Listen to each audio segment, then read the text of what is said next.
Dave, the outgoing feed is now transmitting. Excellent. Thanks, Val. Hi. Get a pen, get some paper, get a sword and a shield. Today, it's an overview of online life. Virtual Worlds 101. This is Portal.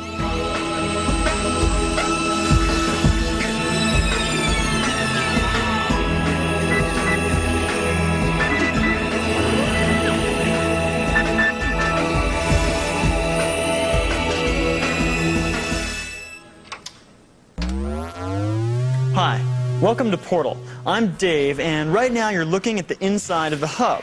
The hub is run by... Say hello to the folks at home, Val. Hello. Hub is run by Val. Actually, Val is the hub, and what we do here is we use this equipment to open viewports to other worlds. I'm talking about virtual worlds, online communities where thousands and thousands of people... Millions, Dave. Yes. Millions of people from all over our world meet and interact and adventure together in these virtual kingdoms every day. These places exist 24 hours a day, 7 days a week, and they're massive, huge. Tremendous, Dave. That's right, yes. So if you're new to online life, this is the show to watch. Definitely, Dave. Val, we're not co-hosts here. That's correct, Dave. You are the host of this transmission. Okay, so anyway, right now, we're going to show you what digital worlds are all about. Val.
It's endless. What you just saw was a tiny, tiny sliver of what's out there. If you like sci-fi, there's a world for you. If you like swords and sorcery, there's a world for you. There's something for everyone. Tell you what, Val, to prove my point, let's hear from somebody out there. I'm connecting someone, Dave. Hello, tell me, sir, what type of world are you interested in? I just want to live in a world of peace. I'm so sick of all the fighting and the screaming. I just want to live in a world. Val, did we just lose the call? No, Dave. You terminated the call. No, I didn't. So, anyway, maybe you're wondering where these worlds come from. Who makes them? Well, the people who build these virtual realms, we know them. They trust us with their secrets. They let us inside their homes. Shall I show them what you mean, Dave? Yes.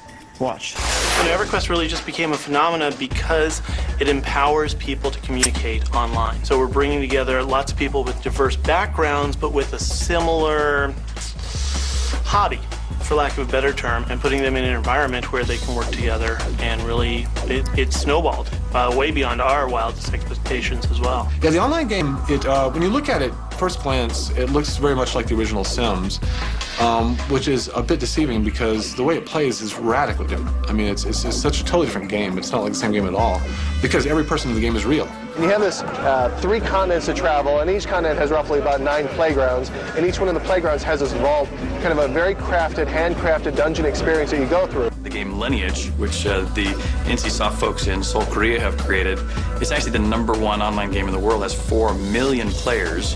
Had 2 million players 9 months ago when we joined forces, and it's doubled again in the last 9 months. We're working with a company on a real-time translation technology, which in the simplest form, somebody in France will type in French and it'll get translated into English on my computer. What we're trying to do is make that sim be a very direct representation of how you're feeling. So if I feel sad, I can make my sim feel sad. If I think your joke is funny, I can make him laugh. You know? We did a lot of motion capture. Some of it was keyframe. It's hard to get those little sensors to stay on the dragons all the time. So everybody loves going on vacation and exploring new countries, new places. I think that a lot of these different basic psychographic elements are rewarded at EverQuest, and it provides a virtual world for people to participate in. There's so much to talk about when it comes to virtual life. If you're intimidated, don't be. We have someone inside the worlds, and we'll have more on this later, who will be adventuring with you online. In fact, you'll be able to see yourself with him on TV. And we got prizes, too. The prizes are in storage area 8T, Dave. See, so the thing is... I'm sorry, Dave. It's time for me to recalibrate the singularity focusing dish. Okay, when we come back, we're going to meet some of the people that actually live in virtual worlds, and they'll show you what online life is really all about. In real life, it hurts when a girl slaps you in the face. My customers suck. I'll jump over this counter and rip your heads off! They're on us. Run!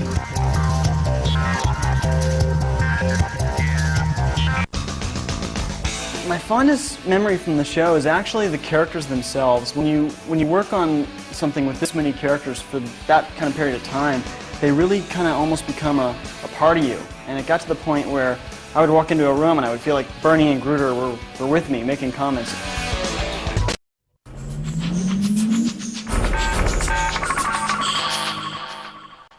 Hi, welcome back to Portal. I'm Dave. And I'm Val.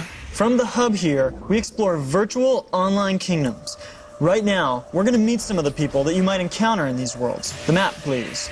This is the Rocky Crypt, near the city of Lynn in Asheron's Call.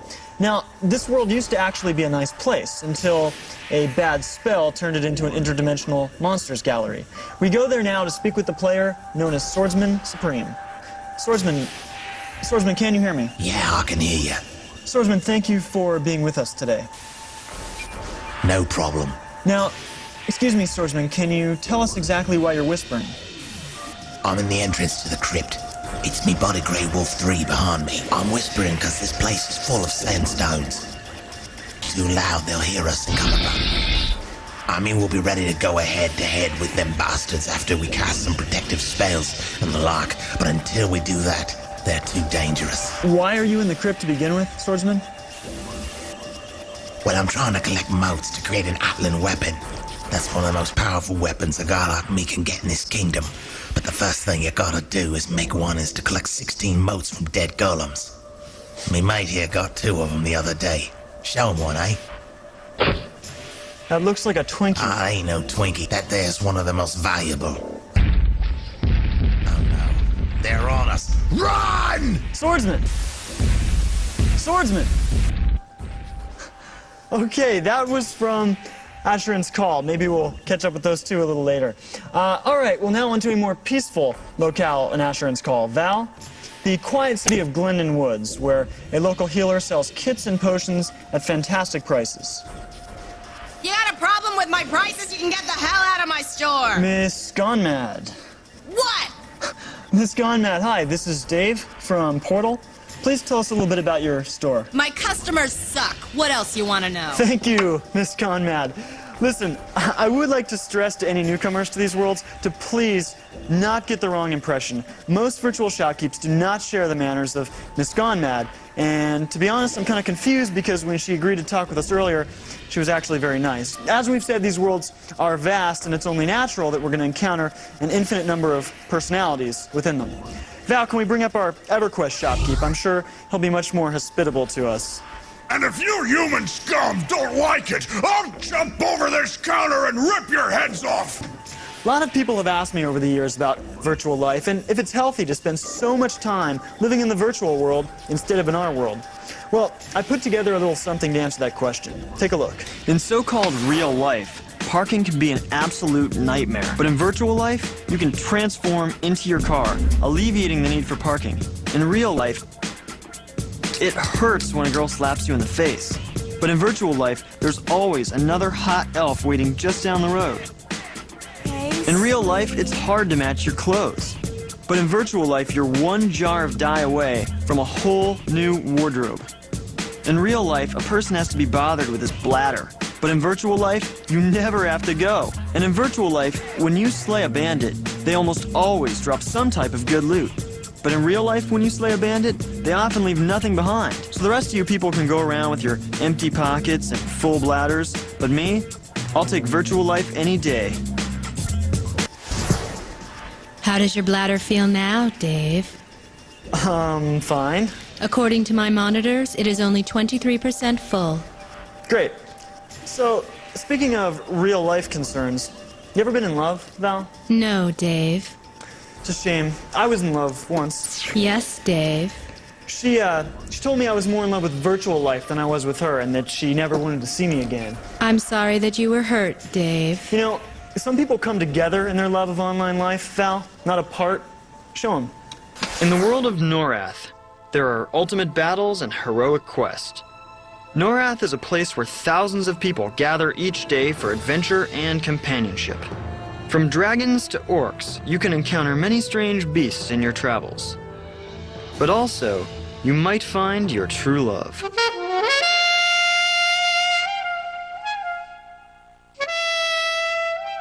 Raina and Tracy found this love in Norath. He, a human ranger, her, a wood elf warrior. They found a bond that bridged all classes. They fell in love.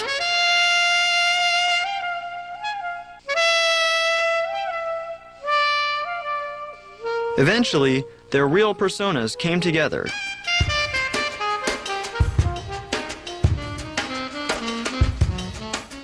A promise was made, and soon the world became witness to the birth of yet another EverQuest baby.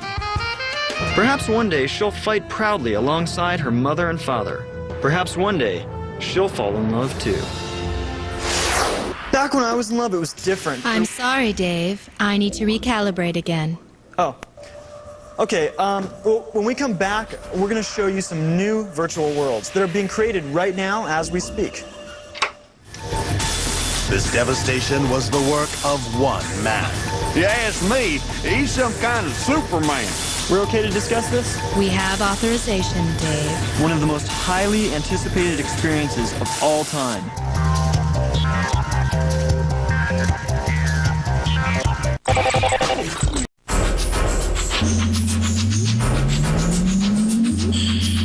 Hi everyone, welcome back to Portal. I'm Dave and this is Val. Hello.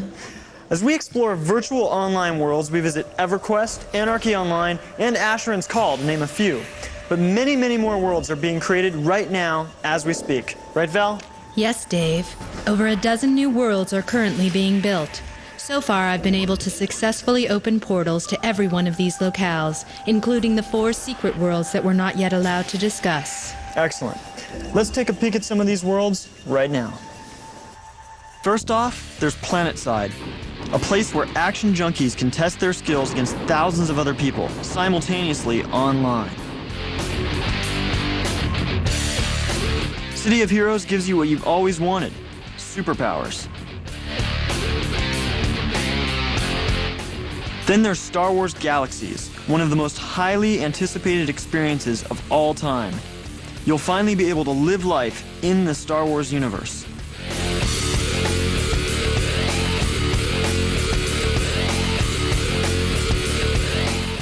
Shadowbane takes sword and sorcery to the next and darkest level.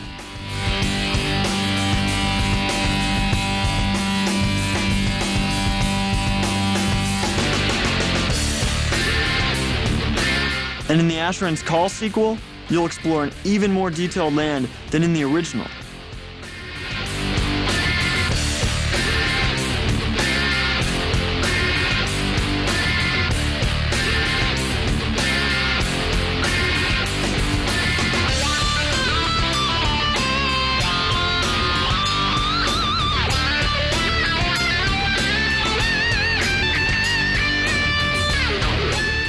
These worlds are only the beginning in a new age of virtual existence. And Dave, I'm also working on portals to The Sims Online, Earth and Beyond, Worlds of Warcraft, Final Fantasy XI, and more. There's so many new worlds opening up, I don't know how we can cover them all. Perhaps covering all the worlds is not necessary, Dave. That's why we're here, Val.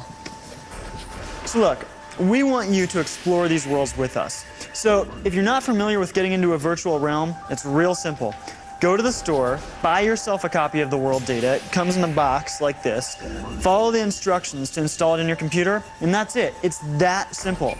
Most of these worlds give you a free month of adventuring, so you can see if it's a good fit before you have to start paying your monthly citizenship fees. Again, we have links to all the active worlds on our website, so you can decide which one is right for you.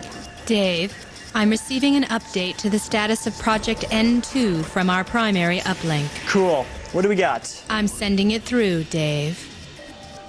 We're okay to discuss this? We have authorization, Dave. Okay, this is cool. Listen, for those of you who might feel left out of the fun because you don't have a PC, don't sweat it.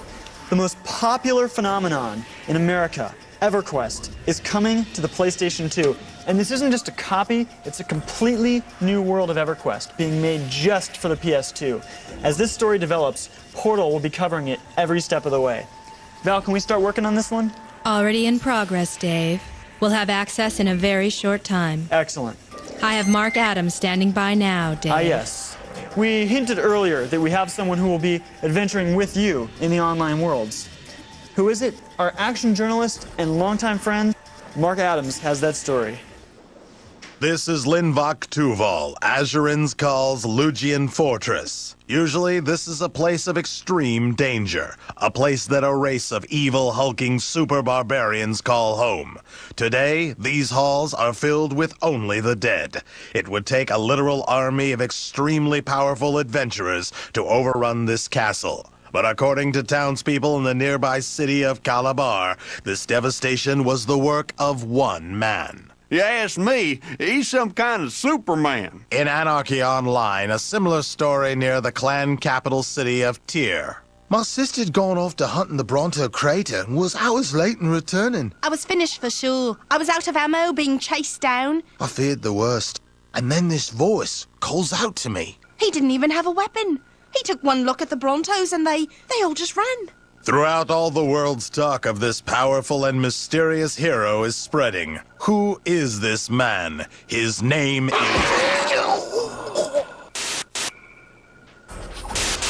Mark! Mark, can you hear me? I'm sorry, Dave. Mark appears to have been killed. No, that's ridiculous. We appear to be having some technical difficulties. Val, can we go to commercial? Not yet, Dave. Great. That's great. Okay, so we'll have more next time on the mysterious hero guy.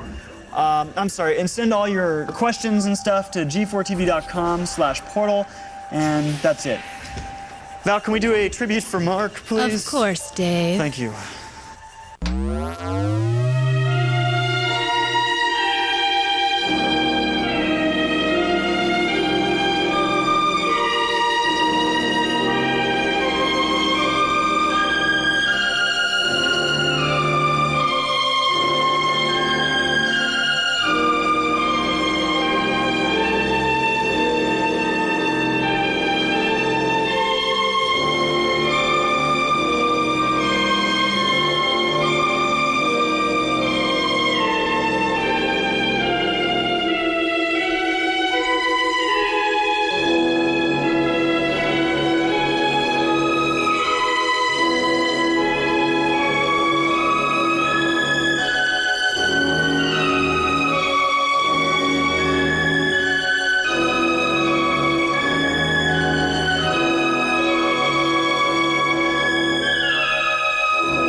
Hope you enjoyed the transmission. Take it easy.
I'll admit it, I love orcs, and ogres and dragons and trolls.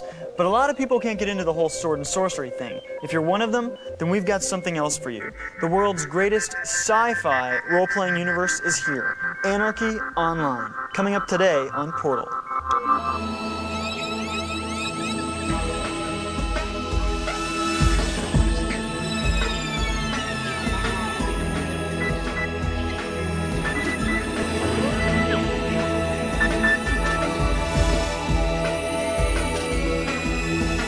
Hi, I'm Dave, and this is Portal. From our hub, we explore virtual worlds. I say we because it's not just me alone in this cold and eerie coffin. No, I'm here with my trusty computer companion, Val. Hello, Dave. Hello, viewers. Today, we're going to explore the massive sci-fi world of Anarchy Online. This virtual reality exists as we speak on the distant future world of Ruby Ka, where opposing factions vie for control of a dangerous planet. When you become a citizen, you'll choose your own career, your own breed, body, face, armor, everything. In Ruby Ka, you'll get your own apartment. You can own vehicles, and you can join and fight in a global struggle against other players. And you can train over 60 different skills. The possibilities are endless. See for yourself.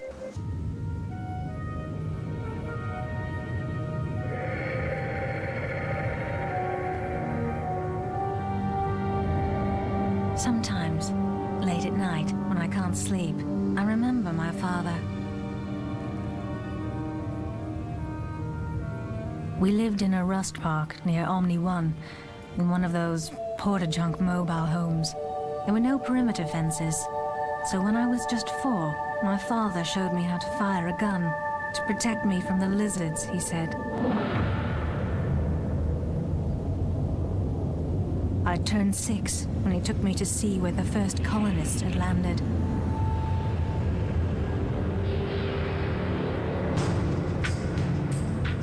I remember I wasn't very impressed. I'd expected something monumental, but there was only concrete and steel and a holographic plaque inscribed with Omnitech corporate propaganda. The sights seen by the pioneers were long gone, replaced by an urban wasteland.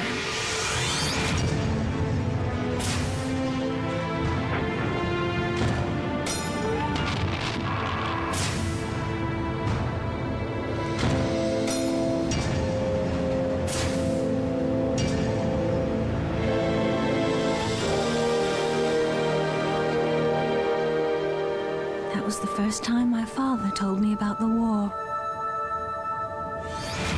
At first, Ruby Ka wasn't much more than a mining outpost. The workforce had been brought in from the asteroid belts from drilling operations on Mars. And Omnitech figured the miners would be pliant and expendable. Their mistake. My father said that the rebellion changed everything, and not just for the better. It's never that simple. Still, there's no home without freedom. And we needed freedom because we wanted to make Ruby Ka our home. My father taught me how to use a gun. Sometimes, late at night, I wonder if I'll ever be able to put it down.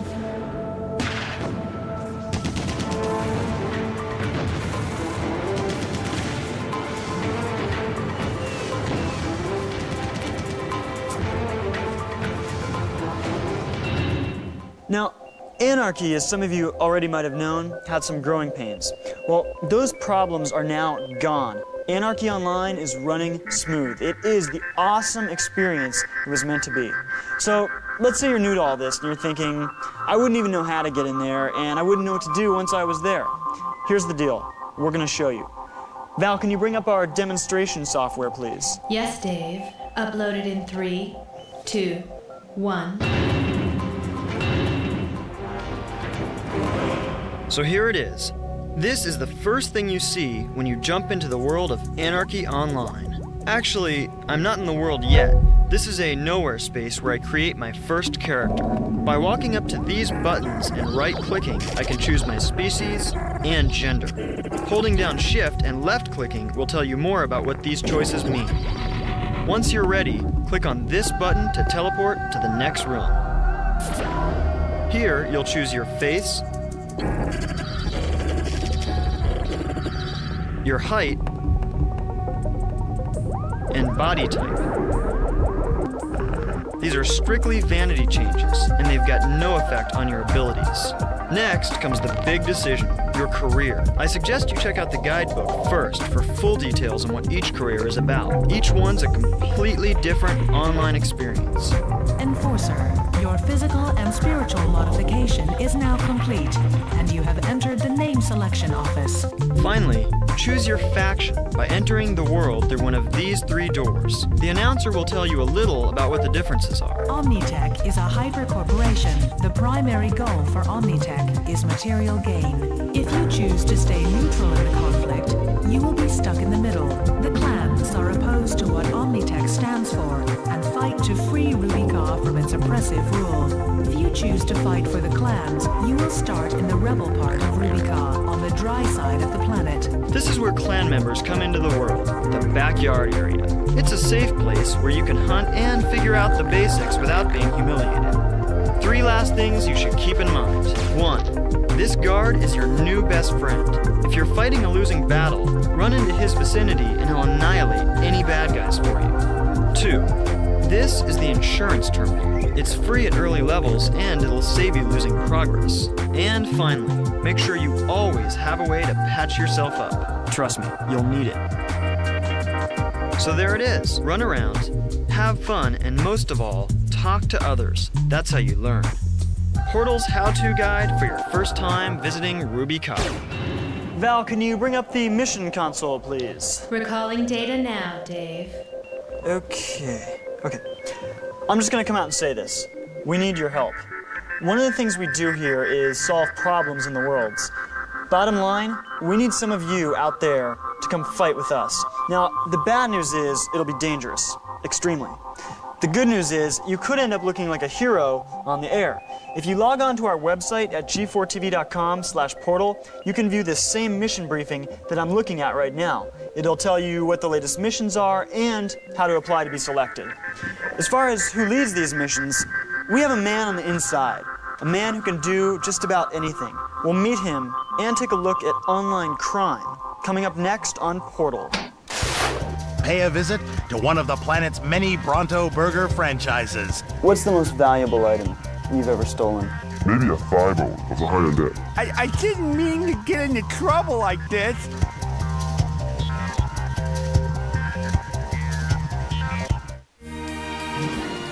Don't go away.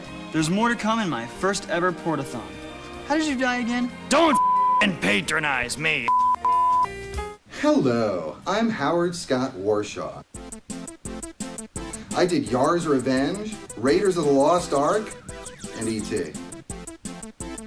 What did I do for video gaming? Yar's Revenge is one of the top games of all time.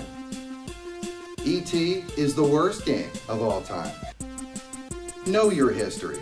G4, it's TV for gamers.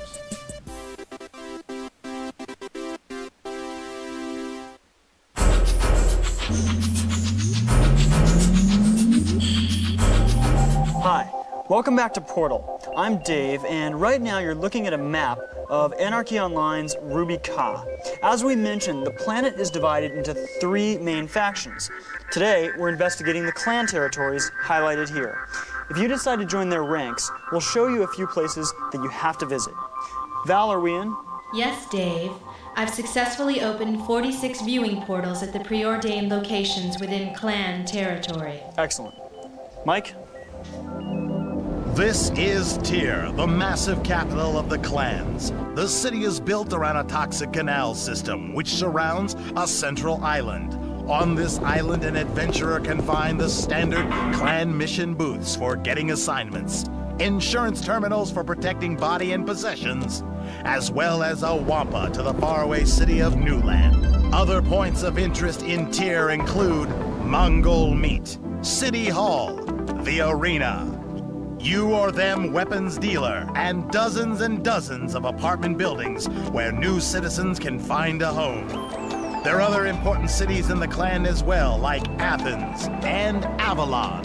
But the real adventure begins outside the reinforced city walls. The Bronto Crater. Here the babies seem like easy pickings until one hears Mama approaching from behind. You need to come insured. And for the true Bronto connoisseurs, a visit to the Herder's Hole is a must. It's always humbling to know what you're eating when you pay a visit to one of the planet's many Bronto burger franchises. Isn't that right, little fella? Nearby is Squabbler's Peak, with a breathtaking view of a bleak desert. Perhaps you'll find consolation in knowing that if you die here, you'll make a hearty meal for the countless vulture squabblers that circle anxiously overhead. Yes, except for the poor Brontos, humanoids seem to be at the bottom of the food chain here in Rubica. In this single stretch of desert near Bliss, there are enough scorpoids and blood creepers to slaughter every man, woman, and child on the planet. Danger abounds everywhere. In Athenshire, the Buzzsaw Outpost, nothing more than a junk pile, except for the giant rampaging mutants who possess circular saws for hands. Or this sunken rhino village in the northwest corner of Tyr County. Do not come here alone at night. Luckily, the rhino men won't attack you first. But should you decide to be foolish, be warned. The rhinos will defend their brothers to your death. And what would a distant planet be without a giant human face carved upon its surface? Theories are far and wide as to this structure's origins. The same can be said about the mysterious Temple of the Three Winds. And what would a sci-fi kingdom be without a secret staircase tucked behind a mighty waterfall?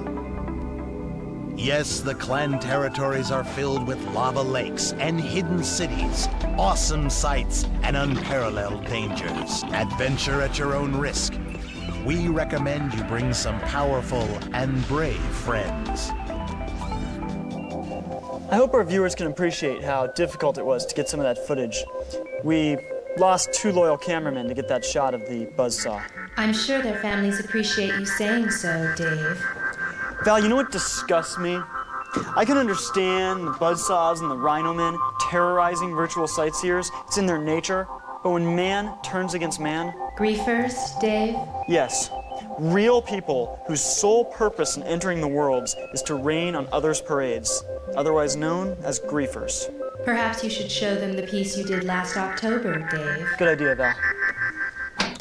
Thank you for agreeing to speak with us. Your most recent victim, she was muling. Yes. Tell us what that means. Some people use multiple characters to carry all their belongings. So these are generally wealthy characters who practice this? Usually. And what did you do? Sometimes, when they're trading goods between characters, they'll set items on the ground. All kinds of things. I would sneak up and take them. What's the most valuable item you've ever stolen? I'm not sure. There's so much. Maybe a thigh bone of the High Undead. How long exactly would it take a character to obtain such an item? For a newbie? Oh, maybe a few months. A few months? Yes, that's correct. I understand you've done far worse than that. A person came up to you, a newcomer to the worlds. He was lost. Yes. So you offered... I offered to open up a magic portal and send him home. Where'd you send him? The Dire Lands of Asheron's Call. The Dire Lands, a place of instant death for an inexperienced adventurer. Yes. Why? For fun. And you do it again? Or perhaps worse? In a heartbeat. In a heartbeat. That makes my blood boil just watching it. Not all griefers get away with their crimes, Dave. No, they don't. Some are locked up in what is called an online prison. Recently, we sent our journalist Mike Burns into one of these prisons to meet some of the vile players who did not escape their crimes unpunished. This is the face of a virtual prison. Somewhere within these walls, hardened criminals await their fate. A fate determined without a jury of their peers. When citizens break the rules of Rubica, it is up to these game masters to decide whether the lawbreakers will receive a mere warning or permanent expulsion from the planet. Inside the prison, hope has given way to despair. In here, the only thing to do is sit and wait. The unnamed player has been incarcerated for using foul language in a public square. Ah, Man, this is f***ing bull. Those f***ing pipes are so full of f***. It ain't even f***ing funny. I didn't say f***. Damn. This young man was arrested for cheating. I was only trying to level up fast so that Silvermoons would like me. I want her to marry me. I love her. But if I get ejected from the game, oh God, I don't know what I'll do. I just wanted her to like me. I didn't mean to get into trouble like this. Please tell them to give me another chance. Please, please. The desperation is almost unbearable within these walls. Here, the disease-ridden roller rats are king, and criminals are at the mercy of the Game Master's final word. This is Mike Burns reporting for Portal. Back to you, Dave. Thanks, Mike.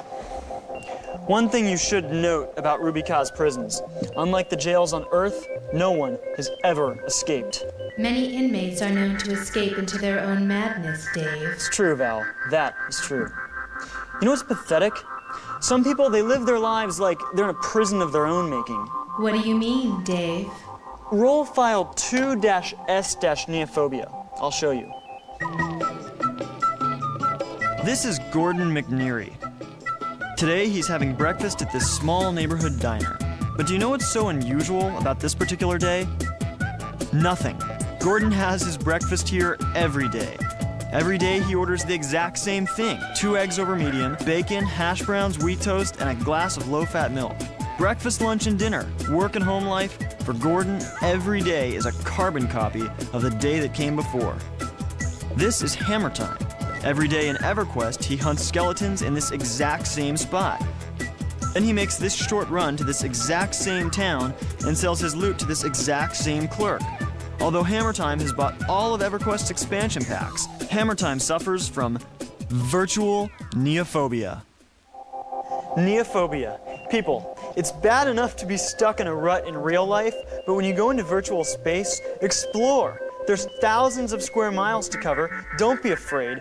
Use it. Branch out. Find a new hunting spot. Do the things you can't do in real life. Otherwise, you might as well be Gordon. Coming up next on Portal, you'll meet our virtual hero.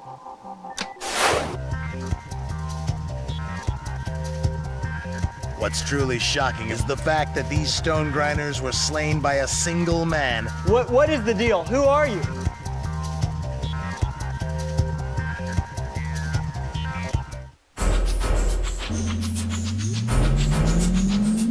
Hi, welcome back to Portal. So far, we've taken a look at the world of Anarchy Online, revealed the secret lives of online criminals, and attacked virtual neophobia. Soon, I'm going to show you how you can interact with us. But first, I want to address a serious concern. In the short time we've been on the air, I've received a number of complaints from concerned parents and spouses that, thanks to virtual life, their loved ones aren't getting enough exercise. This is a flat-out myth. With more on this, our Special Assignments health reporter, Phil Nash. Those of you who have the energy to get up and go, a world of exercise awaits the virtual adventurer. You can walk or run. Just try running on the beach. Swimming also makes for a great cardiovascular workout. Just make sure the water's safe. And for the less structured exerciser, try dancing. Be creative, and you'd be surprised how many calories you can burn with a little boogie. Or how about playing in the snow? You can even take up sports like archery, martial arts, bullfighting, and hunting.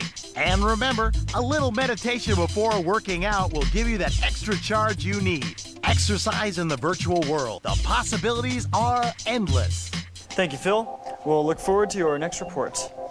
Before you can begin your exercise, you'll need to think about safety. That means being prepared.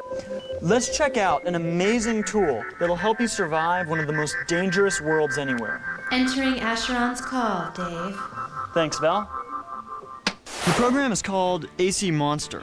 It is a complete database of every single monster you'll find in the world of Derek, along with the best method to beat them. Here's how it works. Let's say you're running along the road near Ridwick, and in the road in front of you, you see a monster called a Carrion Shreth, and you're thinking, can I take this thing? Call your AC Monster onto your desktop, select the monster type, Shreth, then the name, Carrion, and here's everything you need to know about it. the level, his health, run speed, and most importantly, what type of weapon to use to beat it. In this case, it looks like it's vulnerable to cold, so I'll just load up a frost quarrel and... Okay, never mind. But you see the point. You can download this program for free at net-marks.com/acmonster. There's also a link to it on our own website, g4tv.com/portal. And you should know, this awesome program was developed entirely independently. Is he ready, Val? Yes, Dave. He's standing by now. Cool. Right now, ladies and gentlemen, is a momentous moment in online life. We're about to meet a man who will forever change the virtual worlds. With more on this story, our virtual reporter Mike Burns is standing by in one of EverQuest's most dangerous areas, the Hole. At my feet lie the bodies of 3 slain Stonegrinder minions, some of the fiercest beasts in all the known realms. What's truly shocking about this scene, though, is the fact that these Stonegrinders were slain by a single man. After the battle, the man simply vanished. His exact motivations unknown. Rumors of this mysterious and powerful stranger are spreading like wildfire. Perhaps soon these curious townspeople will find and meet their shaded hero. His only known name, heard sometimes in quiet whispers, the Drifter. This is Mike Burns reporting for Portal. Thank you, Mike. He's still there? Yes, Dave. You're late. Sorry, Drifter, we made the best time we could. Tell the audience what you're going to be doing with us. According to you or me. Drifter, please. There are things that need to get done. Big things. I'll need help. There's a big... Val, what's going on? Our connection was severed, Dave. What do you mean severed? How can we be... Fools, the land of Doron belongs only to me. How dare you send your cowardly toad to this place? Val, what is going on? I'm working to correct the problem, Dave. Problem? Oh, a painful death shall find you mortals. May you pray there are maggots lowly enough to feed on your infectious meekling corpses when I am finished with you. Dude, wait. What is the deal? Who are you? This is the one true Stentorian voice of all-powerful Ultimate, a voice which sends terror through the hearts of the readiest of dragons, a voice which makes even the mighty... I'm very sorry about that, Dave. The Ultimate has now been cleared from our systems. And who is the Ultimate? It will take me some time to trace that information, Dave. All right, well, let's get back to the Drifter. The Drifter has departed, Dave. Great. Would you like me to bring up viewer mail? Yeah, whatever, sure. Okay. Dave, Val sounds really sexy. Her voice turns me on. How can I get next to her? Signed, Paul. No, I'm not going to dignify that with a response. Next email. Dave, Val is so hot that... Okay, you know what? Forget viewer mail this week. Val, are we done yet? Almost, Dave. 10 seconds left. Okay, so log on to g4tv.com/portal to see our mission briefings, links, and info on how to contact us. Hope you enjoyed the transmission. Take it easy.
Question. Have you ever heard of the following things? Virindi, Ulthoi, Madakars, Tumaroks? If not, you're missing out on one of the most exciting and dangerous fantasy realms anywhere, the world of Asheron's Call. Coming up today on Portal.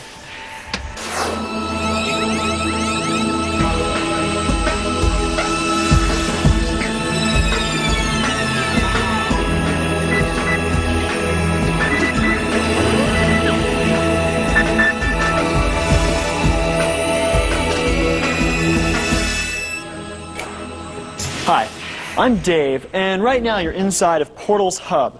We use this place to watch and observe the universe's known virtual realms. My job is to get you to these alternate realities and to show you how to survive once you're there. Val's job is to help me do my job. Hello, Val. Hello, Dave. All right, let's get started.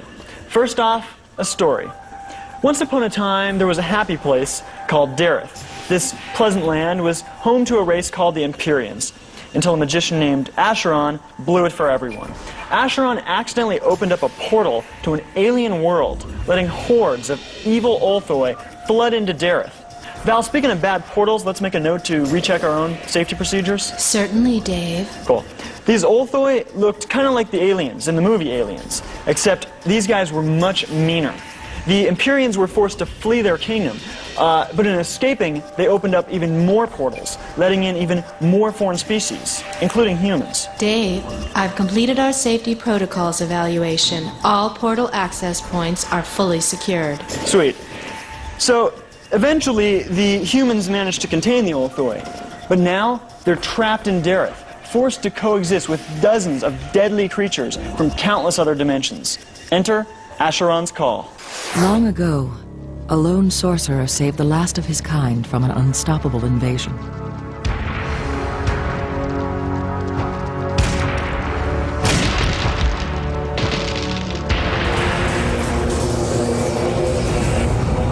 The Empyrean left this world to a race of insects, the Ulthoi.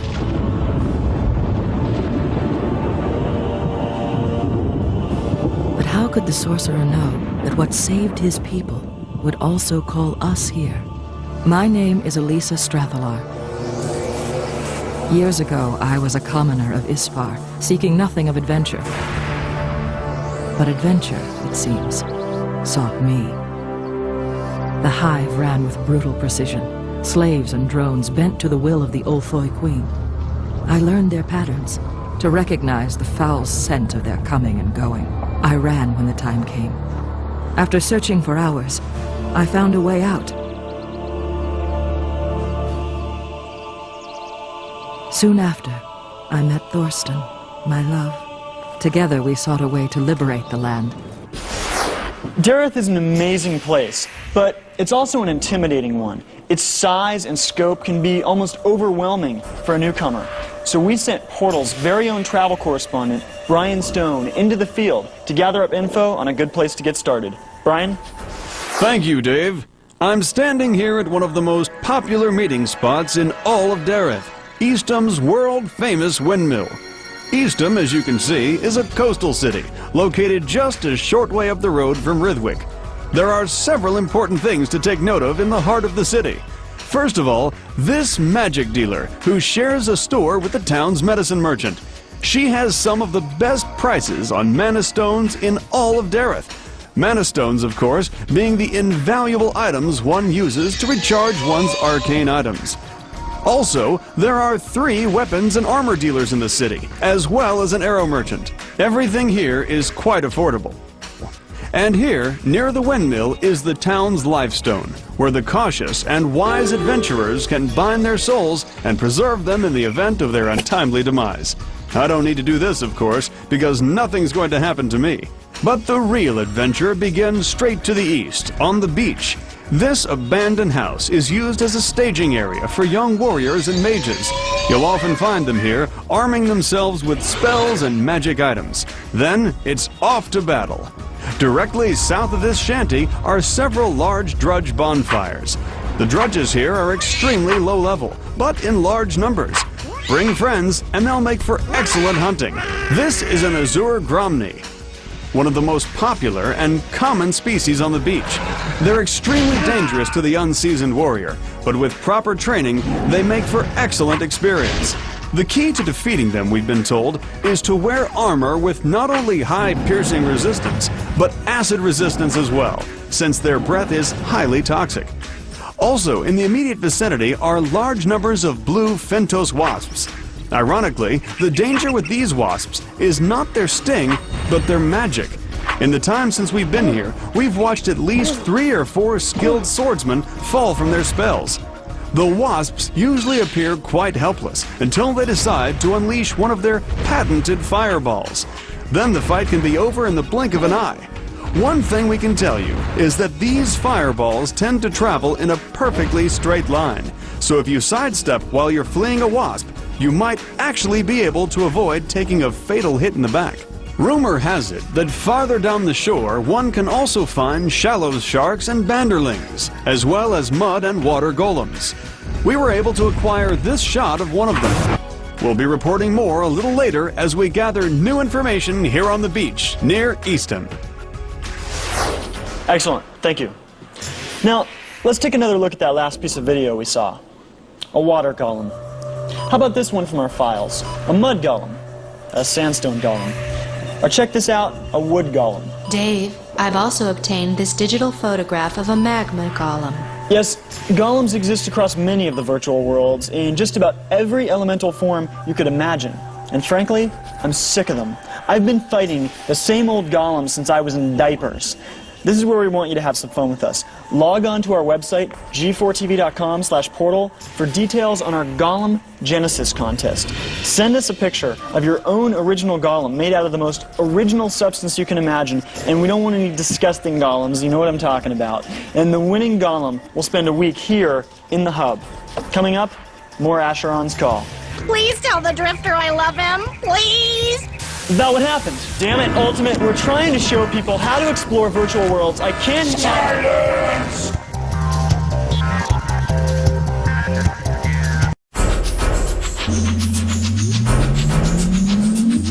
Welcome back, I'm Dave. We've just been talking about Acheron's Call.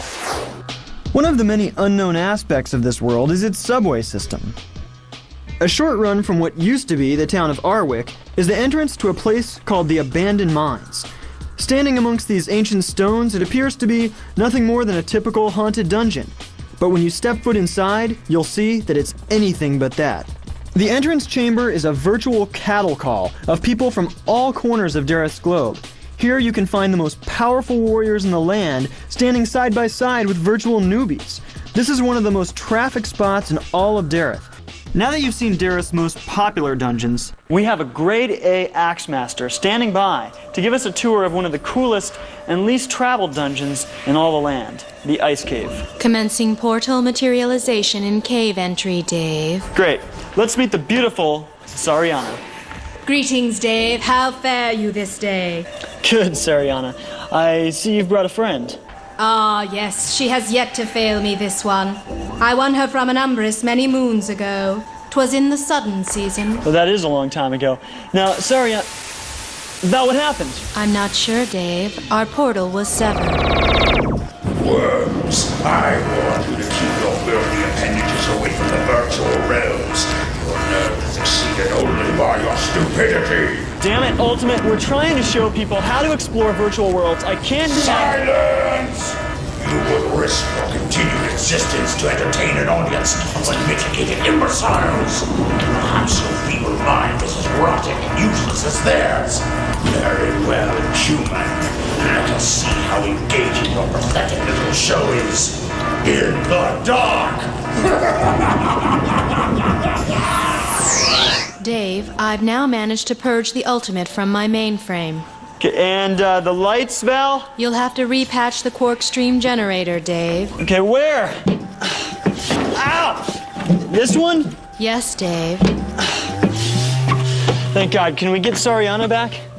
Connecting, Dave. Hi. Who are you? Gruder. Okay, and where's Sariana? Oh, that pretty little lady that's just standing here? Well, she done run off when I come in. Said she was worried about some Ultimate fella attacking her friends. Went looking for help, she done say. She was supposed to give us a tour of the cave. Well, I'll tell you what, friend. I done know this cave here real good. Grew up in these parts, don't you know?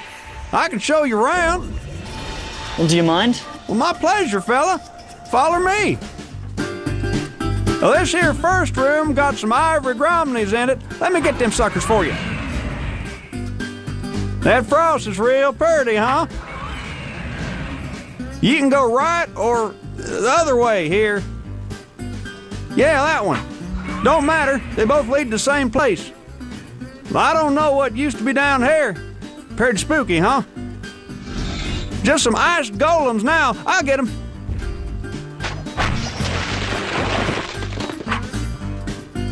Down here is more golems.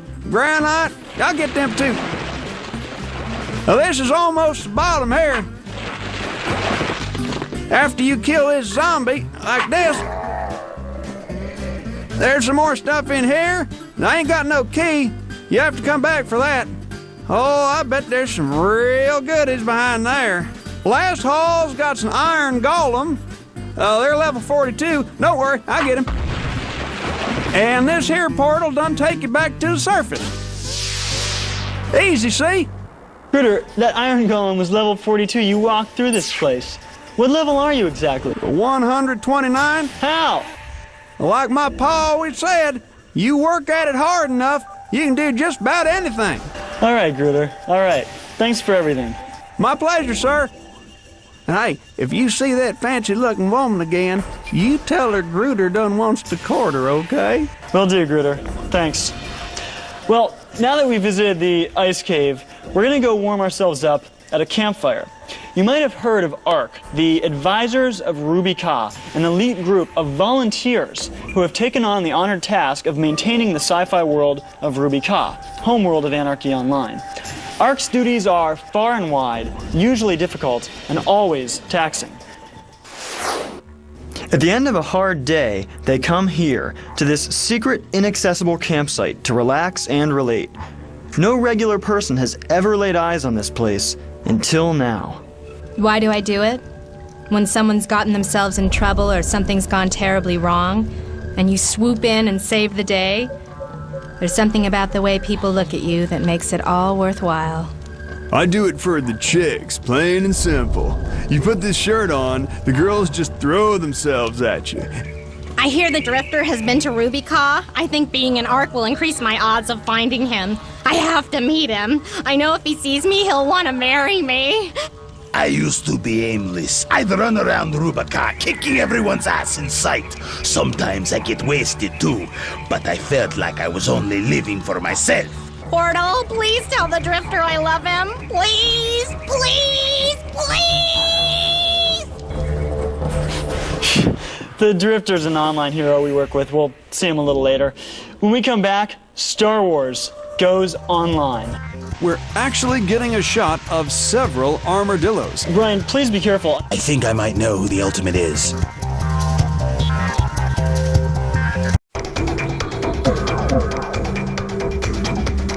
Hi. In a minute, we'll check out Star Wars Galaxies. But first, a quick newbie lesson about tanks. Take us into EverQuest, Val. Yes, Dave. It's unappreciated work, but when you group with others online, at least one person has to fill the role of the tank, the big dumb ox that stands in front and takes all the damage. But actually, you gotta be smart to do it right. A few things to keep in mind. 1. Don't worry about healing yourself. You don't have time. You should be busy bashing the bad guys' skulls in. Healing is the healer's job. 2.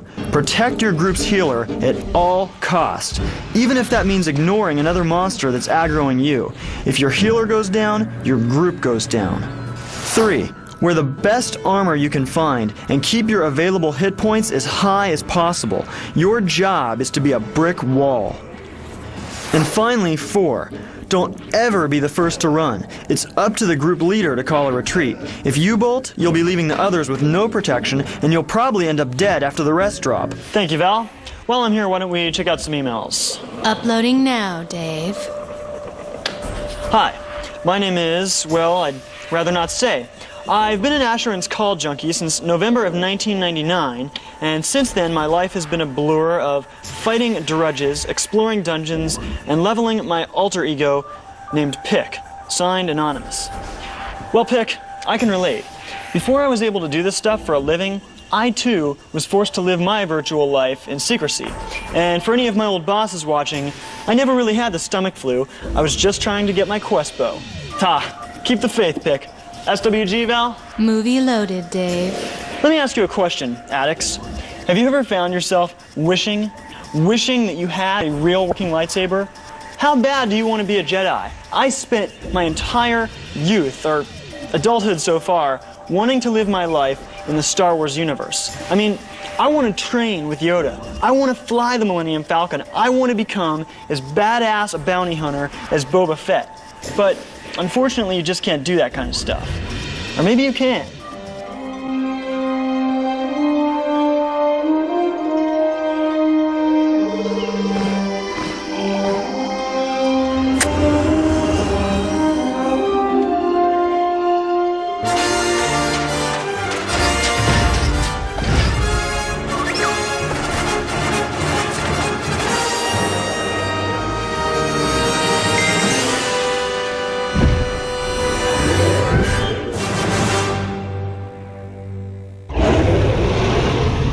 Now, if you have a girlfriend or boyfriend, take out a pen and paper. I'm going to help you out. Ready? Hi, significant other. I really think you're great and all. You're an awesome snuggler, too. But you see, pretty soon, I'm going to be able to live life in the Star Wars galaxies. And yeah, you're really cool, but we're talking about Star Wars. Star Wars! So I'm sorry, I just want to warn you ahead of time so you're prepared. We're not going to be seeing so much of each other after Star Wars comes online. I understand if that means you have to make a change in our relationship. I respect your decision. But if you want to enter Star Wars Galaxies with me, that'd be great. Just don't cram my style. There you go. In future episodes, we'll have many details about Star Wars Galaxies. Suffice it to say, it might be the most amazing place ever created. Dave, I'm receiving an update from Brian Stone. Yep. Hello, Brian. What do you have for us? Hello again, Dave. We've managed to make it very far up the beach. It's quite dangerous out here. But as you can see in the distance, we're actually getting a shot of several armadillos. Can we zoom in on that? Brian, please be careful. I know from personal experience those are very dangerous creatures, Of course, and we don't Dave. want anyone getting hurt. We're actually backing away right now. In fact, Brian! Brian!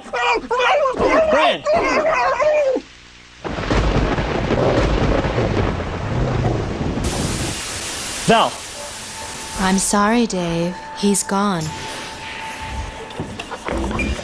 I can't believe this. He always used to joke if he was gonna die, he wanted to die working for Portal. Well, Brian Stone, looks like you got your wish.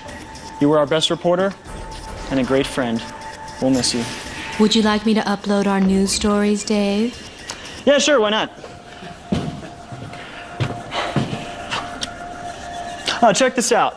The newest in-development expansion pack for EverQuest, called The Plains of Power. It's got 2 new cities, 18 massive new zones, and hundreds of additional items, monsters, and quests.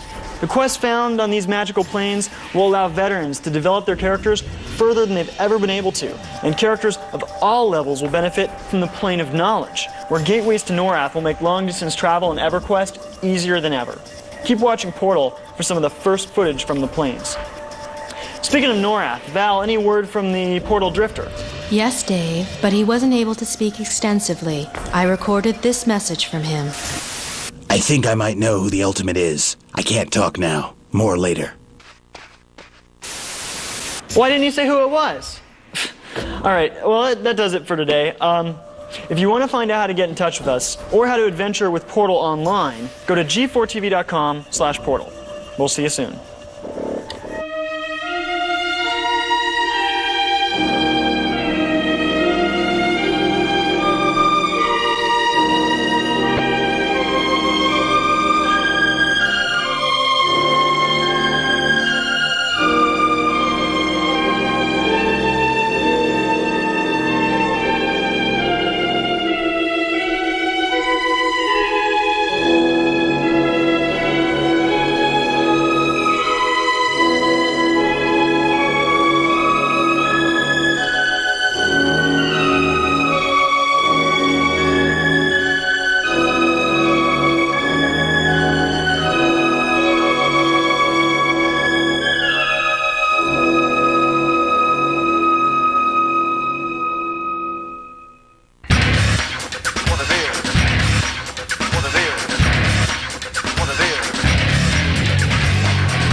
go away. There's more to come in my first ever Portathon Portal Marathon. Aren't you supposed to be dead? I'm a f***ing puppet.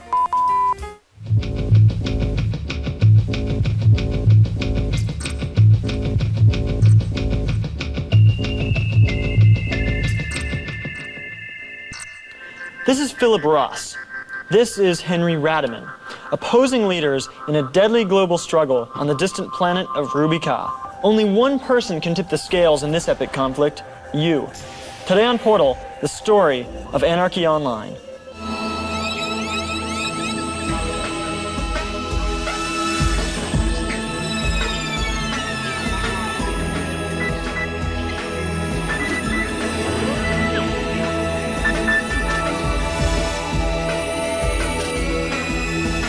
Hi, I'm Dave, and this is Portal. Hello. And that is Val. From this communication center, we explore virtual realities. Today, we're going to start off by continuing our look at a world caught in turmoil, the world of Anarchy Online, Ruby Ka. Val? Stand by for planetary map, Dave. Now, technically, this planet is owned by a corporation known as Omnitech. They offer jobs and security to anyone who's willing to work for them and live by their rules. Conversely, we have the clans, a loose-knit group who have settled in the non-terraform regions of the globe here to the north. Clans see things differently. They want freedom from Omni control. Thus, a war has begun between the two factions.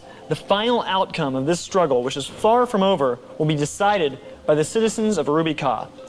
Val, any news on the war today? It appears there has been no change in the past several hours, Dave. Okay, this is where you come in. When you join the world of Anarchy Online, you have a choice. You can either ignore politics and go about your daily business, or you can become directly involved in the fight. It's up to you. There are free downloadable movies that'll get you up to speed on the state of this conflict, and we'll tell you where to get them in a minute. But first, let's take a look. Val? This is where I began my journey, where humanity began its journey. Our perspective was narrow. We thought we knew everything. Happy or not, we were safe from the darkness. But sooner or later, humanity had to stop crawling and start walking. We had to explore. We had to lift stones, cross bridges, climb mountains, test the limits of our reality. We had to brave the unknown. We had to make ourselves noticed. So we ended up here, on the very fringes of where our technology will ever take us. This far, and no farther. Ruby Ka.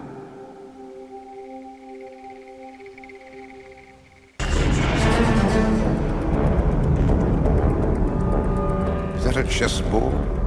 Yes. Do you play? Often. Pawn to c4. Knight to f6. I hope the future of our planet isn't a game to you. It's all about politics, isn't it? There's no right, wrong. The game could go either way. Right now, there is balance. The balance always shifts. So would like us play for a stalemate. Ashes to ashes, dust to dust. There will be no peace until this planet is cleaned of the Omnitech scourge. Omnitech is guilty for their slavery and cruelty. The clans are guilty for being collaborators in the treacherous peace talks and for giving in to propaganda. The neutrals are guilty for their cowardly refusal to help fight the oppressors. There are no innocents.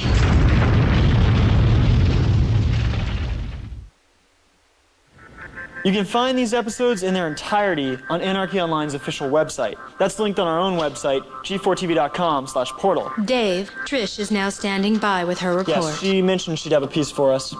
Here's Portal's very own community reporter, Trish Lewis. Thank you, David. Let's take a couple moments to talk about the living arrangements here in Ruby Ka. As you may already know, every person who comes to Ruby Ka is offered the chance to take up residence in a free apartment.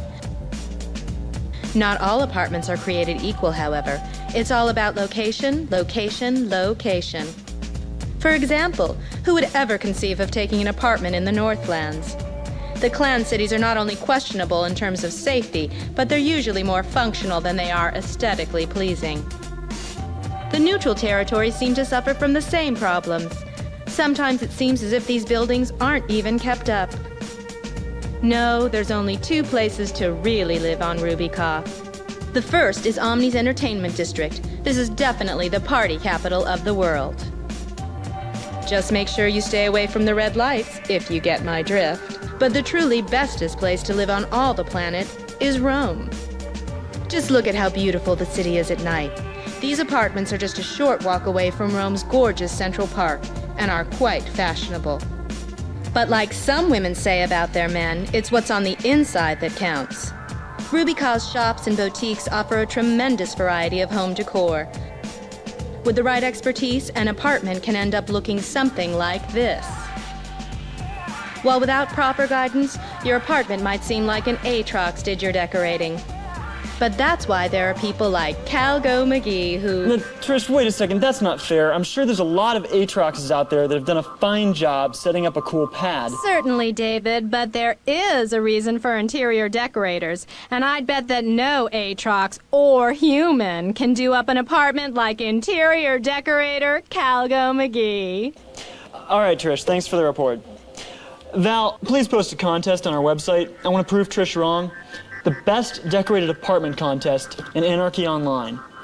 If you can make your apartment look better than Calgore what's-his-name, we'll send Trish to do a story on your place in a future episode. Certainly, Dave. The contest will be uploaded in a matter of minutes. Excellent. Check out g4tv.com/portal for details on how you can enter. Coming up next, more Anarchy Online and the Asheron's Call sequel. There's the place Omni officials fight to keep a secret. Val, some people are just chickens. Chickens?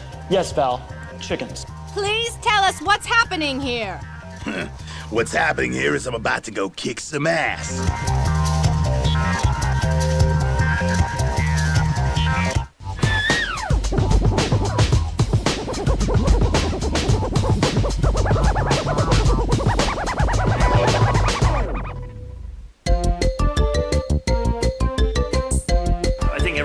Completely aware of what Pokken has been through. I mean, 10 years in the Forest of Fury, that would put anybody on edge. Disoriented, confused, and haunted by painful memories, Pokken struggles to adapt to his new position as G4 stage manager.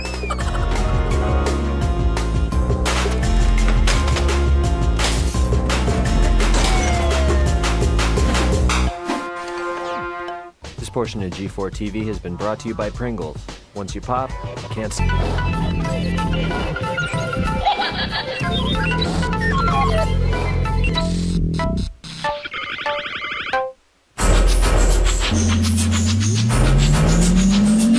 Hi everyone, welcome back to Portal.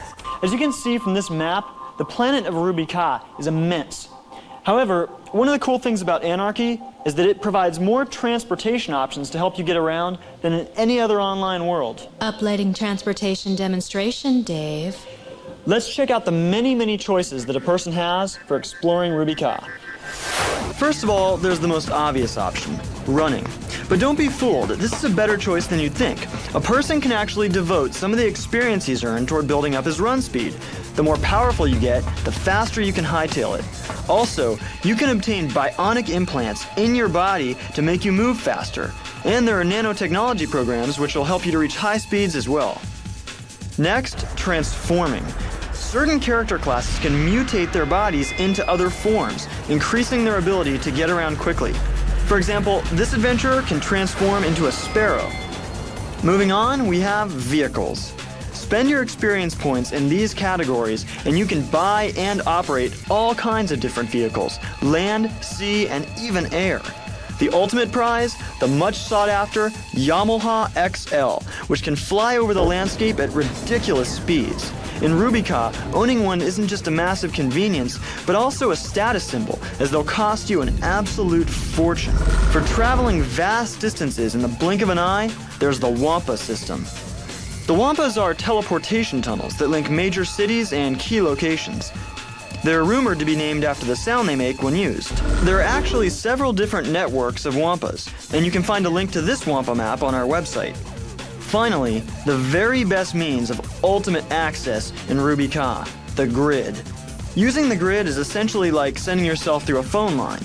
There are grid access terminals all across the planet, but the downside is that you have to develop a high computer literacy skill to use them. Once you're inside the grid, simply run to the exit terminal you want to hit and you're there. As you can see, with a well-rounded mix of transportation skills, a powerful character can get anywhere on Ruby Ka in a matter of minutes. Our field reporter Mike Burns is standing by now with a closer look at key Omni cities, as well as some of the less pleasing areas of Omni territory. Mike? Thank you, Dave. Ruby Ka is indeed home to many majestic Omni cities. Not only is there Rome and Omni One, with her legendary entertainment district, home to the world-famous Baboons nightclub. But there's also Omni's vital trade district, Galloway Castle, Harry's trading post, Four Holes, and the 2HO outpost. But the regions of Omni territory that the corporation would rather you not see lie outside the city gates. Pool, where the giant moss-covered pyramids provide one of the greatest mysteries on the planet. It would be a truly amazing place to visit, if not for the uncontrolled groups of deadly mantees that wander the area. The Nature Reserve, also in Galloway County. Cross this fence and you'll find some of the most vicious, man-eating plants in all the galaxy. Hammer Falls, a breathtaking waterfall whose beauty has been overshadowed by the lethal creatures that roam this area. The only thing bigger than these spiders might be these gulfs found here in Gulf's Bluff in Stret West Bank. And then there's the place Omni officials fight to keep a secret, the Mutant Camp. Rumor has it that the nightmares which walk these plains were the result of a failed laboratory experiment by Omni scientists. Don't think for a second that you'll find safety in Omni's waters either. Omni territories are an exciting yet perilous place to visit, but for those seeking a moment's peace, I would caution them, you won't find it here. Thank you for that, Mike. Now, if I'm not mistaken, you have a little surprise for us, don't you?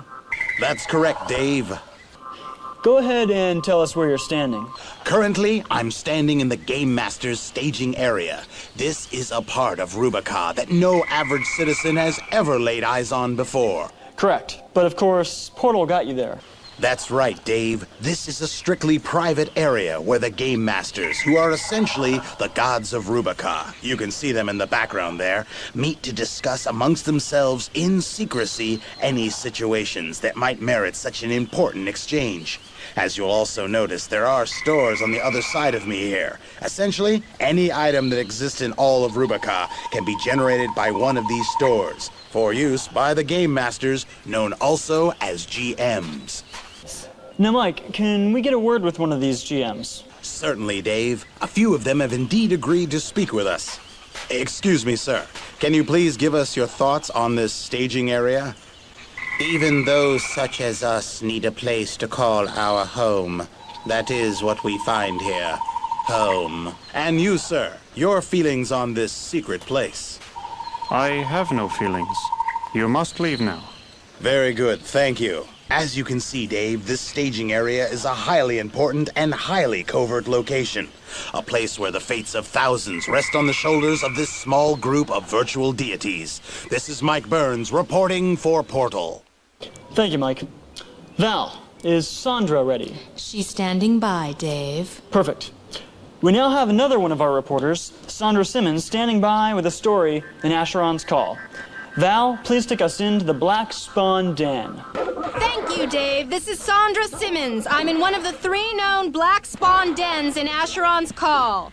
Now, for those of you who aren't familiar, Acheron's Call is essentially a fantasy kingdom which suffers from a severe case of wizard spells gone bad.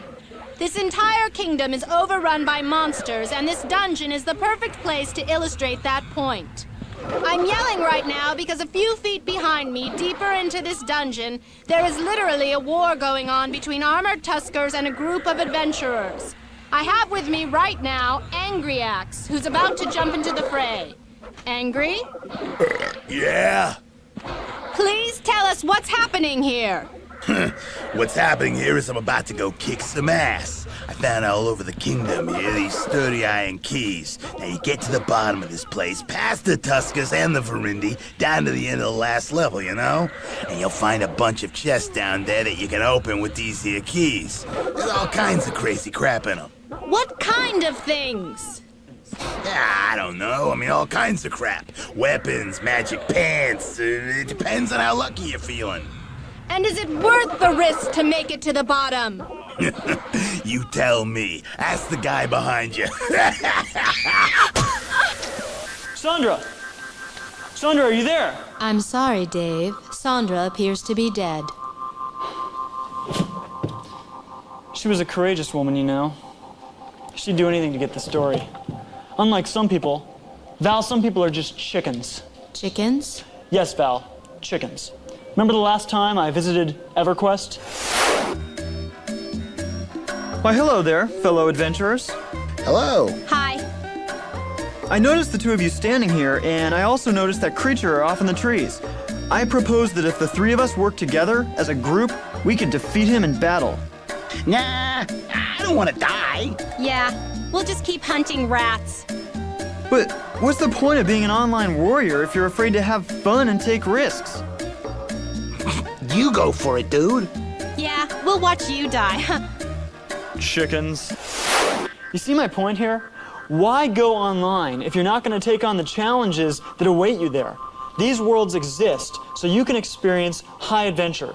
So for those of you chickens out there who spend all your time hunting monsters 5 levels beneath you, let Sandra Simmons serve as an example of true bravery.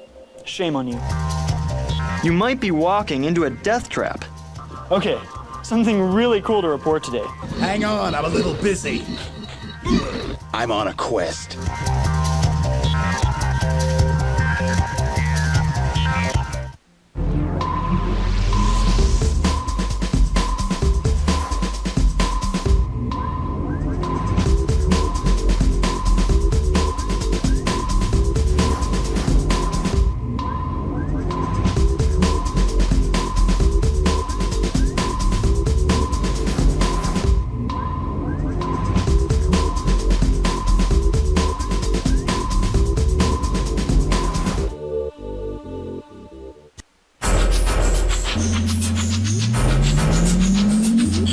We're back, Dave. Good, because I've got something big to discuss.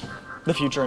Which future, Dave? The future of Dareth. Hundreds of years into the future, in fact. The Asheron's Call sequel. Let's show them what we've uncovered.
Now, the new Dareth is quite different from the original.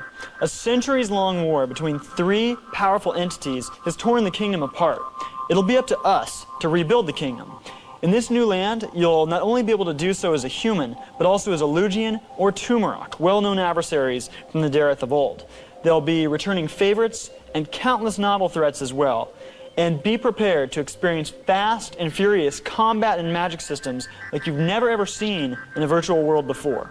We'll have more on AC2 in future transmissions. Shall I upload your group dynamics demonstration, Dave? You're on top of it, Val. I've got some basic advice here for newcomers. Anyone that's ever spent 10 minutes as part of an online group has heard of the term pulling. It's a simple concept, but one that's vital to understand. Look. It's about controlling the battle. When a group is out hunting, the dumbest thing they can do is to move to their target. Because you don't know what's lurking around the next bend. You might be walking into a death trap. The smart way to fight is to completely secure a piece of ground, then draw the monsters to you on your terms, in a controlled fashion. You do this with one designated pre-assigned puller, usually the person with the best ranged attack, like a ranger. That way, you have monsters coming from one direction at a time, and hopefully only one at a time. At the very least, you'll only have to worry about taking on small groups. This way, you don't get mobbed and end up suffering an unnecessary death. This is probably the most basic online battle tactic in the book, and it's a must for the newbie to understand. Dave, I'm receiving some information from our primary uplink. Awesome. Thank you, Val. Cool. Something really cool to report today. If you've been watching our continuing coverage of Anarchy Online, and you've been playing around with the concept of jumping into the fray, now is the perfect time. Brand new on the shelves, the Anarchy Online Special Edition. It includes a full version of the game, updated with all patches, a PDF file of the Anarchy Online novel, Profit Without Honor, the game's soundtrack, all the Anarchy Online episodic movies, a newer, richer, more detailed map of Rubica, and a suggested retail price of $19.95. Plus, keep in mind that your first month of adventuring in Rubica is free. It's an amazing value. If you're not already experiencing Rubica, this special edition is a must.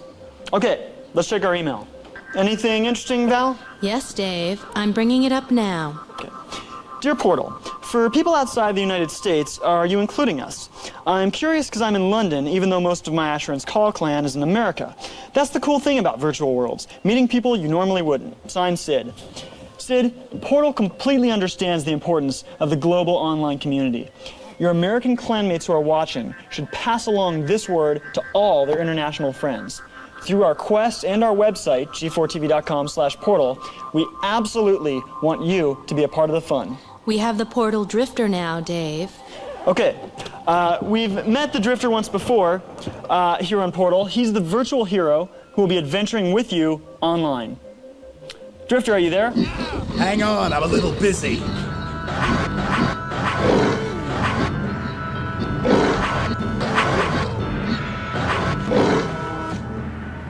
I'm on a quest. I can't stop for long. I heard you lost Sandra Simmons. She was a good woman.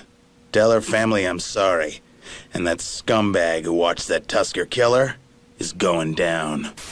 Drifter, wait, I have a question. I'm sorry, Dave. We're out of time for today. Or whatever. We'll log on to g4tv.com/portal to find out how to reach us, and for links to all of today's worlds. We'll see you next time on Portal.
Hope you enjoyed the transmission.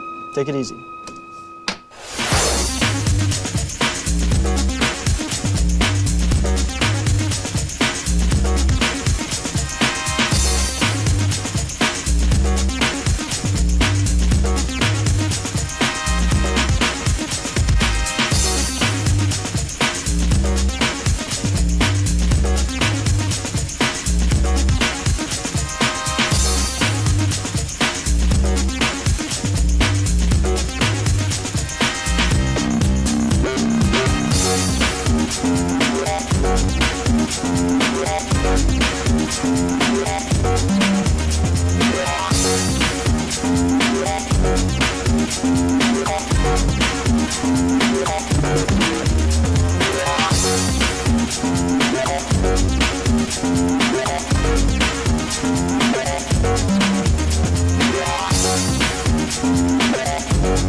As much of the world relaxes at the end of a hard day's work, over 400,000 people regularly take up arms against raging gorillas and primordial rats, fire beetles, and goblin taskmasters. Imagine a virtual land so huge it has not only 5 continents, but also its own fully traversable moon.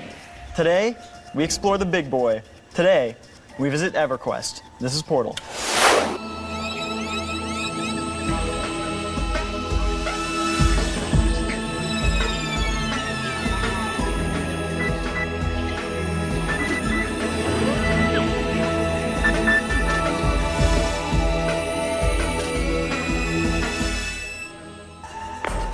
Hi, I'm Dave. Right now, we're in the Hub, Portal's interdimensional communication center, a place with instant access to all of the online worlds. Let me introduce you to Val. Hello. Val makes things happen around here, and she's guaranteed not to go crazy and try to kill me. That's correct, Dave. All right, let's begin. This is a map of Norath, the land of EverQuest, back in 1999. Now 2000, 2001. With each passing year, Norath continues to grow as virtual explorers discover doorways to new, uncharted areas. Every single day, hundreds of people set forth and make the voyage to EverQuest for the very first time.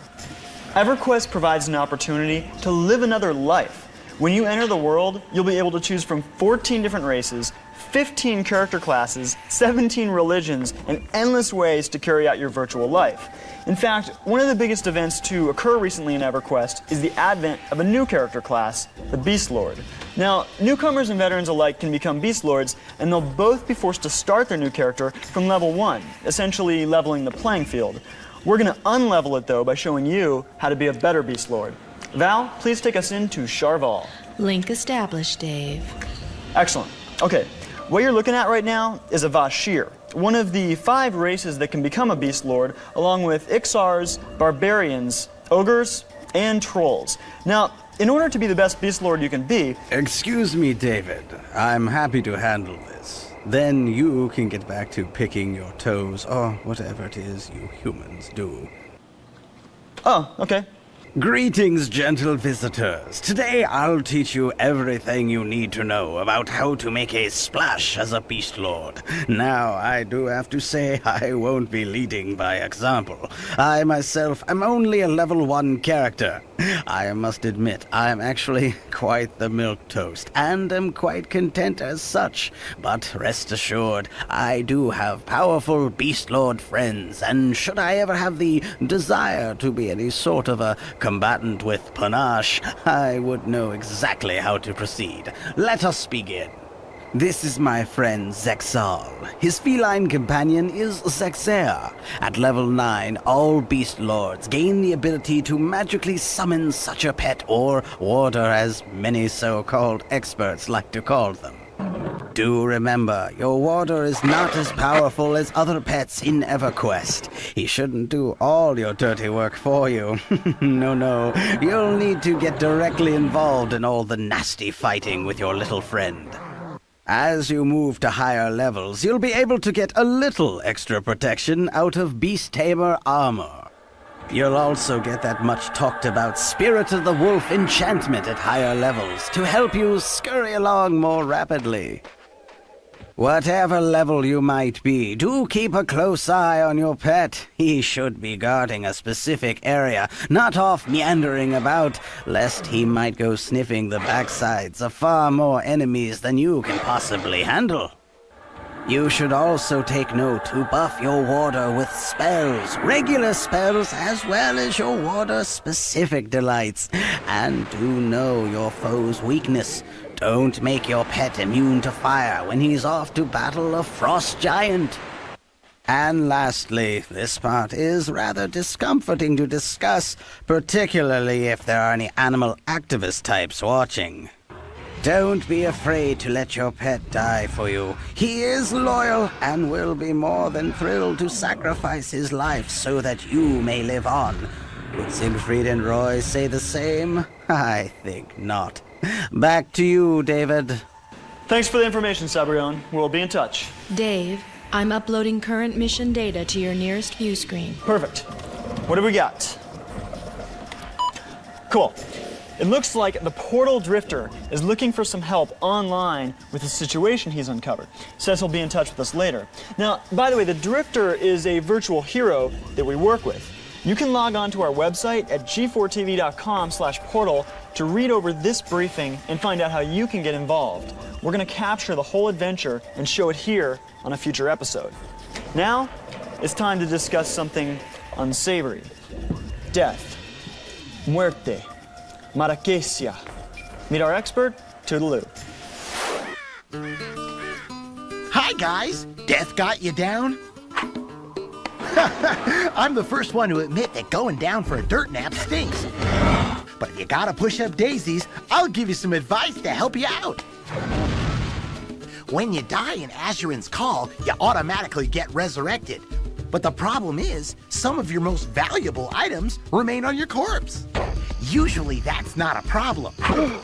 But I recommend carrying around a few death items just in case something mean, nasty, and unbeatable ends up guarding your body. Death items are highly valuable items you carry, but don't really need.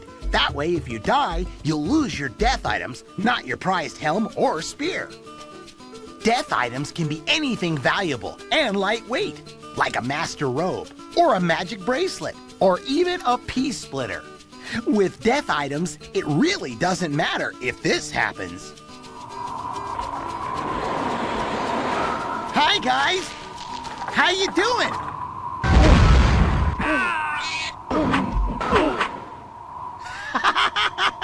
See? Good luck, everyone.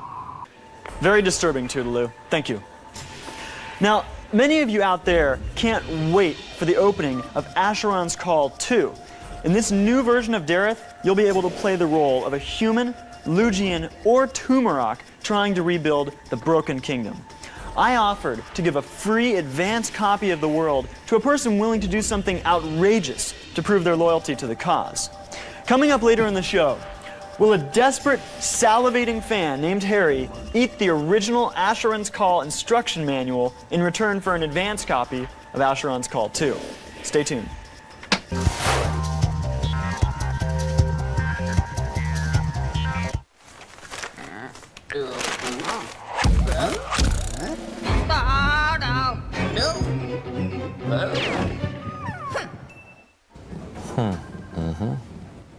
Objective. Use people skills. Retain customer. Education. Bachelor.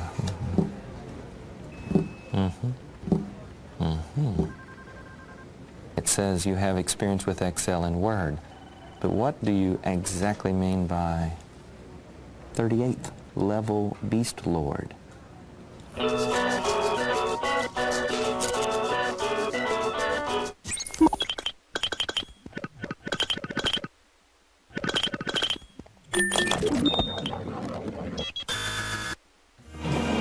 You're watching Portathon, the first ever Portal Marathon.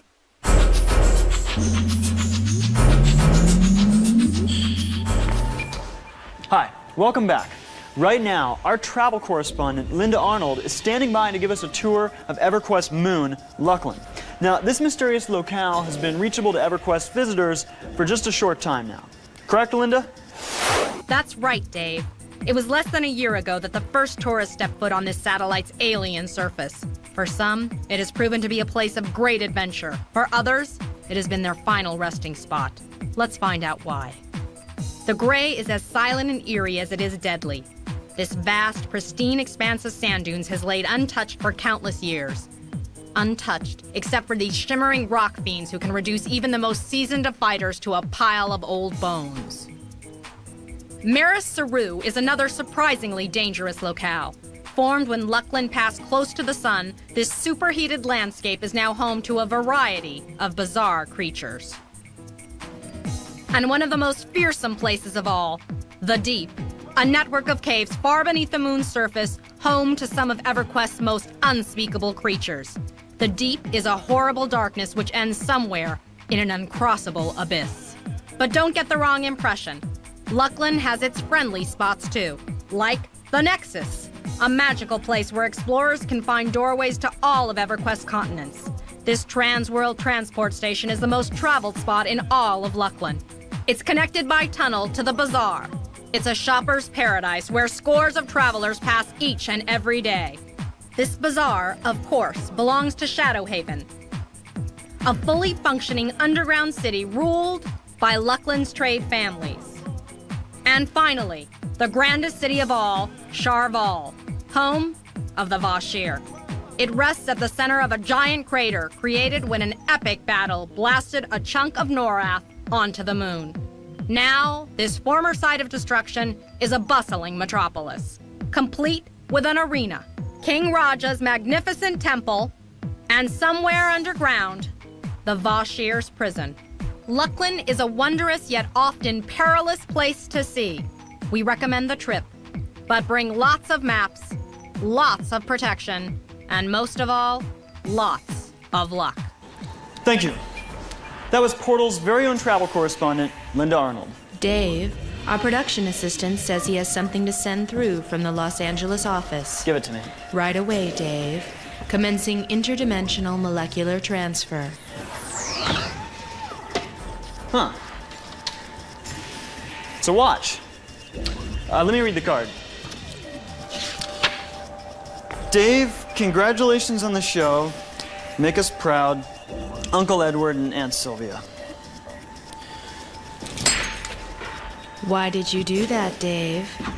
Val, I don't want to seem spoiled, but after getting a gift basket from Cragstone Farms, any other gift, it's like an insult. Cragstone Farms is most impressive, Dave. They're amazing. Tell you what, let's run their commercial free of charge. If you're a citizen of Asheron's Call's Kingdom of Dareth, then prepare your taste buds for a trip to paradise. It's Cragstone Farms. Cragstone delivers the greatest gift baskets in the world, right to your character. Just listen to what some of our customers had to say. Cragstone Farms is amazing. I ordered the show healing basket for a friend, and not only did they fill it with wonderful gifts, they delivered it right to the recipient. I cannot recommend their services highly enough. Cragstone Farms' choices were exquisite and refined. I savored every last bite. They did a great job of customizing the basket to suit my friend's personality. I'll be a repeat customer. Bravo! 4.5 stars. Cheers to you all.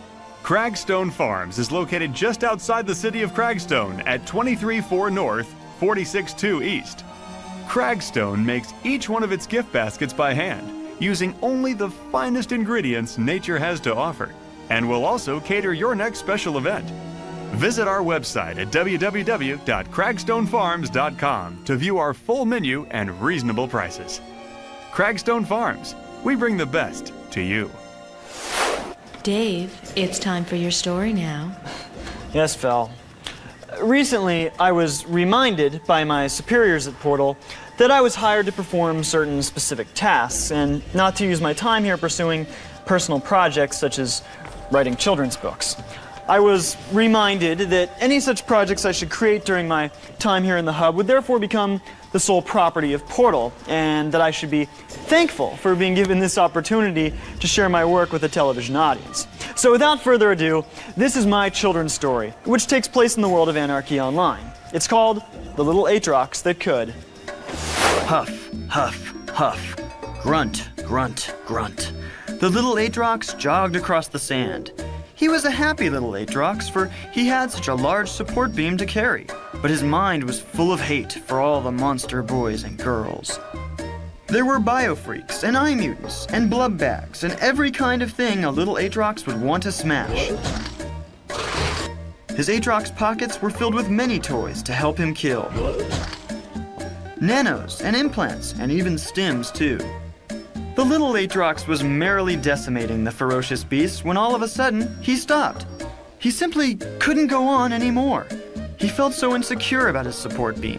It was old and worn and maybe not so big after all.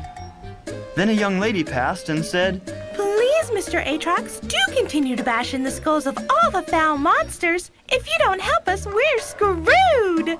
But the little Aatrox couldn't do it. How bad he felt. Then a flying man passed and said, "Please, Mr. Aatrox, do continue to crush the worthless spines of our mutual enemies." But the little Aatrox couldn't do it. How bad he felt. Then finally, a clanmate of the Aatrox came to him and said, "They're gonna give some big love to blunt weapons skill in the next patch. So will you keep fighting, you big moron?" And the little Aatrox took a deep breath and said, "I know I can. I know I can. I know I can," cried the monsters as he snuffed out their lives. And the Aatrox kept on clubbing all day and all night. The end. A touching story, Dave. Thanks, Val. Might I inquire as to the moral of this tale? Yes. Never give up. That's very powerful, Dave. Yes, it is. I've just received a video message from the Drifter, Dave. Cool. Let's look. "I know you're busy telling tall tales to the kiddies. While you're screwing around, I'm trying to save lives. Send help, damn it. Hurry!" Pleasant. Well, you heard him. We mentioned it earlier. Check out our mission briefings at g4tv.com/portal to learn how you can help. When we return, an invaluable lesson for archers.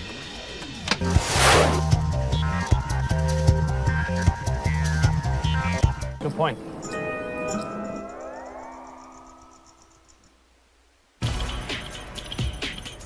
This is Busta Rhymes, and you're watching G4 TV for Gamers.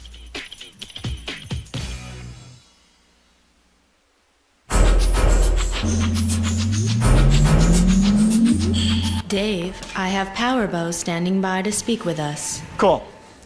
In a minute, we're going to take a look at Lineage 2. But first, some very important info for archers. If you're a bowman or bowwoman in Asheron's Call, and you're still using that measly store-bought weapon, our friend Powerbow is about to give you a wake-up call. Power, take it away. You know why they call me Powerbow? Take a wild guess. But I'm gonna let you in on a little secret. If it wasn't for my composite here, I wouldn't be near this good. It's a custom bow. Best composite you can make. Built it myself. You can build one too. I'll show you how. And for God's sake, don't try this if you're a newbie. First thing you need is to get horns for the bow stave. Gotta kill about a zillion great Maticars to find 2 good ones. Try the Matty Cave up north. Tons of them there. Then you'll need sinews from Gigas Lugians. Ouch. Hit the Citadel. Tons of the suckers in the last room. Better have a good helmet with you. Once you got the horns and the sinews, take them to this joker, Yuan Hansu, and I am Bakur. He'll shape the horns for you.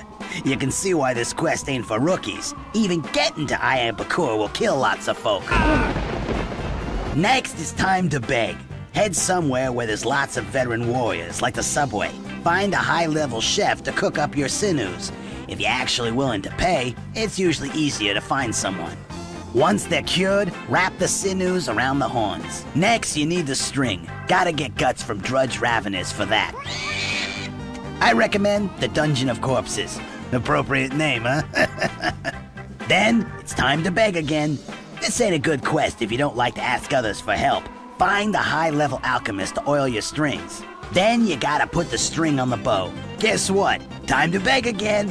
Find some high-level wizard type to buff your bow skill. The higher your bow skill, the less chance you'll have of accidentally snapping the string. You're almost done. You just need a handle. Get a thigh bone from a dark revenant. Easier said than done. Then beg one last time to get some sucker to carve it for you. Stick it on and you're done. Sweet, huh? It's a lot of work, but well worth it. Don't you agree? See ya. It's very informative, Power. Thank you. Now the moment you've been waiting for, Lineage 2. The original Lineage is the most popular online phenomenon in the world. In Korea, over 4 million people visit its virtual landscape. So when the people behind Lineage decided to create a new world, they realized the expectations would be huge. They had to top themselves. This is Lineage 2, The Chaotic Chronicle.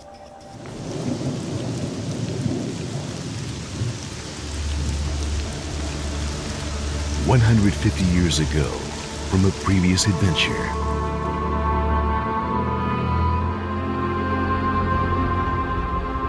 a brand new fantasy world awaits you. Aden, the beautiful city-state. Elmore, the kingdom of steel. And the mysterious nation of Gracia, a land of ancient ruins. You are not alone in your travels. Friends of the Heart will be at your side.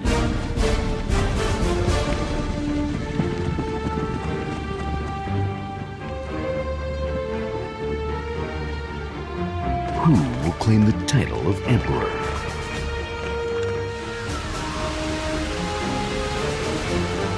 Not just another 3D online RPG. A vivid new world unfolds before your very eyes. Breathtaking graphics.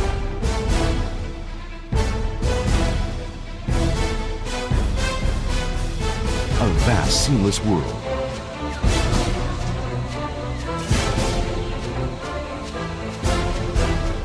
Castles under siege. Battle monsters both powerful and intelligent.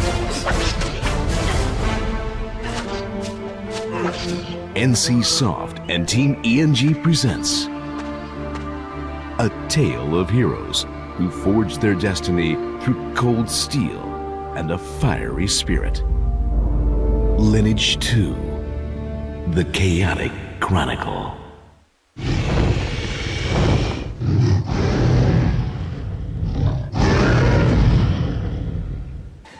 Portal has sent several of its top journalists off to uncover the secrets of Lineage 2.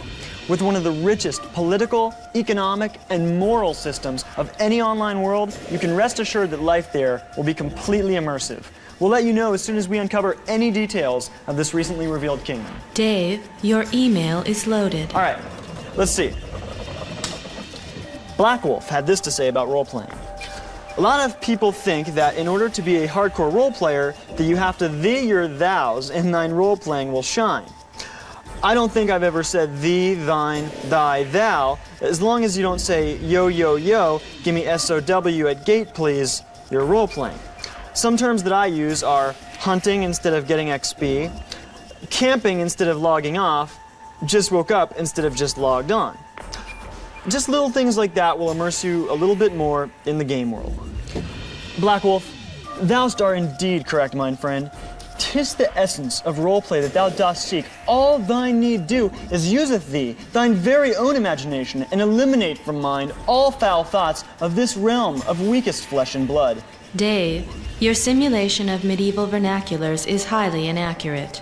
Would you like me to upload the appropriate speech patterns onto your nearest view screen? How about the news, Val? Certainly, Dave. Wow. Okay, it looks like this is a brand new world that has just been unveiled. You're hearing it right now for the first time anywhere. It's called Destruction Online. No matter which virtual world you live in, no matter what character you play, your end is near. You will be destroyed. That is your fate, that is all your fates. So speaks the voice of your damnation, so speaks the ultimate. Val. Yes, Dave. Val, how did the ultimate hack into our secured Optiport? I'm sorry, Dave. I've been unable to identify an entry port. Portal is at serious risk until we can seal the leak. Do we need to bring in outside help on this? Possibly, Dave. I'll continue my search and give you a progress report shortly. Okay, good. Where were we? Oh, yes. Let's visit our friend Harry. We mentioned Harry earlier, and that he'd be willing to prove his excitement for Asheron's Call 2 by actually eating the instruction manual for the original Asheron's Call in return for a free advanced copy of the sequel. We've been kind enough to remove the crispy cardboard cover for him.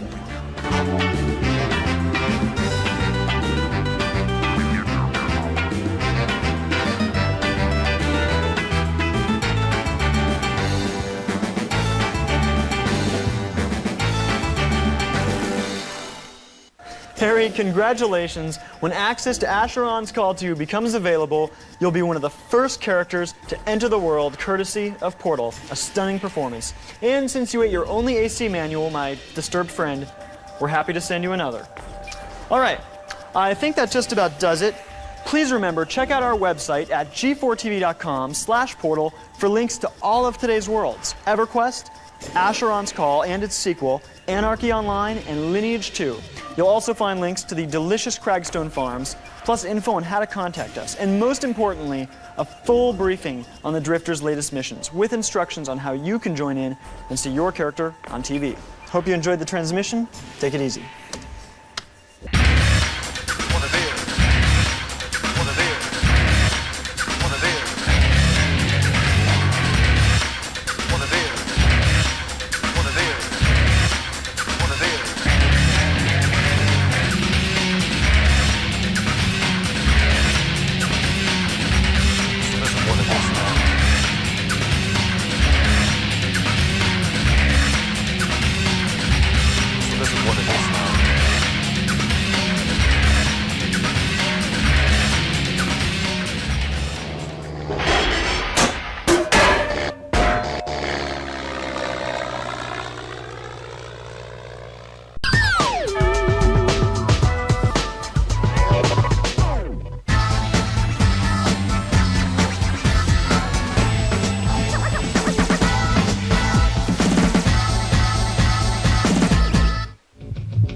Things I want to do this year: buy a house, decorate my house, get married, travel, have fun with my friends, learn to cook, learn to be a better communicator, and kill lots and lots of Lugians. I can do all these things in Asheron's Call.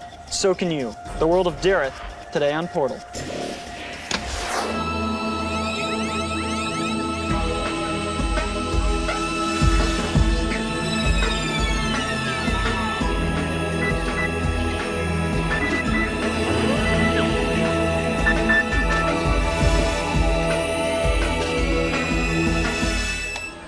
Hi, welcome to Portal. I'm Dave, and this is my computer companion, Val. Say hello, Val. Hello. We're here every day exploring virtual online worlds. For the next half hour, you're going to explore them with us. First up is our continuing coverage of Asheron's Call. Now, the action takes place in the land of Dareth, where a magic spell gone wrong has turned a once mighty kingdom into an interdimensional monsters gallery. Opening portal now, Dave. Perfect. Now, people just like you who have become citizens of Dareth usually tend to stay for a very long time. Why? Because the world is ever changing, ever growing. Sometimes it's new wildlife and quests, sometimes expanded borders and landscapes, but it always boils down to one thing: grand adventure. Thank you, Dave. The scene here is self-explanatory. Determined adventurers gearing up for battle. Some are dressing, arming themselves, others casting protection and damage spells as they prepare to enter the hell below, a literal underground city filled with merciless Lugians. Earlier today, in the nearby town of Calabar, these same danger seekers could be seen standing in long lines as they bought weapons, armors, and potions to prepare for the action inside. We're going to step in now, Dave, and I must warn you, what we're going to see in here may be quite gruesome. You should be prepared to see many bodies fighting in every direction. If you have young children, you might want to move them away from the set. Let's go in. The noise in here is deafening. Even here in the entrance hall, you can see Lugians literally chasing their combatants out of the dungeon. Some are lucky enough to make it out alive. We're going to head in deeper now. This arena is not safe at all. That Obelith is throwing boulders. Ah! It's not safe here. I'm sorry, I have to move. You can see many adventurers gathered in this hallway. They literally are waiting for an onslaught to come from the next room. They're picking up loot from the previous fight as they wait. We can see it's about to happen right now. The battle is all around us. There must be a dozen of them. I'm going to use the distraction and try to make it to the next room. That's where one of the larger classes of Lugians, the Deadly Gigas, can be found. Also, as rumor has it, a magical treasure chest. Yes, there they are. You can see the Gigas now. I have to back off. One has locked onto me. Todd! Todd! I'm sorry, Dave. Oh man, he was always such a nice guy. Can you show the viewers the map with the citadels, Val? Certainly, Dave. I'll distract them while you cry. Indicated here are the precise locations of the 3 known Lugian citadels. This rendition of Dareth can be obtained by purchasing the Asheron's Call Dark Majesty expansion pack. Thank you. Okay. No matter how much time you spend in Dareth, I guarantee you'll never be able to see it all. The kingdom is massive and always growing. In fact, one of the biggest problems with Dareth is simply being able to get from point A to point B, because the place is so darn huge. Yes, Dareth has a portal system of its own with magical tunnels linked all across the land, but you can see just how complicated it is. Luckily, there's AC Explorer, a downloadable program that will make your time in Dareth much easier. The AC Explorer software is uploaded into Terminal 3 substation, Dave. Perfect. Take us in. Let's say, for example, that your life is a complete and utter lie. You've got yourself locked into 3 dates with 3 foxy adventurers in 3 corners of Dareth in one night. You're meeting Sharp Edge at the Visayan Islands Bridge at 7, Lightning Girl's waiting for you at Fort Tithana at 9, and Swedish Sugar is your midnight appointment at the Black Death Catacombs. Right now, it's 6:45 and you've just finished with your patron in Sawato. With AC Explorer, it's no problem. First, slip into something a little more appealing. Then, call your AC Explorer onto your desktop. Go to the Show tab and select Towns. Find Sawato, then set it as your start point. Then, zoom in on the Visayan Islands, choose Interest Points, then mark the bridge as your endpoint. Go into the Route tab and click Find Path. There you go. Now it's just a matter of following instructions. Run to the portal at 27 South, 60 East. That'll put you in the middle of nowhere, but close to this portal to the East Direland Swamp. From there, you can run to this portal that'll get you to the Visayan Islands. Then you run to one more portal that'll get you close to the bridge. And your date with Sharp Edge, only 5 minutes late. There's your route. Commence with your portal hopping, and the next thing you know, Tithana. And there's Lightning Girl. Finally, one last karma-busting deception. Change your start and end points, click Find Path, and there's your last route. No time to pick up flowers. At least you chose a romantic spot. The Black Death Catacombs. AC Explorer is a great tool. It'll help you with vassal rescues, shopping trips, and love in the land of Dareth. Now, in many ways, having AC Explorer is like having your very own hub. It'll get you anywhere, anytime. In Dareth, at least. You can download this program. It's zugsoft.com/AC. That's also linked on our own website, g4tv.com/portal. Val? Yes, Dave? Is our piece from The Fan ready to go? Playback will commence on your cue, Dave. Great. Recently, we received a surprising email from an impassioned adventurer named The Fan. Yes, he's a fan of our transmission, but he's an even bigger fan of a certain type of virtual creature. His passion for them is intense. I don't know if he likes to hunt them or eat them or just admire them. I just know he likes them a whole lot. Watch. My favorite type of animal in EverQuest? Oh, that's easy. It's, definitely the bears. Yeah, I like all types of bears. doesn't really matter. Long as they're bears. There's the black bears. Then you got your brown bears. And these, the grizzly bears. You go up to where it's cold like Everfrost. Then there's some of these guys up there, polar bears. He's real dangerous. Come to think of it, all the bears are dangerous. Except maybe this bear cub here. Cute little guy. Then you got your Dark Age of Camelot here. Lots of bears there as well. Many, many bears. Yeah, there's only one thing I favor more than all of these bears, and that would be a particular sports team that just so happens to be the greatest football organization in the entire world, and also just so happens to be named after a certain particular animal that I find to be of particular interest to myself, the dolphins. That's enough, Val. Once again, please do remember that Portal is your source for all virtual bears. We're going to reboot a few systems, then we'll take a look at unexpected online alter egos. The benefit of this is that a powerful patron can provide you with knowledge of the world, as well as advanced items you otherwise wouldn't be able to get your hands on. In return, a percentage of your hard-earned experience points trickles up to your patron's experience pool. Eventually, you can have vassals yourself, and your vassals can have vassals. Some people end up having literally hundreds of followers. Being a patron or vassal can be a tremendous responsibility, and it can also lead to some odd situations. Very well. I shall give you this sword, but know this, it is an expensive item, and rare as well. I expect your fierce loyalty in return. Yes, sir. I'll do my best to serve you. I wish you to hunt Verindi for me, till the new week's dawn. I expect many an experience point, and do not dare lose the sword again. If you do, I shall find a new vassal. Oh, please don't do that, my liege. You've been so good to me. I promise I'll do everything I can to make you proud. Very well. You have this one last chance to to prove yourself. Do not disappoint me. I won't, Master. Master, I've noticed that many of my peers wear armor that is more polished than mine.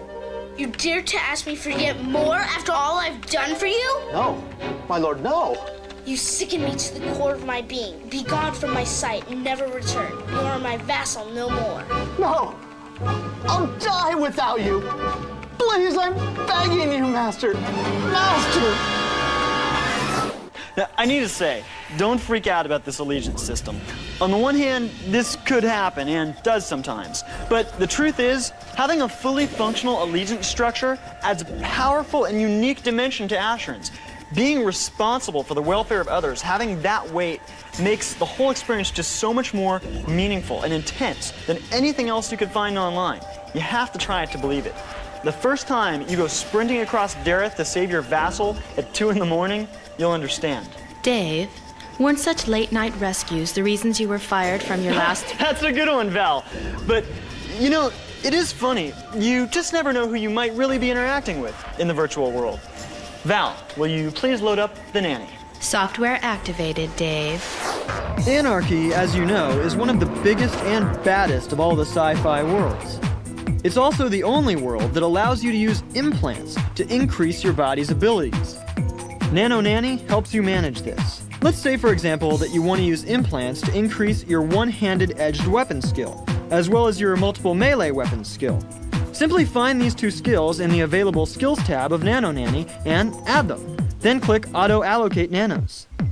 Now you're looking at all the possible locations in your body where implants can be placed to increase those particular skills. By going into other menus, you can choose the quality level of your implants and calculate the total boost you'll be able to get. How detailed or simple you want to get with Nano Nanny is up to you. At the very least, it should cut down on your shopping time by telling you exactly what to look for to achieve your bionic goals. That gives you more time to do what you really love to do. You can download Nano Nanny at this address, It's also linked on our own website, g4tv.com/portal. Now, by the way, if you haven't picked up Anarchy yet, you should check out the special edition that recently hit the shelves.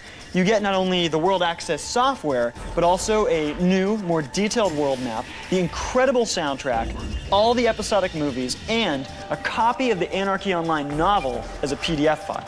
Helen Ross just filed her report, Dave. She's okay? Yes, Dave. Okay, now something else for citizens of EverQuest. Recently, Portal sent 5 of its top reporters into the field. Their mission to each gather information on one of EverQuest's 5 continents. Helen Ross was the first to file in a report with this piece on Kunark. If a single word were to encapsulate the continent of Kunark, it would be this one: danger. Here, even these empire-building Ishkar, a powerful reptilian race hostile to all outsiders, are at a disadvantage. This proud species would never admit to the fear which built these high city walls around their mighty kingdom of Cavalis. But the truth is apparent. The creatures that wander the wilds of this land are ferocious at best, painfully fatal at their worst. The Burning Woods, once a pristine forest, now scorched with the marks of blazing meteors. Undead apes stalk these trees today, terrorizing any visitors foolish enough to come here. The woods are also one of the many locales where Sarnax find refuge. These merciless beasts are rumored to be distant relatives of the Ishkar, now crossbred with a fierce species of dragon. The appropriately named Dreadlands, beyond these rings and portals used by traveling druids and wizards, lie horrible creatures indeed. Over 6 varieties of drachnids spin their webs of death here. Only the fearless mountain giants find comfort in taking up residence by their side. The Over There, an almost childlike name for a place which houses so many great evils. Sabertooths, Sarnax, and succulents wait anxiously for trespassers foolish enough to cross through. Those who find death in this region often wind up here, in the Field of Bone. The skeletons of 1,000 species litter these plains. Some know rest, others do not. The waters of Kunark are no less perilous than dry ground. The Swamp of No Hope, primary residents of the Froglocks, creatures whose bite far outweighs their near harmless appearance, while these leeches need little assistance in demonstrating their horror to the world. The Lake of Ill Omen, a large colony of goblins, have made their home here. It is clear that guests are not welcome in their lands. Sometimes a carefully hidden observer can hear them whisper of lost ruins beneath the water's surface. One can only imagine what awaits there. Only this place, the small outpost of Feronia V, holds a semblance of safety in Kunark. This landing spot for the kindlier races of Norath is ruled over by the elven champion Galith Verdith. Here, many adventurers begin their long and tireless quests, seeking riches, glory, and power. But far too many who leave this outpost are never seen again. This is Helen Ross, reporting for Portal. Helen, very informative. We'll be right back with City of Heroes.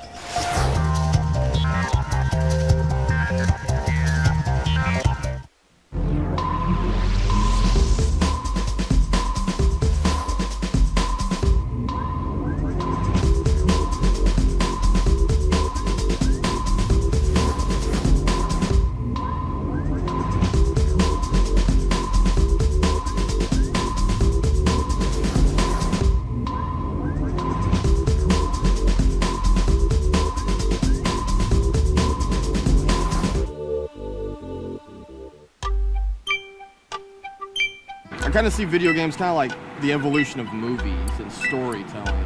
You get to immerse yourself in a world, any world you want. I don't remember a time without games. I mean, I'm 24, Nintendo came out in '85, we had an Atari before then, we had a Commodore 64 before, you know. So I've always been around games, always. Pong, I remember playing Pong. Hours and hours at Galaga. My favorite game, by the way, is Galaga still, by far.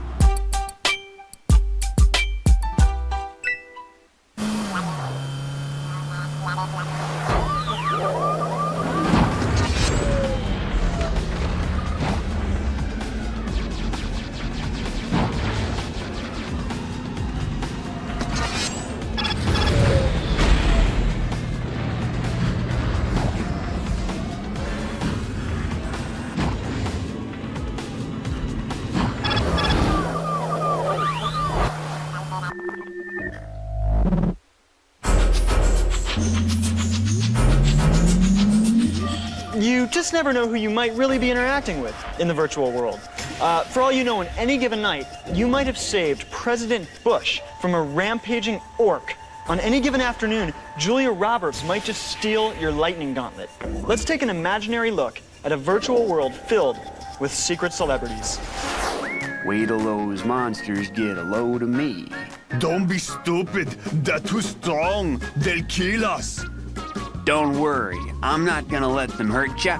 I'm just gonna bash their brains in. No, you don't understand. They're very, very dangerous. They'll kill us. Both you fools shut up. You don't simmer down, you're gonna be messing with me. I'm sick and tired of hearing you fighting like little girls. Hey, you, where you going? Wait here. I'll be back. Get back here. That fool gonna get us killed. You want a piece of me? You can't handle a piece of me. That's bull. I'm leaving. I'll help you guys. How you gonna do that? You a woman. Hey! You watch who you're talking to, jerkwad. Or I'll rip your helmet off and use it as a bedpan. I'm back, and I brought a little friend. You punks feeling lucky? Oh! Oh! I hope they don't find the courage to attack us! I don't want to get my fat ass kicked in! Paragon 2 standing by, Dave. Imagine this. Imagine that your prayers are finally answered. Imagine that you can fly, that you can shoot lasers from your eyes and ice from your fingertips. Imagine standing on a rooftop high above the city, looking down upon its citizens, knowing that you are their greatest protector. Now know that all this can be real. This is City of Heroes.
It's a dream come true. In Paragon City, you'll be able to choose from literally hundreds of different powers and abilities. You'll be able to customize your own costume. You can form superhero teams with your friends, and I swear, this is so cool. You can build your own secret headquarters. I cannot wait to visit City of Heroes. We'll keep you posted right here as the architects of Paragon near completion of their job. Would you like to view email now? Yes. Cool. Okay. This one's from a gentleman nicknamed Droll. I am a loner pretty much in terms of how I play online and how I like to work, etc. in real life. I do technical support from home just like the chick in the net. Online I play solo. There are too many idiots ruining the grouping scene. I level slower than everyone else, but it doesn't bother me. I group when I need a quick experience bonus, but I prefer to explore the world and accomplish what I can on my own. Well, a few things, Droll. 1, lighten up. Yes, there are idiots in online groups, and they're the impatient spazoids who don't give newcomers a break. If veterans like you would group with the noobs, they'd probably learn a thing or two about how to do it right. 2, the great thing about virtual life is it's a risk-free environment for interacting with others, even if you are a loner in real life. Take advantage. And 3, why are you comparing yourself to Sandra Bullock in the net? That doesn't seem right. Next email. Railgun91 has 5 questions about virtual worlds. Is it really worth $10 a month? Real world money is nothing compared to the riches that await you online. Do you get a real sense of immersion? In fact, I don't even need these useless dollars anymore. Do people really get into them, or are they mostly casual? From now on, I'll pay in coins and Purials and gold. Is it a pain in the butt to get out of paying for those free trials? No, but does it really matter? And finally, which is the best?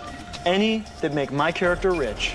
The Portal Drifter has just left a video message, Dave. Why doesn't he ever stop to talk to us anymore? I'm too busy for chit-chat. Get some fighters in here. There's trouble brewing in the swamp. I need an army, besides myself. Send them in fast or the deal's off. Drifter out. I don't even know what he's doing anymore. Look, log on to our mission briefings page at g4tv.com/portal to see how you can join in on the Drifter's quest. It is important, and I assure you, if nothing else, you are in good hands with him. Okay, very good. That about wrap things up, Val? Yes, Dave, for this particular transmission. Of course. Well, you can log on to g4tv.com/portal to learn more about today's worlds and to find out how to contact us. We close with a tribute to our friend and coworker, Todd Diamond. We'll miss you.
Hi. You know those people who go around bragging about how they visited every continent? Well, I bet money they haven't been to Antonica, Fedor, Otis, Kunark, or Velius. But I have, and so have hundreds of thousands of others. Our coverage of EverQuest continues today on Portal.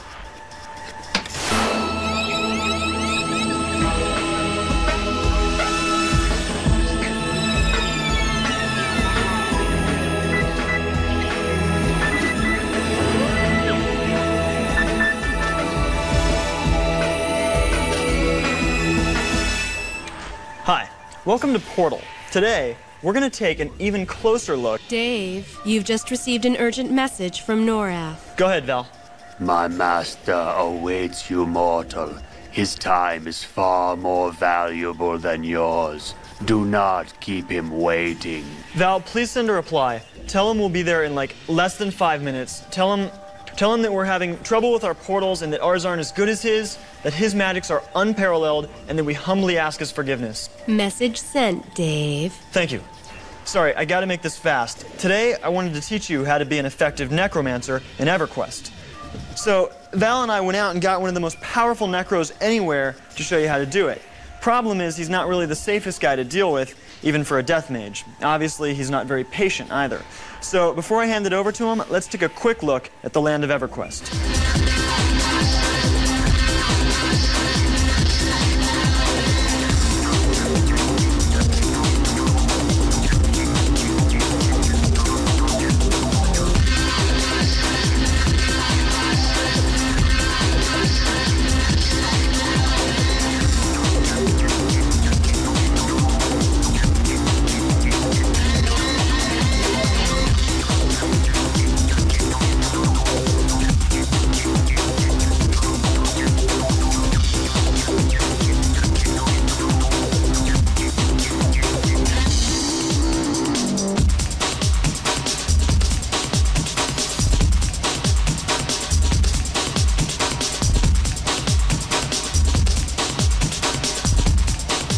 EverQuest is the most popular online world in America, a virtual kingdom with over 400,000 active citizens.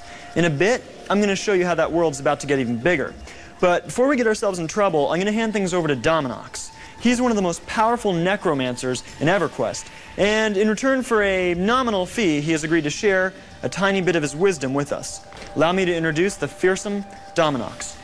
Sir, I greatly apologize for the delay. I would expect no less from a warm blood. We will discuss at a later date how this shall affect my payment. In the meanwhile, feeble minds, shall we begin our lesson? Step into act. Screw that guy. Thinks he's so tough. Like only dark elves can be necros. Hey, you ask me, us gnomes is better. It just has sleeping ugly here. You know what he says to me yesterday? He says, get this, he says, I got a Napoleon's complex. I don't even know what that means, but I got you Napoleon right here, pal. All right, come on. I'm gonna show you guys how to get the necromance. Follow me. Oh, before we get going, I gotta tell my pals I'm gonna be late for tonight's hunt. This is near my home city, Akanon. All gnomes start here. Hang on. Hey, Joey, I'll be back in a bit. Hey, yo, Ali! Hey, Vince, tell the guys I'll be there later. Shut up! I'm fighting here! Yo, Ma, keep my supper hot. Don't be messing with the dead again, or I'll knock your teeth in, you little All right, let's do it. Now, being a necromancer is all about summoning the dead. In fact, you can raise your first skeleton at level 1. Booyah! Watch this. Hey, Bones, sweep the legs. I admit, we ain't the best fighters around, but we make excellent solo characters anyways. Hey, these guys know how to throw down. Hey, all right. We got all kinds of other spells too, like dots. That stands for damage over time spells. You cast them, your enemy keeps taking gradual damage as your buddy's wailing on him too. It's a double pounding. The best are the darkness family of spells. They're dots that not only hurt the poor sucker, but they also slow him down. It's a double pounding in slow motion. Ouch! And on the rare occasion that a necromancer does get in trouble, we got all kinds of spells to help us out. Feign death makes you look like you're iced, but you ain't. Kinda humiliating, but so's having to get your ma to come help you get your corpse. We also got life tap spells to suck the life from your enemy and give it to use. They ain't as harmful as dots, but if you start getting nailed, they gonna save your life. You wanna be able to cast your spells right. You need lots of intelligence. Just look at me. I got 1580 on my SATs. You need dexterity too, and a little charisma don't hurt either. Helps make you nice with your bud. Hey, beautiful, give me a kiss. Mwah! Okay, ain't much you can do to stop a good necromancer. At really high levels, we can even summon one of these, a specter. Huh? Only downside of being one of us is we ain't so popular with the townsfolk. Might be that whole raising the dead thing. I don't know. Sometimes shopkeepers won't even sell you stuff. Easy way to fix that, though. Yo, newbie jerkwad, go buy me some apples and I'll let you keep the change. You can even earn some extra cash as a necro by summoning people's corpses for dough. Plug your nose. Anyways, I gotta go. Good luck to you, and remember the necromancer motto, Necros, the original deadheads. Yeah, I made that up myself. The original deadheads. I like it. Val, let's talk to him later about a copyright and t-shirt co-venture. I'll schedule a meeting, Dave. Perfect. Well, that worked out better than I thought, all things considered. When we come back, a tour of an EverQuest continent, plus Earth and Beyond.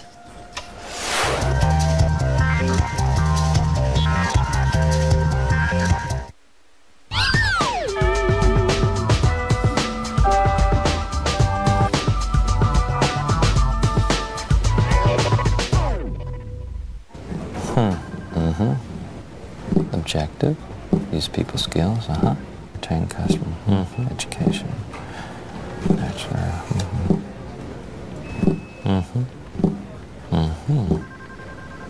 It says you have experience with Excel and Word, but what do you exactly mean by 38th level Beast Lord?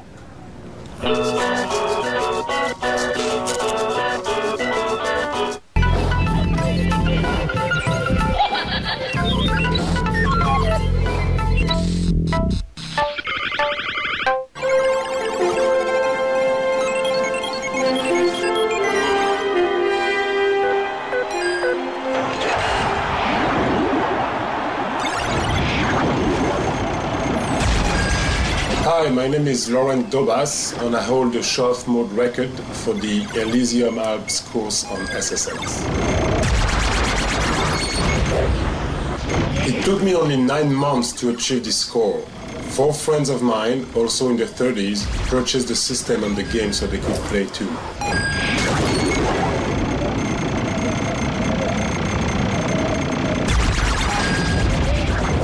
When the PS2 came around, my life changed. The first SSX was a revelation for me. Awesome graphics and what video games are supposed to be all about. Once I realized the million points barrier could be broken, I had to keep trying. I had to do it. It was a hot summer afternoon and I was just out of the shower. I turned on my PS2, my VCR, and bang, I hit the million points on my first run. I was shaking like crazy and unable to play after that for a couple of hours. It was pretty insane.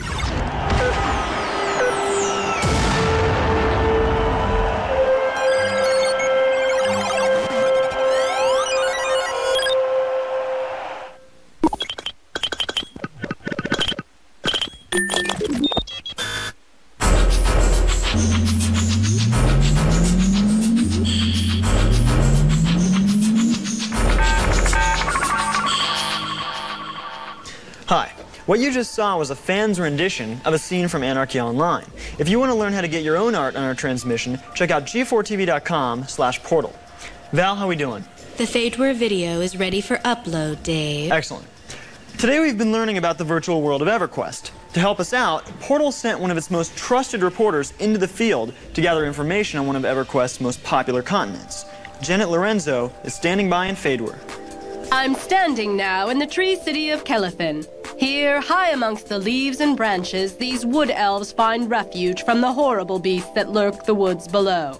This lift, the only divide between joyous laughter and screams of terror. Perhaps some travelers still hold on to a romanticized concept of fairies. These ignorant few have obviously never suffered a winged attack in the forest of Greater Feydark. These tooth fairies will take your life and leave nothing but blood underneath your dirt pillow. Many advanced adventurers will also dismiss orcs as child's play. But while the lone specimen may be vanquished with ease, the legions which await to the north in Crushbone provide a fatal reminder that these creatures are pack animals indeed. For those of peaceful origin, safety can be found in the nearby city of Felwith, home of the High Elves. These powerful and noble magic users have crafted their home of solid marble. The Tower of Mages, a not-so-subtle reminder of the High Elves' power, this impossible structure has somehow defied the laws of physics since the day of its creation. Yet another city lies to the south, but to reach its gates, one must travel across the Steamfont Mountains. That means avoidance of these kobold camps. Unforgiving clockworks, malfunctioned automations, the result of careless gnome tinkering. And most of all, the Minotaur Caves, where spelunking is performed by only the bravest warriors and greatest fools. Should you survive the journey across these mountains, Akanon awaits. Knowledge is paramount here, and the native gnome's primary pursuit. Flowing water is the principal source of power in this wondrous city, where the gnome's famous zoo brings visitors from across the globe. But every city has a dark side, and beneath the city streets, darkened mines are rumored to house a guild for the evil necromancers. A continent away on Phaedweir's opposite shore lies the home city of yet another little people, Kaladin. Here the dwarf king, Kazam Stormhammer, rules proudly over his deceptively mighty people. A pride displayed in the face of this ancient statue, which guards the city gates. This estate was also once a stronghold of dwarven pride. But now this place known as Unrest has been overrun by legions of undead horrors. Come here, and you will soon count yourself among them. As a matter of public safety, Portal would discourage travelers from stepping foot on Phaedweir's soil. Few continents hold so many places in which to suffer and perish. Be it the dark elf haven of Castle Mistmore, the wastelands of Dagnor's Cauldron, or the underwater nightmares of Kedge Keep. From the safety of Kelethin's tallest trees, this has been Janet Lorenzo, reporting for Portal! No! Why do the good always fall to their deaths so young? That was Janet Lorenzo, reporting from Phaedweir. Over the next several months, we'll be taking a look at Noreth's other continents as well. And as if the land of EverQuest wasn't big enough, as if 5 massive continents and a moon to explore weren't plenty, the realm of EQ is about to get even bigger with a new expansion land. Now, this new land isn't so much a continent as it is an in-between place. It's the Plains of Power, magical realms that the gods of Noreth call home. Thanks to Val's hard work. Thanks, Val. Of course, Dave. We've already been there. Let's take a look at a few images we managed to capture inside.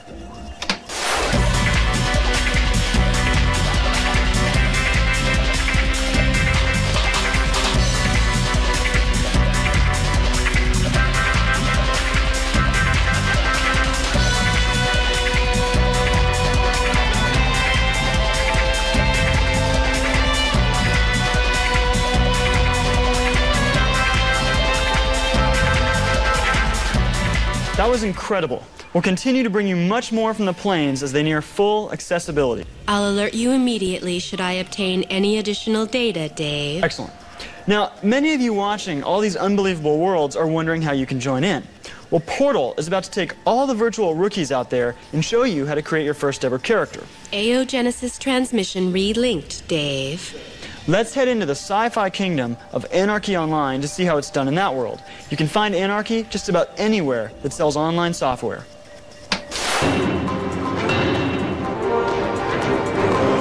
So here it is. This is the first thing you see when you jump into the world of Anarchy Online. Actually, I'm not in the world yet. This is a nowhere space where I create my first character. By walking up to these buttons and right-clicking, I can choose my species and gender. Holding down Shift and left-clicking will tell you more about what these choices mean. Once you're ready, click on this button to teleport to the next room. Here, you'll choose your face,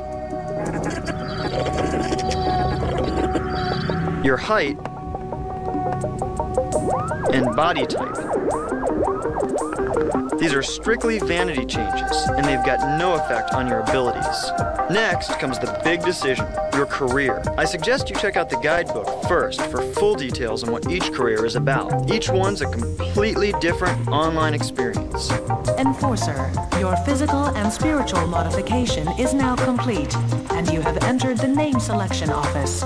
Finally, choose your faction by entering the world through one of these 3 doors. The announcer will tell you a little about what the differences are. Omnitech is a hyper-corporation. The primary goal for Omnitech is material gain.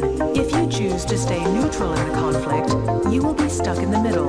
The clans are opposed to what Omnitech stands for and fight to free Rubicon from its oppressive rule. If you choose to fight for the clans, you will start in the rebel part of Rubicon, on the dry side of the planet. This is where clan members come into the world, the backyard area.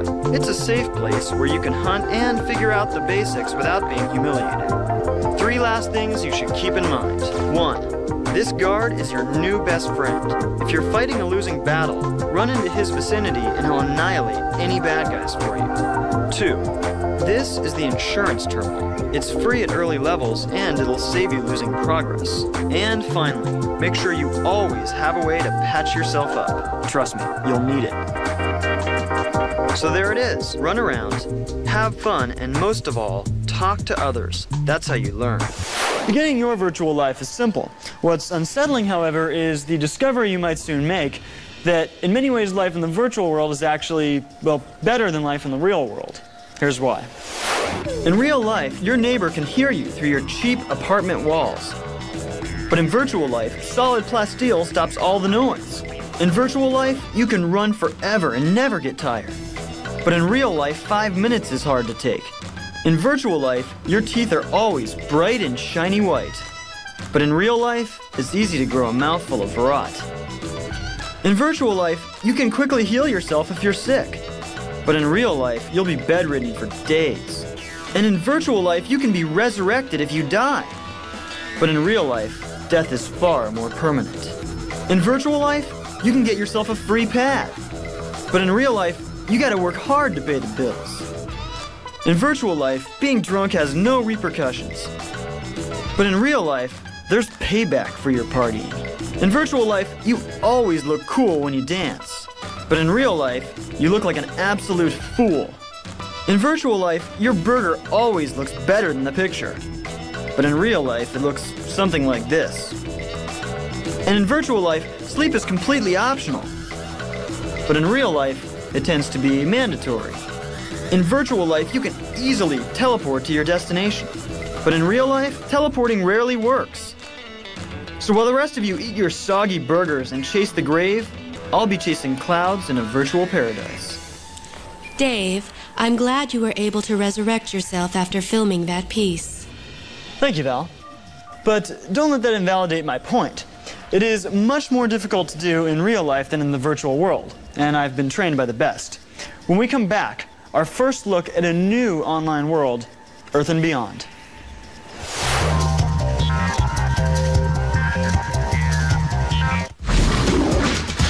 One is fast with his hands. Whoa. The other is quick with his mouth. 10 fingers, 10 toes, 20 reasons to die.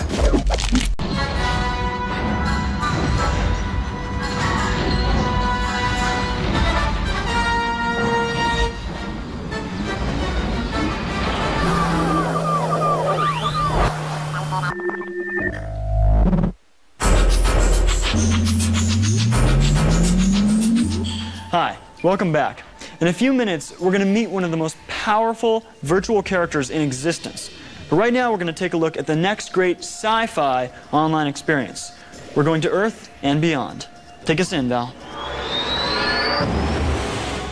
Earth and Beyond is a massively multiplayer science fiction starship RPG. We really wanted something to be a bit broader, and we wanted something vast. I think it's sort of a conglomeration of a lot of sci-fi work, the end-all be-all space-based massively multiplayer game. So there's a lot of things about the game that make it a really fun experience, something that's engaging from the beginning, and the graphic quality is really superb. You have a starship. You start off with this great piece of technological equipment. You have real power. So you're not running around with a butter knife whacking rats. My main goal was to actually give these spaceships more unique personality, whether it's by shape, proportions, or with color.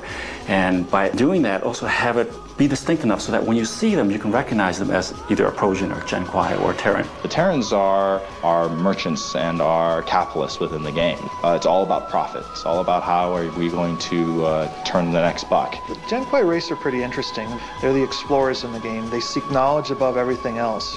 Being an explorer, you're naturally going to want to discover things and kind of watch over the other races. The Projans, very much a military background. They're going to protect humanity from whatever hostile encounters are out in outer space. And through that, they develop a whole set of culture, making sure that they can go into battle and come out victorious.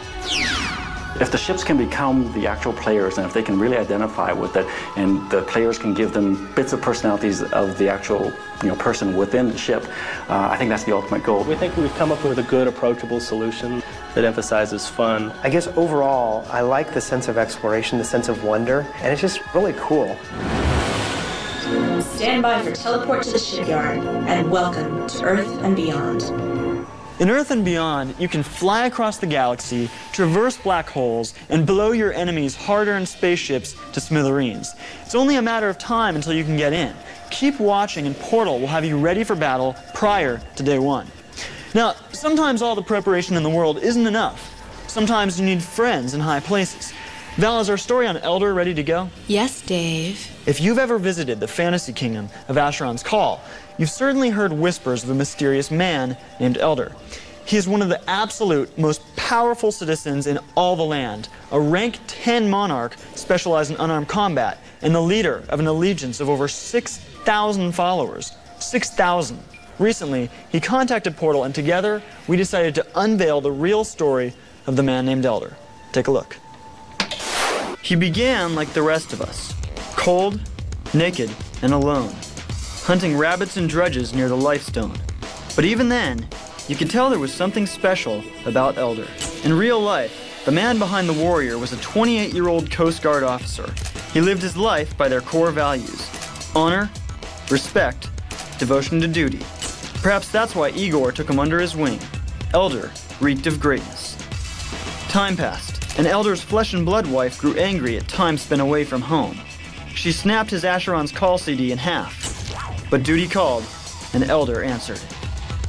It was then that he discovered the secret, an untouched hunting spot called the Crater Lair. It was his own private dungeon with treasures like few had ever seen. He would return to Tutu after his long hunting trips, sharing untold wealth with strangers, as generous as his real-life counterpart. The masses responded with pledges of loyalty, and Elder's power grew. And then came the confrontation. Elder's own monarch, the leader of hundreds of followers, was believed to be selling donated allegiance items for personal wealth. A scam of unparalleled scope in the world of Asheron's Call. The allegiance would be finished, unless someone stepped forward to lead them. Elder donned the crown. He organized quests, first weekly, then nightly with the help of the warrioress Nenev. An allegiance mansion was christened in the name of a fallen friend. A website overflowed with members. They came from all over, New Zealand and Australia and Germany and every corner of the globe, more than 6,000 of them total. They came to fight with him. They came to bleed with him. They came to learn from him. Honor, respect, devotion to duty. These are the ways of the Elder. Elder, Portal forever salutes your allegiance. If you ever need us, you know how to reach us. Val, any email today? Yes, Dave. Uploading now.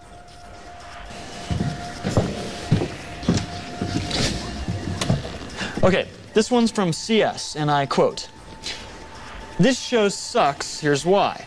The show has a great ideas with the online games and all, but what the blank is with that stupid computer. It's like watching Blue's Clues. If only the network wasn't as cheesy.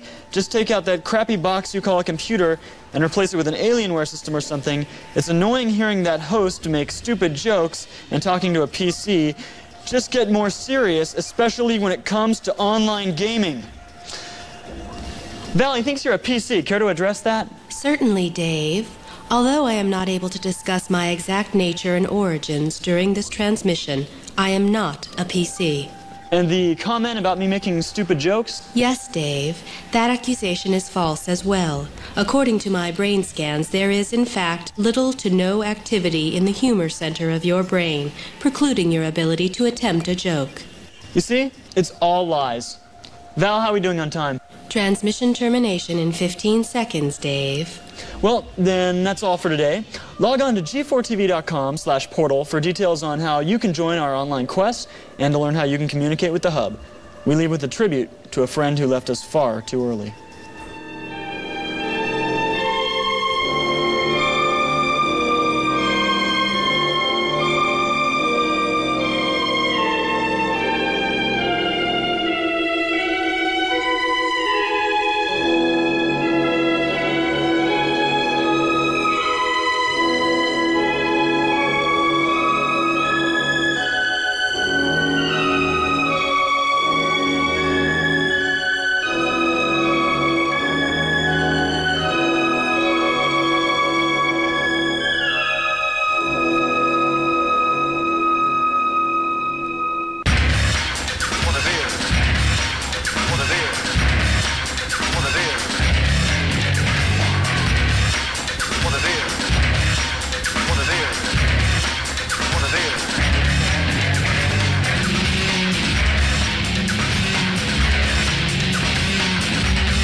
Hi. This is not pleasant viewing. If you want to sit back and relax, this is not the show to watch. This is a stressful transmission. It's about uninhibited rage, innermost shame, sin, and responsibility. Today we explore the darkest corners of virtual and real life. Today we dig deep. And just when you can't take it anymore, it's time for a wedding. Welcome to Portal.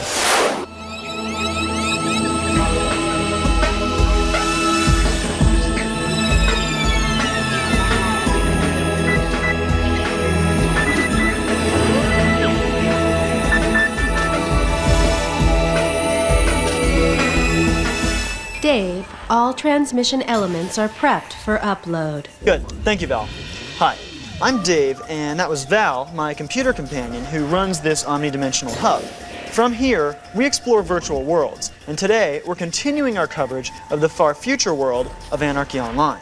Now, this story is unfolding right now as we speak on the distant planet of Ruby Ka. There, two opposing factions, the ruling corporation Omnitech and the rebel clans, have turned the planet into one giant war zone.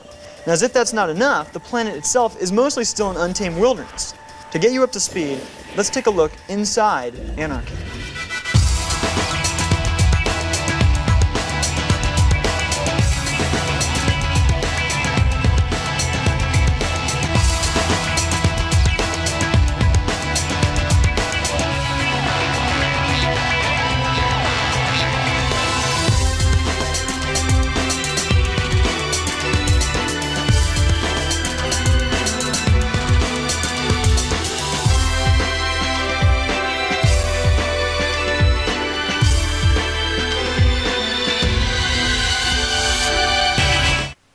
Well, now that you've all seen what Anarchy looks like, we're going to focus in on one of the game's 12 playable character professions, the highly mysterious and spiritual metaphysicist.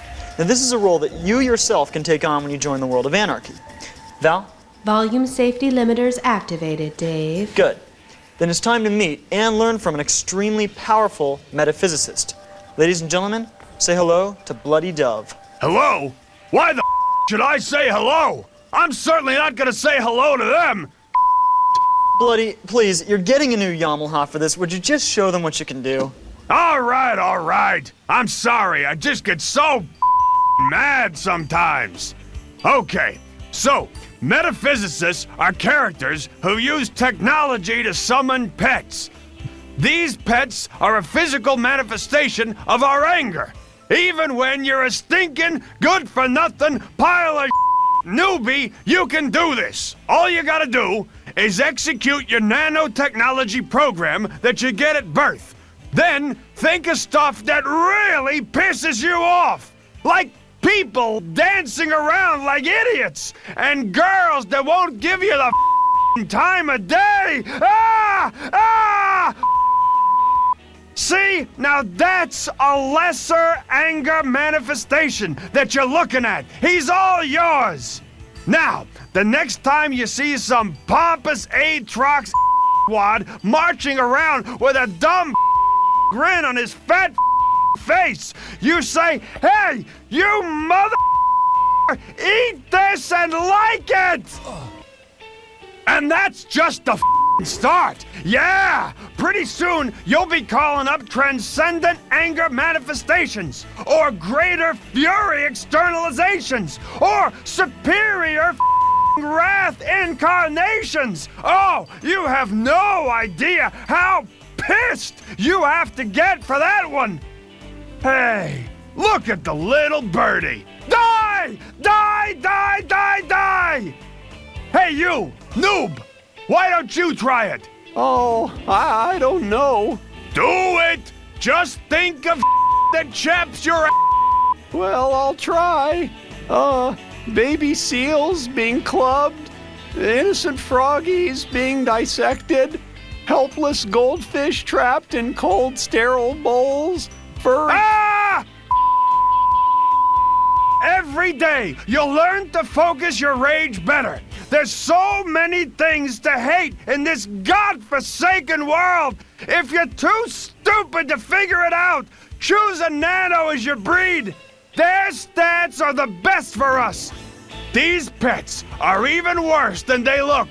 Plug your nose and do a little shopping. Formulas like Instill with Righteous Frenzy will make them fight like crazy bastards. You can get direct damage nanos too. That way, you can get the last hit in after your pet's done chewing them to pieces. Burn!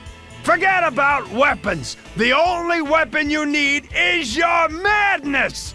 Here's the best part. I saved it for last, and you can kiss my for that. When you get really good at gnashing your teeth, you can summon a real-life flesh and blood demon! Let me see. I gotta think of something that really... Oh, yeah! Last week, I took a wrong turn in the grid, got home late, and missed the first 5 minutes of Portal!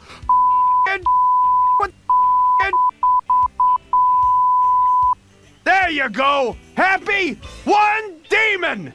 And don't just stand there, go! Kill something! Go, go, go! Oh, and this is the best part. Hip, hip, mother hooray! At some point, when you get a brain, you can fly! Only metaphysicists can do this! Now, you can go and live your little childhood fantasies and fly around like a big so grow up and you! Val, you think we should see about getting Bloody signed up for some anger management classes or something? I have already extended the offer to Bloody, Dave. What did he say? I am unable to repeat his exact response on this transmission. Fair enough. We'll be right back with Portal's take on E3.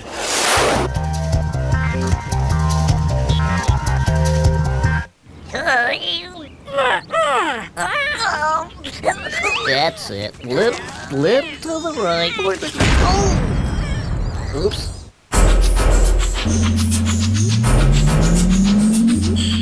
Welcome back to Portal. In a minute, we'll get back to the world of Anarchy Online. But first, while the testosterone's still flowing, I'd like to take a minute to talk about something else important. Smut love. Dave, are you referring to your new organization or the triple X-rated film? No, Val. My organization, Smut Love. Strong men, unafraid to like unicorns visibly. I've had enough. I can hang with the best of them. But why is it that when a man likes unicorns, his masculinity is suddenly called into question? Liking horses is okay. Just ask John Wayne, or Roy Rogers, or Jim West. But add a horn and some magic powers, and suddenly you're not a real man. Smut Love is going to put a stop to all this. Right now we are 1 member strong, me, but our ranks are growing every day.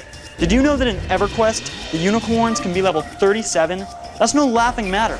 These are powerful and formidable creatures. But in junior high, I was routinely ridiculed for my unicorn notebook and socks. The time for smut lovers has come. So yesterday, Portal took to the streets to see what some real-life tough guys had to say about unicorns and the organization.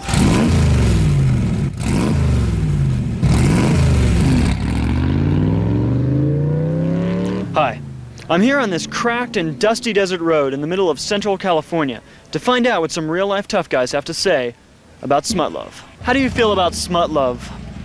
I love it. Well, I guess that's all right if you like that kind of kinky stuff. As long as you keep it clean. Am I a smut lover? Oh, absolutely. And how long have you been a fan of smut love? My whole life. So how do you feel about smut love? Smut love? Smut love? What's smut love? Strong men unafraid to like unicorns visibly. Sounds kind of weird. Strong men wanting to enjoy unicorns. I guess you're going to make a point some way. At some point, you're going to make a real point about this issue. You're not ashamed that you might have an affinity for unicorns? Oh, no, not at all. No. Kind of like the little buggers. I think that every man who loves a unicorn should definitely express it out in the open. I love the horn. Keeping it in the closet is just something wrong. So you've never had any encounters with unicorns? Never. Or virtual unicorns? Never. And when did you first start liking unicorns? Oh, well, my wife's a Sagittarius, but... So you have no problem being with a man who likes unicorns? No, not at all. I find it kind of appealing, personally. Now, if John Wayne rode a unicorn instead of a horse, do you feel that that might help the image of unicorns? Yeah, it might have helped if some of the new cowboy stars, whoever they may be, decided to ride unicorns. They might help. I believe it would, yeah. John Wayne's an all-American hero. Put some Western-style stuff on the horn itself, that might help out. So you'd be willing to join Smut Love and be a fan of unicorns? Oh, absolutely. Certainly. Yes, I would. Yeah, sure. Well, maybe I might try it. And what would it take to make you join Smut Love? It depends on how much it costs. Welcome to the club, sir. Thank you very much. I appreciate it. I hope I get a little card in the mail. Of course, sir. I don't even know the prices. You have to say the prices and send an application to the house, and I might think about it. Thank you, Val. You'll be hearing much more about smut love in the 2004 presidential elections. Dave, Jane Preston is standing by with her report. Excellent. Then let's get back to Anarchy Online. Now, everyone's heard the philosophy that by remaining neutral in a conflict, you're actually choosing sides. You're choosing to ignore the injustices that are happening around you. That makes you culpable. This rule applies in RubyCon as well. There, a small group of loners and self-serving adventurers make up what is known as the neutrals. Many experts believe that in a terribly close battle between Omnitech and the clans, it's these neutrals and how they choose to act that will tip the scales and determine the final outcome. That's why they're so important, and that's why our virtual reporter Jane Preston is here to give us a tour of the places they call home. Thank you, Dave. I'm standing here in Newland, perhaps the most unsightly and rundown commerce center in all of RubyCon. Here, behind the open fires and piles of uncovered garbage, are the cracked walls that RubyCon's most questionable citizens call home. They come from all over, every breed and career known. Rogues, mercenaries, scam artists, bounty hunters. Their only loyalties to themselves. In this ungoverned cityscape, the neutral shops are some of the most poorly stocked, yet expensive on all the planet. Lines are long and supplies are short. But neutrals cannot patron clan or omni shops, so they must bear the weight. As an alternative, this Wampa takes those fed up with the crowds and foul smells to Borealis, a drab and dreary city that sometimes looks more like a prison than a metropolis. Its gray walls house even fewer resources than those of Newland. Perhaps the only thing not in short supply in neutral territory is adventure. This Bronto oasis is a scene straight out of the Stone Age. But keep your eyes too closely focused on these prehistoric wonders, and one could fall victim to paracellum plants, blood wreaths, cheer-ups, and many various varieties of small but extremely lethal lizards. In sharp contrast to this pristine pond is the toxic waste dump. A literal pool of poison frightfully close to populated areas. The question for lost travelers, what's more dangerous, the radiation itself or the creatures that thrive on it?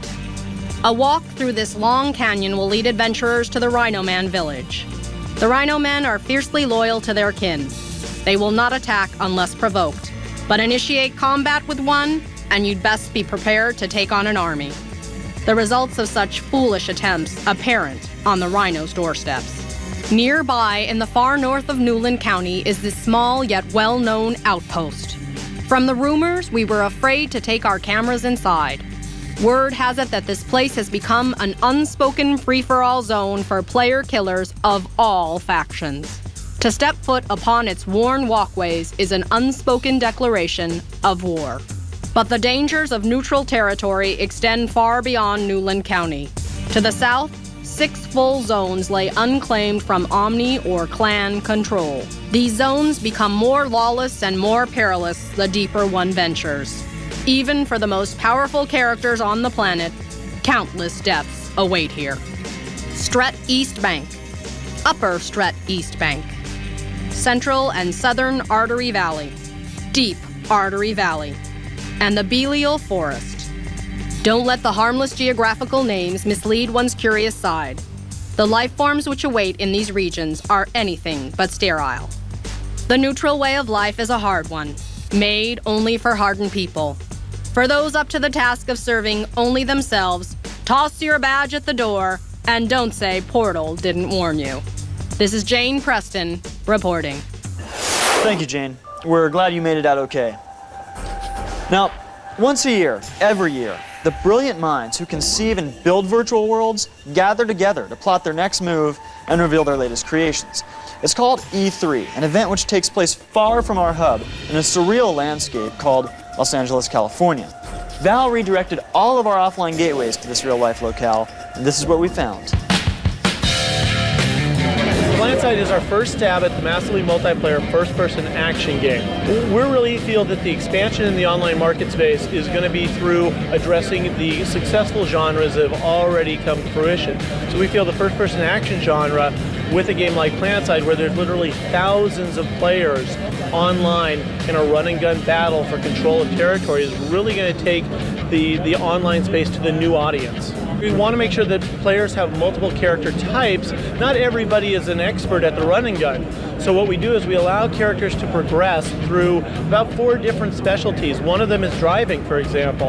And as you gain more experience and skill, you'll be able to drive larger vehicles, tanks and APCs. But those are team-based vehicles, so you'll need a machine gunner in it, and you, the driver. There's also a medic and a scout specialization that you can do. What's involved is actually capture of territory. So in each 8x8 kilometer landscape, there are about 23 different buildings. And what happens is when empires take over the buildings, everybody benefits from one element of the building. So if you take over a biolab, everybody benefits in getting a little more health.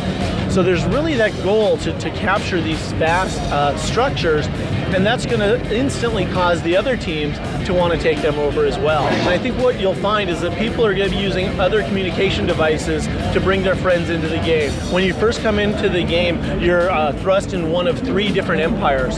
So you automatically have a group and a friendship circle that you can tap into and get in the action really quickly.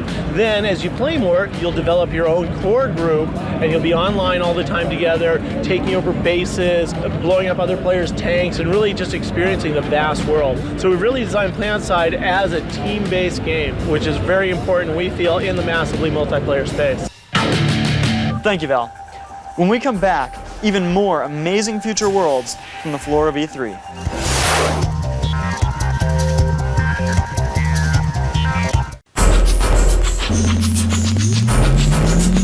We're back, Dave. Good. Then let's get right back to it. Our continuing coverage of E3. Val, please take us back to Los Angeles. It's a massively multiplayer space combat, space trading game, where the goal of the game is really to become the richest and the most respected person in the whole universe. We expect more than 100,000 people to be playing simultaneously. You will be fighting for the life of your corporation, which might include hundreds of other players. And one of the goals for you would be to become the CEO of the largest corporation in the game, using all techniques available, both combat techniques as well as financial strategy. Lineage 2 is the ground-up rewrite sequel, of course, of Lineage 1, which is the largest massively multiplayer game in the world. Whereas Lineage 1 is kind of a top-down tile graphic game, Lineage 2 is a full 3D immersive kind of virtual world game that we think will take the concept of Lineage, which is already the gameplay, which is so popular over in Asia, and will now take that gameplay, couple it with kind of state-of-the-art graphics that we demand here in the West, and hopefully we'll take Lineage to that same kind of level throughout the rest of the world.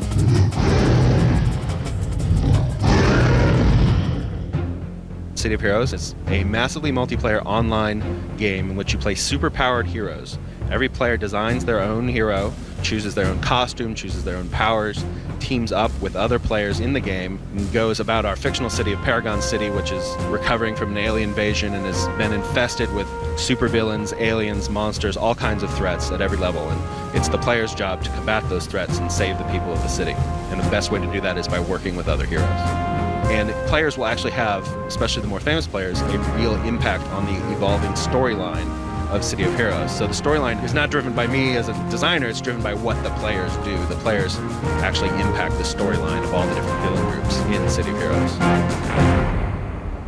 Portal has over 4 dozen virtual reporters scouting these realms right now as we speak. In the weeks to come, we'll show you what to expect and how to succeed in each and every one of these worlds before the virtual doorways ever open up. Dave, the ceremony is commencing in minutes. Great. Okay. Virtual weddings are becoming a more and more common occurrence in the digital realms. Today, to break away from all the violence and danger that we've seen, our community reporter Trish Lewis is going to take us inside a very wonderful and special event in Asheron's Call. Trish? Thank you, David.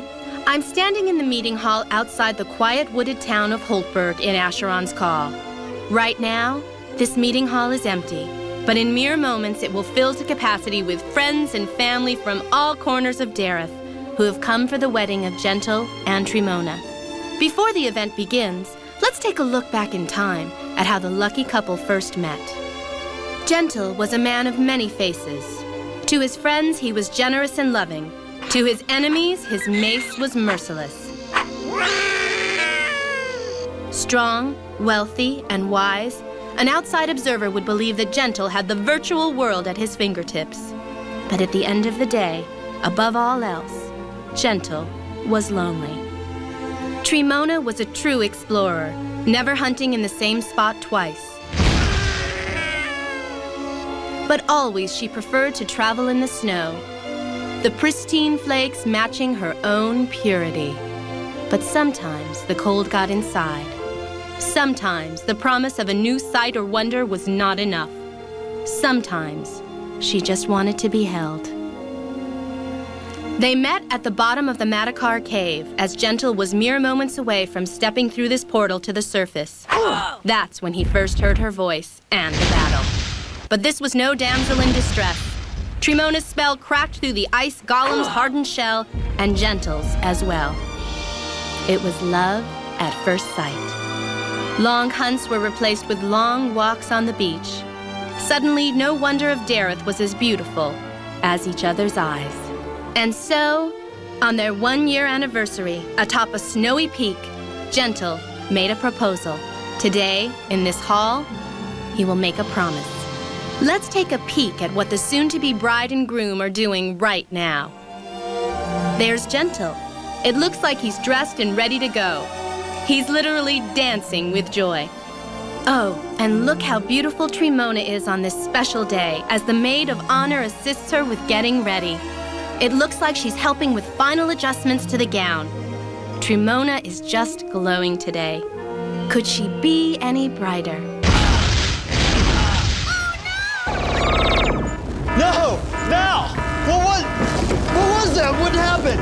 Fools! I am tired of empty warnings. Perhaps the blood of the Virgin will wash the wax from your deaf ears. Leave the realm once and for all, or suffer the fate of final damnation. So speaks the ultimate! Val! Yes, Dave. The ultimate is gone. I know! Please get me the Drifter. Already patched, Dave. Drifter, drop everything else. This is serious. I need your help. The ultimate just came into... I know what happened. What do you think I'm doing? Maybe if you spent less time playing with unicorns and more time doing your job, you'd have been able to prevent this. Now, if you'll excuse me, I'm trying to save your hide. Drifter out. Val, I can't. I'm sorry. Please figure out how the ultimate keeps hacking in here. I gotta go. Please do a tribute for Tramuna. Yes, Dave. Thank you for tuning into this transmission. For more information, might I recommend you log on to g4tv.com/portal. The following is a tribute for Trimona. Goodbye, and have a pleasant day.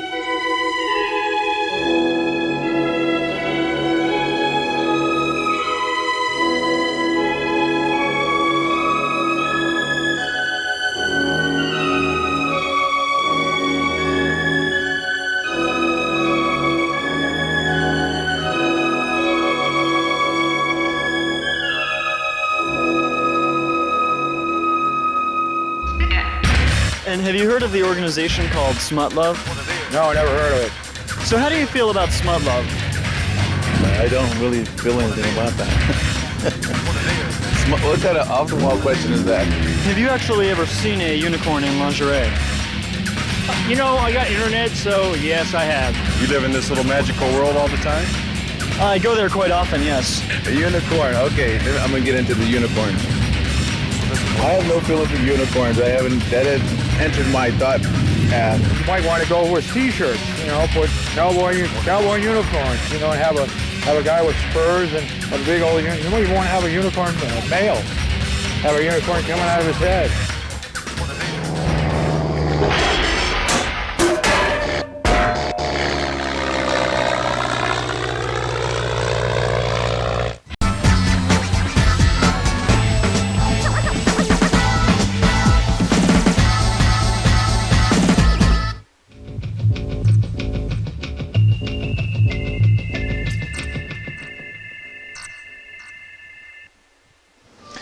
The king is dead. That's what they said when King Arthur passed away. That's what they said when I left high school. Today on Portal, a Camelot like you've never seen. The Dark Age of Camelot.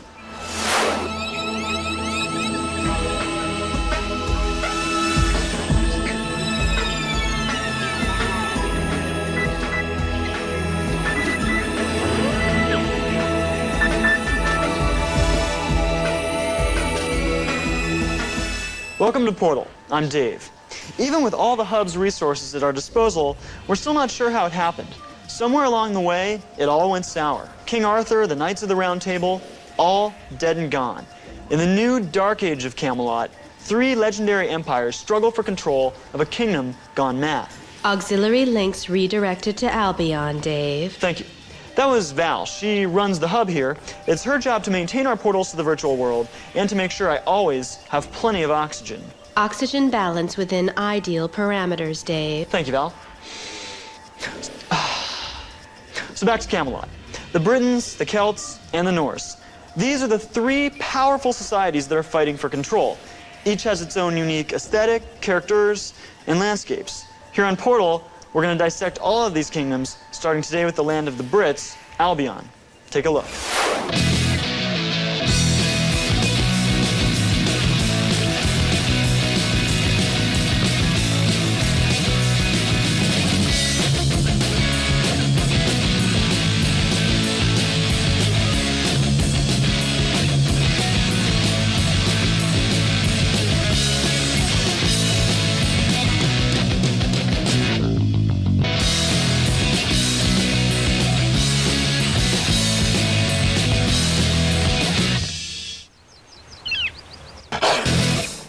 There's a lot to do in Albion, so much so that it can be almost too intimidating to ever want to get started. No one wants to be a newbie, I understand. That's why I'm going to help you out of infancy. This is a Portal how-to guide, level 1 to 2, in 10 minutes. Corpo-statistical morphing sequence initiated, Dave. Here we are, the character creation screen. That's you. If you don't like the way you look, don't worry. You can change your sex, your height, your hair color, and your face. Too bad you can't do this in real life. We'll go with Ichabod Crane Chic. For today, we'll also choose the character class of Elementalist. That's a type of magic user. Pick Avalonian as your race since they start with high intelligence, which you'll need for spellcasting. You'll have 30 extra skill points to spend. I recommend putting 10 to 15 more into intelligence and dexterity to help your magic, and maybe a few into constitution to make you a little tougher. Choose a name and you're done. You'll enter the world in the Lethatis Association, standing next to this woman, Mistress Trethia. She'll be your teacher for a while. Now granted, the name Mistress Trethia sounds provocative, but rest assured it's not a good idea to hit on her. That's what I hear. For now, run down this ramp into the clearing. Okay, in order to get to level 2, you'll need to fill these 10 blue experience bubbles. At level 1, you'll get about 1 full bubble per monster you kill. 10 bubbles, 10 kills. But first, let's get your spell set up. Click on the yin yang to see your magic book. Then drag your 2 existing spells over to the shortcut bar. Now click on yourself, then the first spell. Amethyst Shield. That buffs your armor class. Head into the woods, you're ready to go.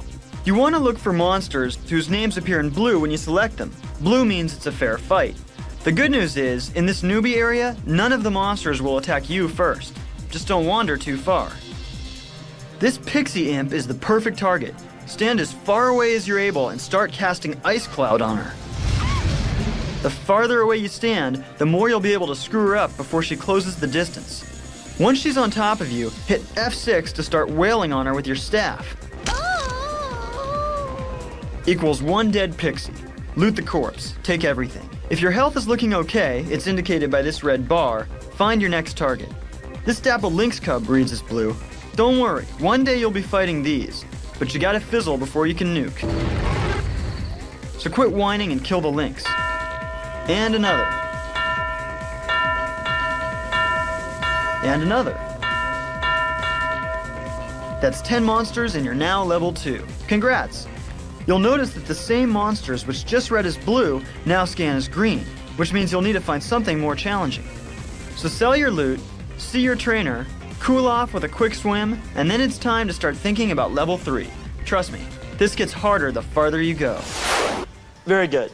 Now, I appreciate any Dark Age vets out there sitting through our newbie guide, but now we have something for you, an in-depth look at the land of Albion.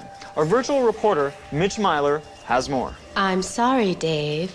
Mitch has run to the bathroom. The bathroom? Why here? That never happens on the news. Certain functions are necessary for humans, Dave. All right. Well, maybe this is a good time to talk about a very important product. Then, when Mitch returns, he'll share his findings with us. Bear with us. As you know, online life can be very intense. Unlike some video game, you can't just turn the virtual world on and off. It exists 24 hours a day, 7 days a week. If you're on a quest with friends and you suddenly decide you need to go get a bowl of cereal, too bad, you can't. There's no pause button. You leave, you'll come back and your friends will be gone and you'll be dead. It's extremely difficult to balance your flesh and blood needs with virtual life. Luckily, there are products out there to make it easier. Like this, the Internet Urinal. This device is a miracle. Next time you find yourself at the bottom of a dungeon, burdened with the responsibility of holding an army of monsters off a party of vulnerable spellcasters, and you absolutely, positively are about to piss in your pants, and you're forced to choose between peeing in your drawers or letting your party die, that's when you'll be glad that you have the Internet Urinal. Just unscrew the cap and let nature do the rest. It's as simple as that. I love my Internet Urinal, and so will you. The Internet Urinal is widely available online for less than $6. It's washable, holds 32 ounces, and comes with this special male-to-female adapter. You'll find a link to it on our website, g4tv.com/portal. Val, any word from Mitch yet? Yes, Dave. He arrived during your excretion containment demonstration. Excellent. Then without further delay, our reporter Mitch Myler gives us a personal tour of Albion. Dave, I apologize, but I must first re-energize the central flow chamber. When we come back, our reporter Mitch Myler gives us a personal tour of Albion.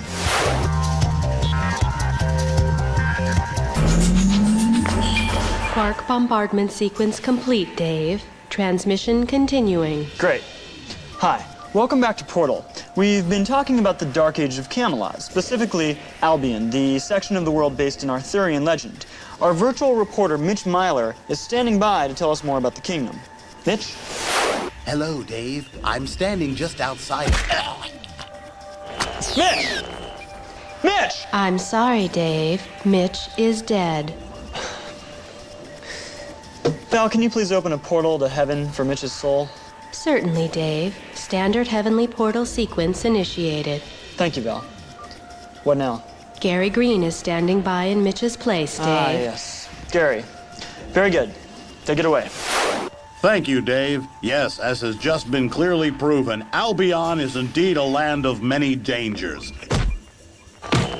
Gary? I'm sorry, Dave. Gary has been killed. Would you like me to open a portal to heaven for Gary's soul? No. Gary routinely stole stamps from corporate headquarters. Out of laziness, not cheapness, mind you. But does it make a difference? Open a portal to another place. Yes, Dave. Any other reporters left? Yes, Dave. I'm patching Kevin McConnell through. Very good. Majesty, horror, beauty, destruction. The contrasts found in this once mighty kingdom of Albion are as surprising as its people. Adventurers of every class pass through the proud gates of legendary Camelot. Some arrive on horseback, others on foot, while others don't arrive at all. Behind the walls, the lucky ones find a brief respite from their duties outside. But in truth, most come here on business, visiting their trainers, shopping for the next best weapon, or working out secret attack plans with their guild.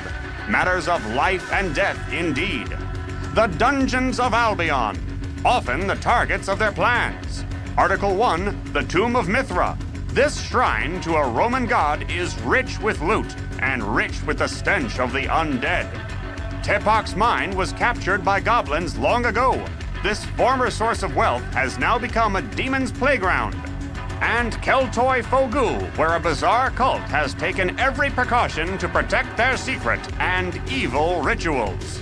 On the surface world, danger is no less apparent.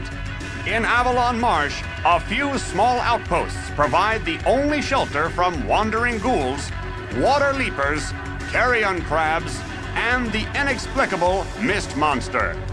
Further to the south, Cornwall serves as a feeding grounds for undead legionnaires, unforgiving beaches, and more boogies, creatures who seem to have stepped out of a child's nightmare into the virtual world. Lycanes lies on Albion's southernmost tip. Among these ancient ruins lie creatures so horrible that no catalog exists of their names. Graves litter the landscape of Albion. In every corner of the realm, fatal encounters await the curious traveler. At this tower in Lynn Barfog, renegade guards stand ready to serve and protect themselves. In the Salisbury Plains, the giants are green, but certainly not jolly. And in Snowdonia, a gate to the frontier is guarded by cats that never purr. The kingdom is not a nice place to visit, and you certainly would not want to live there. This is Kevin McConnell reporting and surviving for Portal. Thank you, Kevin, for your report and your bravery. Survival is indeed a tricky thing, and one of the best ways to survive a conflict is to understand your enemy. Not just what level it is or where it resides, but to truly understand what makes it tick. It's psychology. One young man decided that the information provided in the manuals and field guides and websites wasn't enough. He needed more information, more knowledge. So he entered the world and began an intense research project. While the rest of us so-called adults were busy watching television and exchanging cooties, 15-year-old Brad was hard at work. His goal? Analyze, dissect, and categorize the entire animal kingdom found in Acheron's Call, from their social structure and diet to their behavioral and reproductive systems. Most of us call this an Azur Gromny. We know that it's level 8 and is really neato.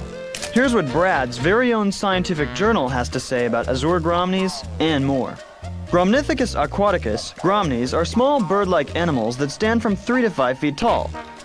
Gromnys cannot fly, but it is apparent that at one time they could. Each species fires a blast of a certain element when attacking its target, its origin unsure.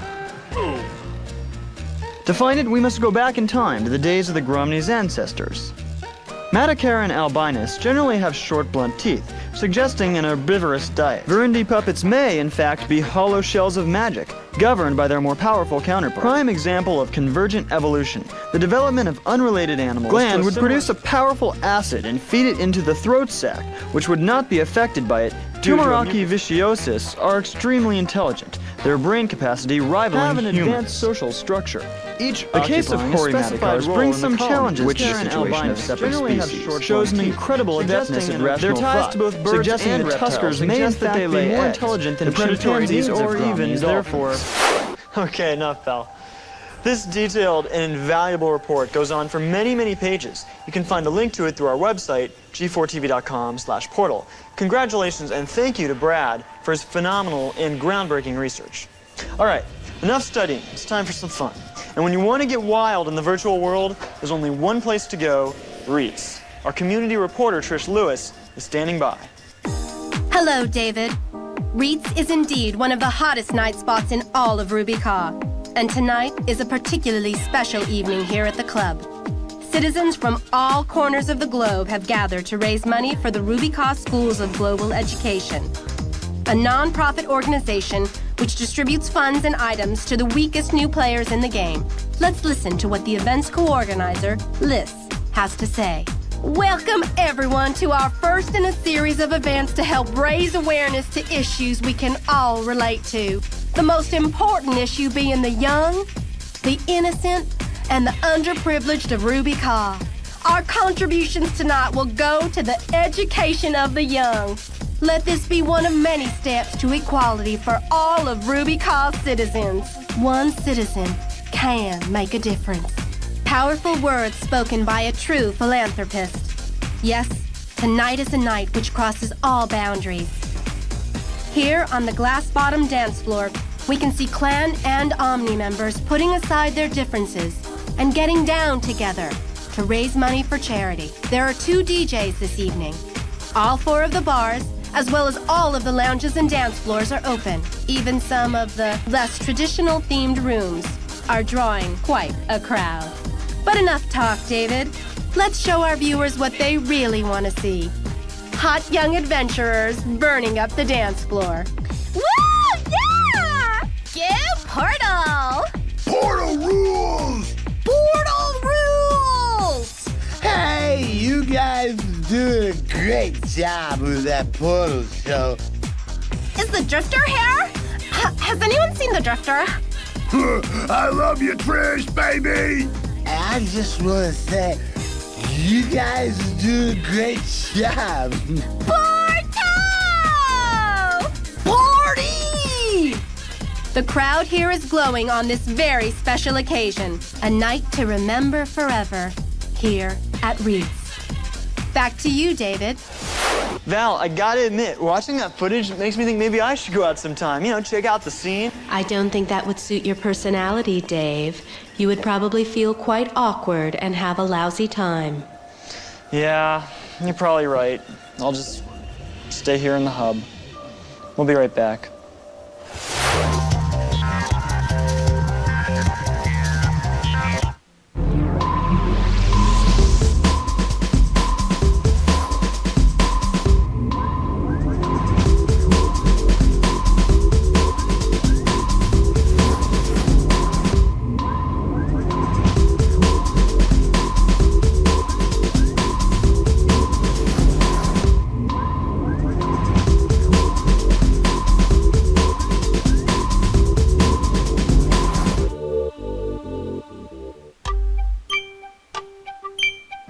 At different Zelda websites, and he had one running, so I thought I'd email him, and he's like, well, if you're interested in Zelda, that's cool, I'm glad you like my website, and would you like to come down and visit? Would you like to go to E3? And I thought, well, E3 is great because it promotes video games and that kind of thing, so we went last year, and that's how we met, and it's really interesting because we started this whole friendship through video games, essentially. Without it, we wouldn't have known each other.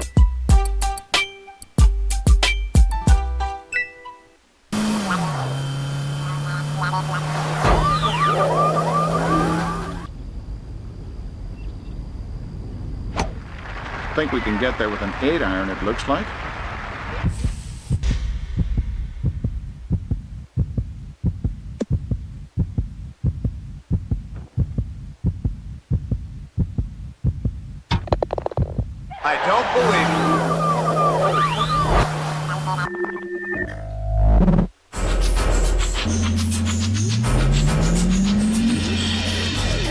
Welcome back. So, what happens in Iceland aside from peace conferences and the mass manufacture of the world's greatest old-fashioned snow cones? Well, a secret organization known as CCP is developing a new online universe called EVE.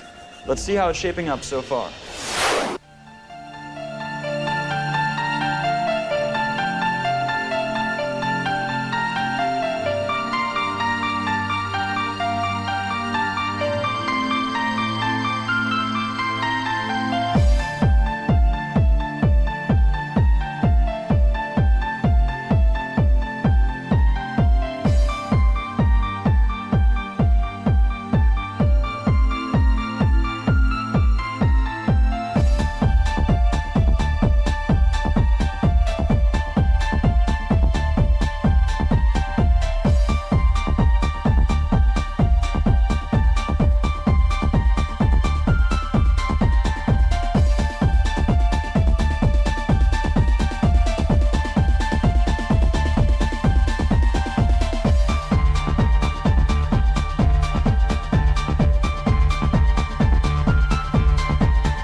Dave, your email has been downloaded. Perfect.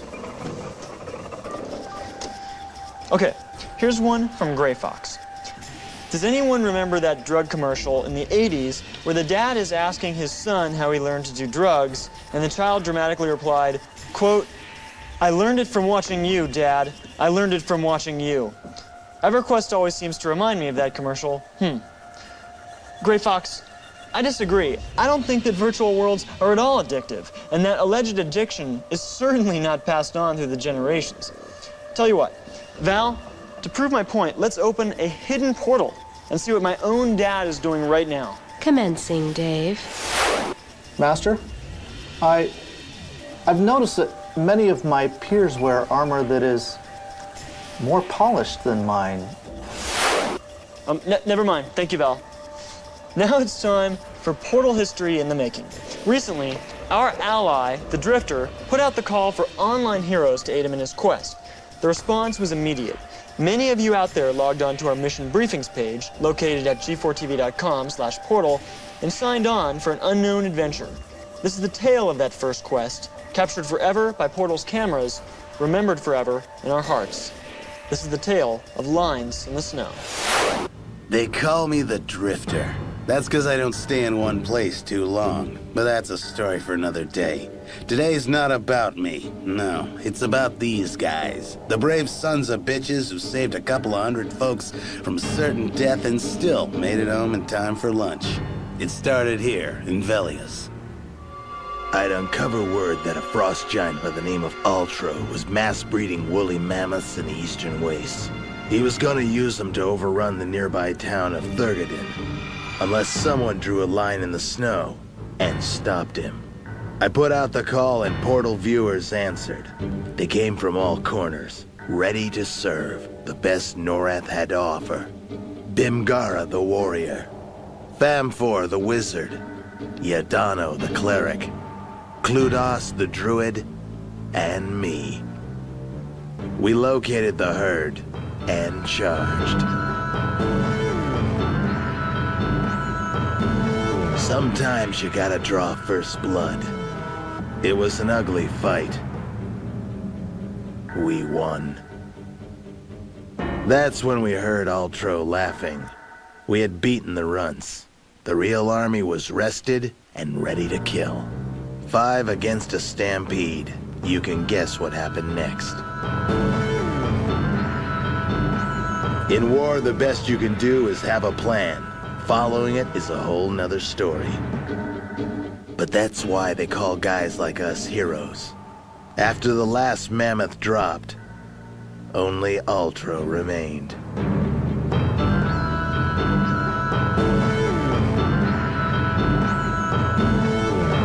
The bigger they are, the deader they fall. The men went home, and Thurgadon still stands. Tell the bad guys to get in line, 'cause the Drifter's coming home. Thank you, Drifter. Thank you. Despite some bumps that we've had, that whole thing reminds me of why we've affiliated ourselves with him in the first place. Excellent. You can apply to join the Drifter on one of his future quests by logging on to our website, g4tv.com/portal, and clicking the link to the mission briefings page. Dave, I've completed our archival video remembrance of Mitch Myler. Good, thank you. All right, we'll be back again soon with a look at the Celtic and Norse empires in the Dark Age of Camelot, as well as updates on all of the online worlds. We close with a fond farewell to an incredible reporter and a great man, Mitch Myler.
Come, delicate children. This is Adribard's retreat, just off the main road into the Camp Corentin forest. It is the grandest of all man-made structures in this pristine swampland. Here, Blueheart and Dye Master Candine sell a variety of dyes, which one can use to match the shade of one's cloak with one's mood in the moment. In this outpost, trainers of many classes can be found. But it is high atop the sturdy stone walls of nearby Caer Witrin that I find my own teacher, who guides me kindly in the ways of the mercenary. Through his knowledge, I learn to wield both my sacred blades in simultaneous harmony. But enough talk of stone walls and sharpened metal. Let us explore the grandest offering of this swampland, the beauty of nature.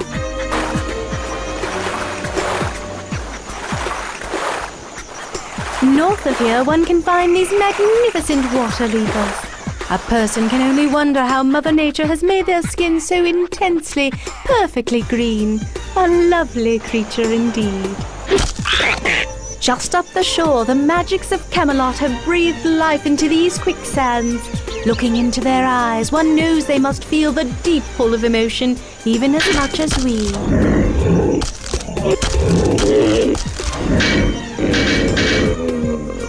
Bogmen, fishers and gatherers are bound together for their love of both home and family. Their loyalty touches one's heart. Evolution has outdone itself on these small islands within the swamp. The size of the mighty carrion crab fills one's soul with humility and a profound respect for the Creator. Avalon Marsh is a place of great spirituality indeed. The souls of many restless undead walk these grounds. Phantom pages, small, helpless, lost, and scared. This ghost church is the holiest place of all. Own heart. Perhaps one day we shall meet in this place and cross this bridge together. Until then, farewell. Farewell. Val? Yes, Dave? Can we take a break? Not yet, Dave. Gruder is standing by. Gruder? Why didn't you say so? All right. Simply put, Gruder is the man. We met him once before in Asheron's Call, the virtual world's most lovable redneck and a personal friend of mine. Please welcome back to Portal, Gruder. Gruder? Hey, fella. How you doing? Gruder, what are you doing? You're half naked there. Oh, I'm sorry, friend. I done get here a little early. Figure I'd take me a bath and get myself real pretty for the camera. You're bathing in the swamp? Well, sure. I ain't got one of them fancy water squirters in my house. You mean a shower? Yeah, one of them. I got my tattered rags back on now. How about I show you around? Sounds good. Okay, this here's Asheron Call. And right now we're in a mighty dangerous place, the East Direland Swamp. But guess what? I done lost my weapon when I was washing my funnies, so we ain't gonna be picking no fights today. But we'll still have some fun. Come on, follow me, follow me. There's all kinds of dangerous critters out here. Real mean types like the skeleton bone knights and them diamonds golems and them high-level shadows too. But the swamp's real pretty, so it's worth it to come on out here. This here's the only life stone around these parts. You should bind your soul here in case you done get yourself killed. In here's the swamp temple. This is where them lizard guys, the Sclavis, is at. Walls in here is as green as they come. Mosses is real pretty. My pa always said it ain't nice to make fun of other people's religion, you know, so I won't say nothing about these guys worshiping a gem. I'll just tell you one thing, though. Them Sclavis is good eating. Over here's the Sclavis Cathedral. Yeah, that religion of theirs ain't too popular. Look at all them empty seats. Most of them suckers is in the tunnels around back. Goes on for miles back there. Whee! Makes me tired just think about running around down there. Well, enough of these lizards. You go on up to the surface at the edge of the swamp. These here tumor rocks got a castle. Real well guarded. But I'll tell you, them tumor rocks is some good eating too. Maybe I'll have me just one. Yep, this old swamp done extend all the way from here to Inner Sea. Now, if you'll excuse me, I got to go find me my sword back. See you later, friends. Thank you, Gruder. Take care. Val? Yes, Dave? Please maintain the primary link to Asheron's. The Drifter should be waiting near Waiju. Contact established, Dave. Patching. The Drifter is a virtual hero that we often work with. Let's pay him a quick visit in yet another swampy locale. Drifter, Drifter, what are you doing? Why are you in your underwear? I was mobbed by grievers on the way out. Tore my armor to pieces. What do you Drifter, want? I'm not going to sit here and talk to you while you're wearing your diaper. What's the matter? Humiliated? Yes. No, I mean, Drifter, look, I need to talk to you about the ultimate. I'm working on it. Think it helps when you keep stopping me like this? Or maybe you can't stand being away from me. All right, then just get back to it. Never mind. We'll be right back.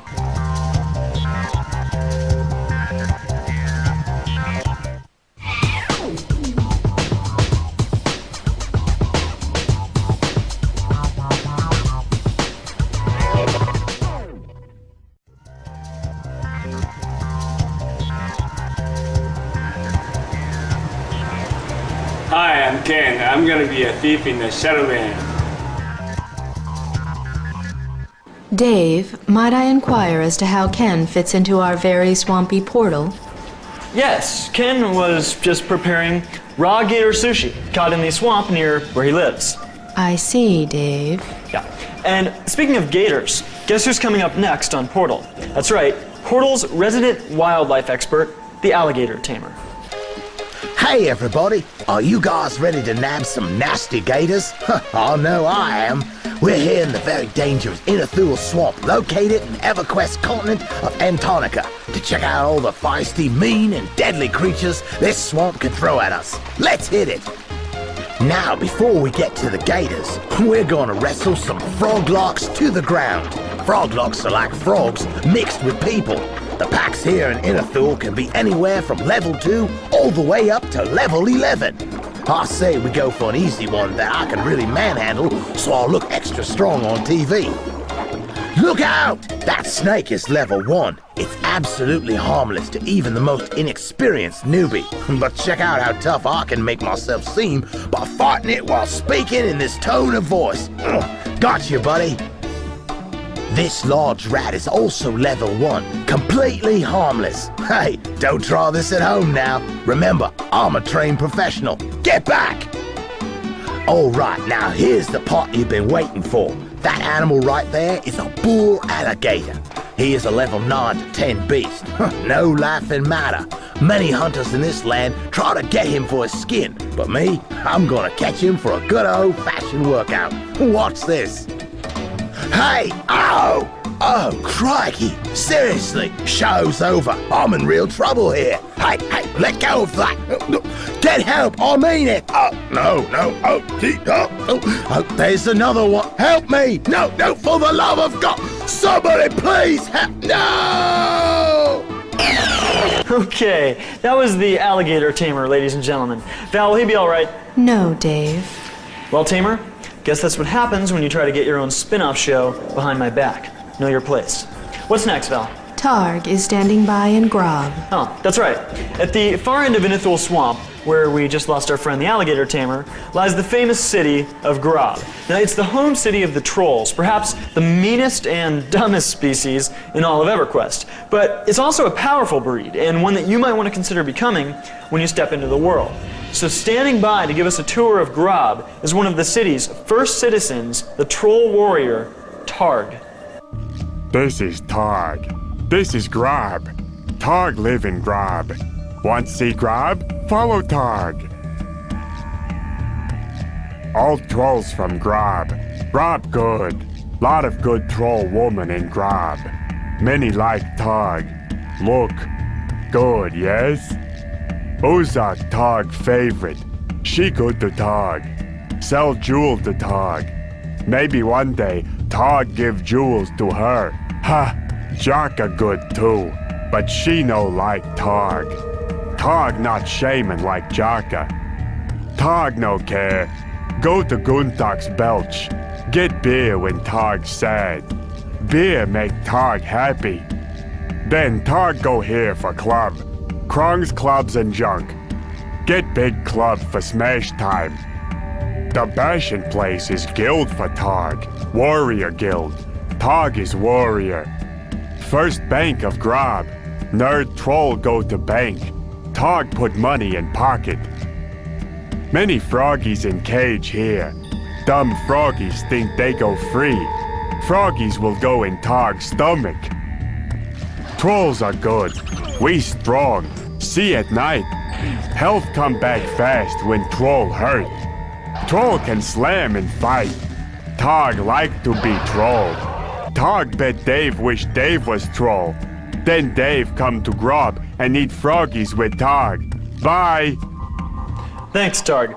I'm sorry I won't be coming to Grob anytime soon. However, I will be sharing the spirit of Grob with you as I promise, in your honor, to eat a plateful of fried frog legs after the transmission. I'll commence preparation immediately, Dave. Frog legs will materialize in containment tube 8 in 17 minutes. Perfect. And Val, let's use swamp frogs this time. Certainly, Dave. Very good. Now we're going to visit what are certainly the most dangerous swamps anywhere in the virtual world. Those found in the artery valleys of Anarchy Online. Now, I'm going to be straight up with you. We sent 3 reporters into the valleys. None of them made it out. Although their work was transmitted here to the hub, we're going to show you some of the uncharted areas and unknown creatures that they discovered. Dave, I've managed to successfully identify many of the life forms from the footage in question and have labeled them appropriately for viewers. Excellent. We hope that as you watch this, you please keep in mind the many sacrifices that Portal has made in order to show you the hazardous places that you've never, ever been able to see. Val, take us in.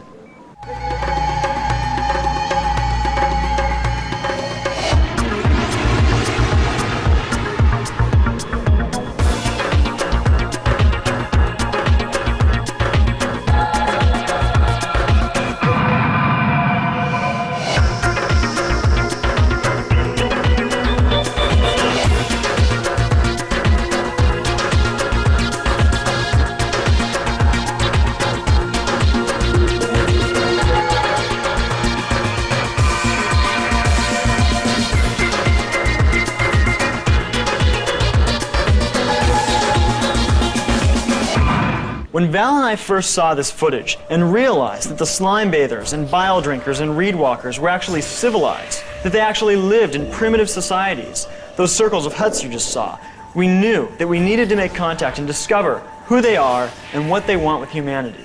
So Portal is proud to announce that standing by right now is one of their leaders, the slime bather, known as Conqual.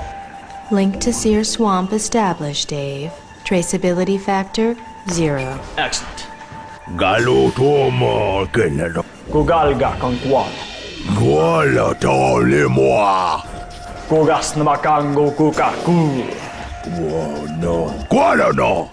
Kolganga higa kuka kanketisa wa tunokanga iguka kuta. La wa. Gondo se la wa. Mole kawila wa. Nokanga le kusna kuka Conqual tang. Galo no. Motelo wa. Conqual nokanga snuka chita huhua pa kakuta fa rubika. Nokanga loa kutia.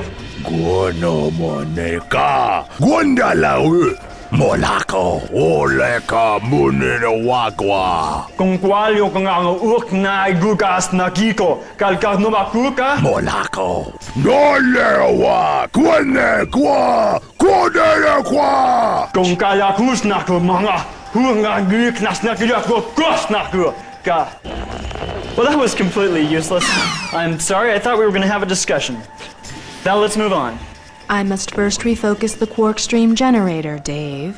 Okay, then we'll be right back after this.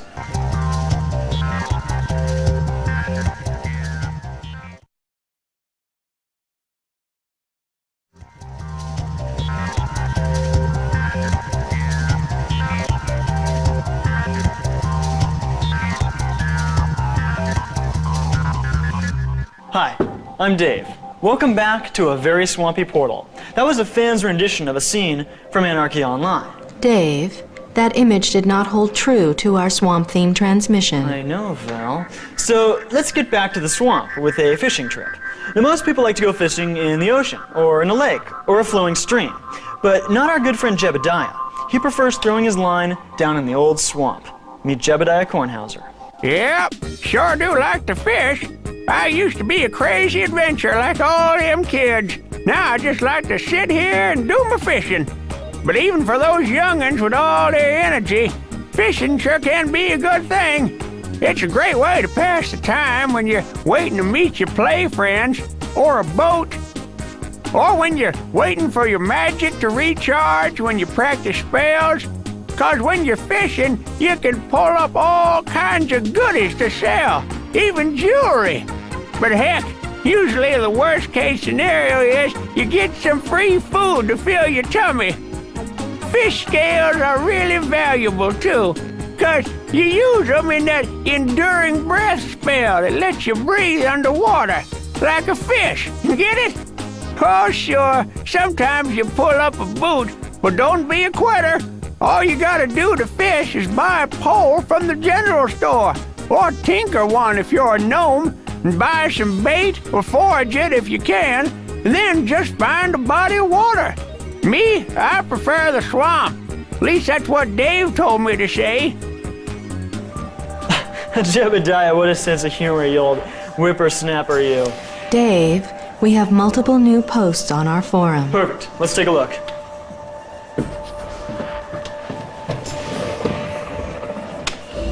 Okay, this one's from Zeratus. Hi, I'd just like to say hi to all you guys, gals. I'm also here to say this will be the forum I'll most likely be at. Why? Because online gaming is fantastic. Nothing better than to frag your best friend, or band together with a bunch of friends and take a journey into a dark cave. Well, Zeratus, I'm not sure what online world you're visiting, but if you let us know, Val and I will open up a portal so we can watch you frag your friends in a dark cave. Here's another. Dave, the Drifter has just filed his report. Good. All right, enough of this. Earlier in this transmission, we met the Drifter, Portal's virtual hero. Now, when the Drifter runs into problems where he needs extra hands, he turns to you for help. If you log on to our mission briefings page found at g4tv.com/portal, you'll see all of the Drifter's current missions. Fill out the application form you'll find there, and if you're chosen, you'll find your own virtual character fighting side by side with the Drifter. Now, the tale of these missions, succeed or fail, will then be told here on Portal, just as this story is about to be told. This one involves a city full of froglocks and one last hope in EverQuest's swamp of no hope. Sometimes you hear philosophic types say that the most dangerous species on the planet is man. I say they've yet to look a froglock in the eye. 4 feet of teeth, jaws, and super fibrous amphibian muscle. Death on 2 very powerful hind legs. And nowhere is more of them than this place, in the center of the swamp of no hope, Frogtown. Frogtown's a lot like Vegas, except there's a lot less slot machines and a lot more frogs. And yesterday, somewhere inside this place, a froglock wizard by the name of Hopper was cooking up an evil plan. He was to sacrifice a dozen of Frogtown's finest tadpoles to some type of pagan death god. In return, every froglock in the city would be transformed into level 60 super warriors. United, the froglocks would be powerful enough to overrun the world. Only a madman would do it. Hopper was happy to oblige. That's when I put out the call for help. Portal viewers answered. There was Krontop, the dwarven warrior, Tariana, the high elf cleric, Zeptor, the Ixar monk, and me. We took one look at the ramp to Frogtown and charged. The power of the Dark God's magic was already flowing into the frogs. They were becoming deadlier by the minute, so we had no time or mercy to spare. We broke down the door to every home in the city and broke down the rib cage of every frog we could find. The big crowd was guarding Hopper's hut. Too bad I forgot to sharpen my sword. During the big fight, Zeptor got the dumb idea to take on Hopper all alone. His screams could be heard over the sounds of battle. We were inspired to finish the fight and save our friend, but it was too late. Zeptor was dead. And so was Hopper.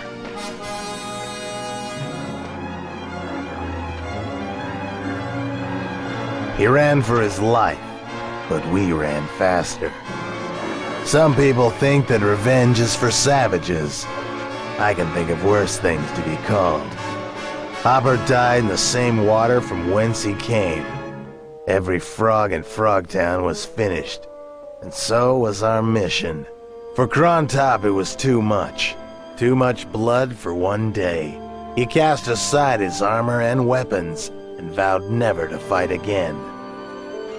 And then there's me, the Drifter. I guess some of us were born for war, and so it's to war I shall return.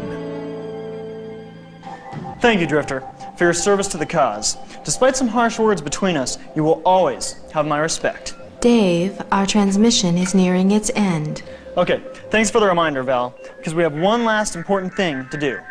Ladies and gentlemen, right now, you're about to see something that you have never, ever seen on television before. We're gonna head into the northern swamplands. Mortal whelp, Your final warning has passed. Now you will suffer the closing blow. Ultimate, just get out of here. What do you want? I have come to fulfill your worst nightmare. I have come to rain my dark havoc on your very swampy portal. Val! Val is no longer online. You promised your audiences of troglodytic apes an all-swamp extravaganza. Well, now your swamp extravaganza will end in a pleasant meadow. Ultimate, no! No!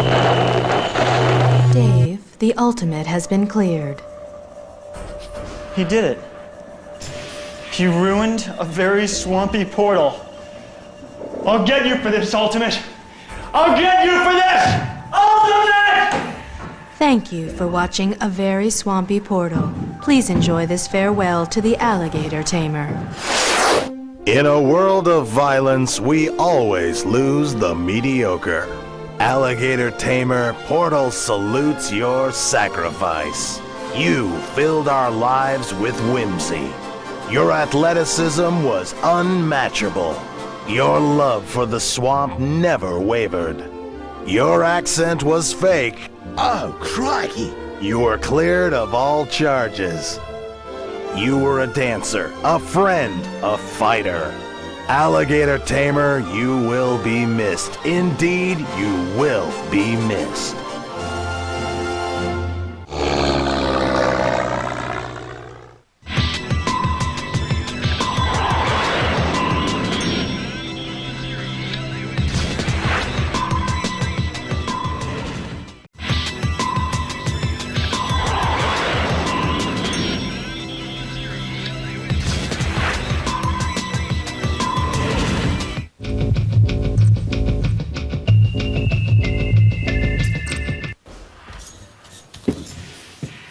In school, we spent so much time studying Greek and Roman mythology, but Celtic lore was almost completely ignored.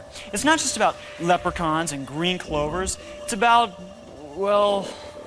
Today, we'll learn about Hibernia, one of the Dark Age of Camelot's three kingdoms and a place rich in Irish Celtic myth, plus kung fu, death, and OCD. This is Portal.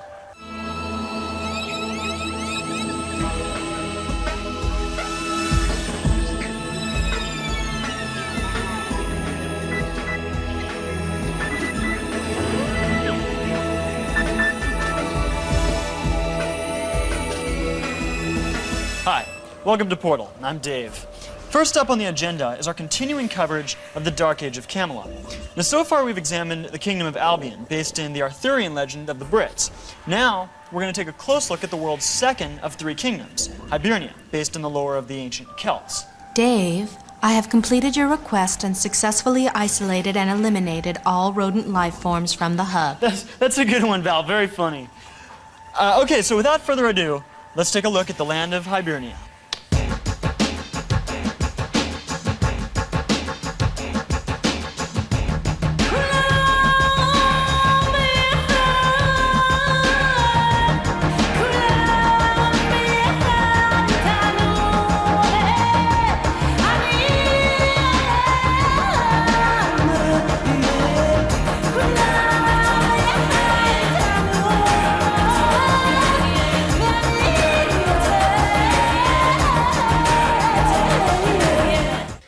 As you can see, Hibernia is a magical place filled with not only leprechauns and green clovers, but also other educational Celtic stuff. And it's very pretty too, and action-packed, a land of many magics, nature. If you decide to give Hibernia a try, one of the many character classes you'll be able to play is that of a bard. Cindy O'Connell is standing by, Dave. Okay, now I'm gonna have to ask you to please bear with us today. As many of you know, we've actually lost several of our virtual reporters and teachers recently, and as such, we're kind of forced to try out some new talent on this transmission. Now, this isn't normally the way we'd like to do things, but the show must go on. So here to give you some more information on barding, it's Cindy O'Connell. Oh, hello there, hi. So you wish to be a bard, do ya? Very well, follow me. If it's a bard you want to be, you must either start your life as a furbolg or a Celt. Furbolgs are strong and exotic too, but lack many of the traits a fine bard does need. So I recommend you starting off as a Celt like me. Now I best warn you that when you first begin, you won't be a bard at all, but a naturalist. It's not until you've battled your way to the 5th level that you'll earn that privilege. For now, it's time for you to learn the basics, like fighting, and healing, and knowing when to run. When you finally hit level 5, you'll make the journey to Tir na Nog to meet your new trainer. He'll welcome you into the ranks of Bard and give you your first loot. Down the hill, this instrument merchant can sell you the other tools of your trade, a drum and a flute. You'll also want to buy a new weapon and a set of leather armor with the loot you've won so far. Then you're ready for your first fight as a bard. When you step outside, you'll discover a wonderful new ability. All you need do is strum your lute and sing. Ooh, ooh, yeah, I'm singing. Singing is a play me lute. Now you can run faster than you've ever been able. When you find your hunting grounds, it's time to buff yourself up with spells. Bark skin increases your armor class. Oak stoutness makes you resilient. Strength of the oak makes you strong. And dexterity of the ferret makes you skilled. Now, do your thing and fight like an Irish. When the battle is close and your opponent is weakened, that's when you hit him with your concussive shout. Ooh-wee, ooh-wee, ooh-wee, aye. That did the trick. Now sometimes you'll be off minding your own business when you stumble across the corpse of a countryman. If you're level 10, you can do this. Resurrecting folk is a great way to make friends, and 'tis in group combat that a bard truly does shine. With but a song you can prepare your new friends to face any foe. Playing me flute and singing woo-wee, woo-wee, ooh, my. Bang me drum, yes, I'm banging me drum, oh, I. With these nurture songs, your group's fighters will last longer in battle, and your magicians as well. Oh my, I almost forgot the chant of healing. Oh, oh, oh, oh, oh, yeah! Now, we fight. Here too, your role is crucial. In addition to joining in the fight, if you see that your foes are growing too numerous, you may sing a mesmerizing melody to keep some at bay. If a monster be attacking your delicate druid, you may also sing a lullaby to redirect his attention. Dilly, cuckoo. Now fall, you foul beasts. Ooh, oh, oh, oh, oh, oh. Dave, it's over. Dave. Really? Any viewers left? Scanning. Just one, Dave. One, eh? Then we best carry on. Certainly, Dave. Hello, lone viewer, loyal fan. Rest assured that no matter what may happen here, even in the event of my own untimely death, Portal shall live on. How? Simple. I have been immortalized. Loading Sir Dave of Portal, Dave. You see? And you too can immortalize your character. Watch this. It's called Dragon's Art, an innovative website started by this man, John Dragon Cressman. Here's how it works. Let's say you want to forever capture your likeness from the virtual world. Hey Drifter, you want to pose for a portrait? Not interested. Great. Then I'll just log on to dragonsart.com, click on Order, fill out a form, and pay. Soon you'll be contacted for a description or screenshot of your character. Get out of my face. And in a matter of days, you'll receive a rendered portrait. There are many different packages you can order, from a basic to a deluxe to a large party portrait. You'll choose from a list of multiple locations where your character can be brought to life. From the forest to the desert, to a castle to a sewer. Dragon will place you where you feel most at home. One sewer, please. So log on to dragonsart.com and the rest will be history. Val, you think I look fat there? Yes, Dave. Then warm up the cellulitic disintegrator. We'll be right back.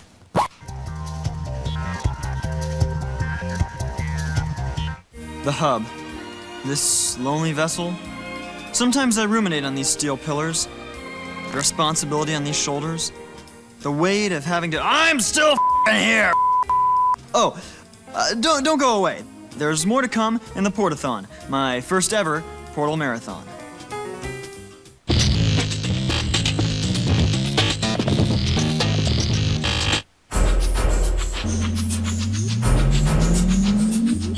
Hi, welcome back to Portal, where we're continuing our look at Hibernia, one of the 3 mighty empires found in the Dark Age of Camelot. Now, as we mentioned earlier, due to some unfortunate accidents we've had here on the show, we're trying out some new people today. And I must say, this one's resume looks quite impressive. Here to give you a tour of the magical land of Hibernia, based in Irish Celtic myth, is Rick. Hey, man, check it out. This place is far out. The Mushroom Kingdom. Whoa! Total trip, man. Not for squares at all. Tir na nog. It's like DC for the hippies. Capital city, dude. But no gas company suits leeching on the peas here, man. These guys are copacetic. They're hanging with the shrooms, man. They put crystals on the wall. Total spirit trip, man. It's a place of learning, man. Nurturing, trainers everywhere. Chicks are free, brother. These dudes are all about the nature, man. Check it. Oh, but dude, outside, it ain't right. It ain't cool. It's dangerous. Way dangerous. Loger. Total freak out. Rat boys hanging in the grass. Gotta be tripping on that one. The curmudgeons, man, they're roasting meat, man. Way not cool. We're all God's creatures, bro. Hello? Vegan? What's the problem, wackos? Check this. Crazy scorpion things in the cliffs of Moher, man. Major death. Hey, they're worse than the Cullen Bog. And down there, there's those evil Ciabra dudes hanging in camps, man. They're waiting to steal your soul. The black unicorns, man, negativo karma alert. Stay away, man, they'll kill you. Oh, whoa, check this out, brother. Stone rings, but it's all vibes. Conspiracy, man. This is the worst. A cursed forest. There's werewolves in there, dude. Tortured souls and leprechauns. But ain't no Lucky Charms guy, man. Demonic. I seen him kill people. All kinds of demonic ghost world stuff, man. Dark magic. The primo mushrooms, perfect ones, but you can't get near them. No fair, man. Glimmer Knights. Oh, man, they're cooking meat too. And they don't even care. Barbarians, man. It's even worse underground, man. Like reanimated corpses in the coruscating mines. Don't get curious, man. You'll die down there. And the Muir tomb is worse, man. Guy killed his own family down there. And their spirit will eat you alive just for being free, brother. I can't take it, man. There's the Koalinth tribal caverns and the Spragon Den and the Treb Kool-Aid. It's just too much, man. I'm freaking out, man. I'm totally freaking out. Rick has died of unknown causes, Dave. Ah, there's a surprise. Boo-hoo. I'm really sorry about that, folks. I've had just about enough slackers and screw-ups for one transmission. Val, it's time we met someone who takes pride in their work. Someone who still cares. Disciple 092, Dave? Yes. Val, take us in. His name is simply Disciple 092. In the world of Anarchy Online, he has become the most powerful martial artist possible, one of only a handful that have achieved the rank of level 200. It was a nearly impossible feat to achieve, but then again, Disciple approaches everything with a focus that allows no room for failure.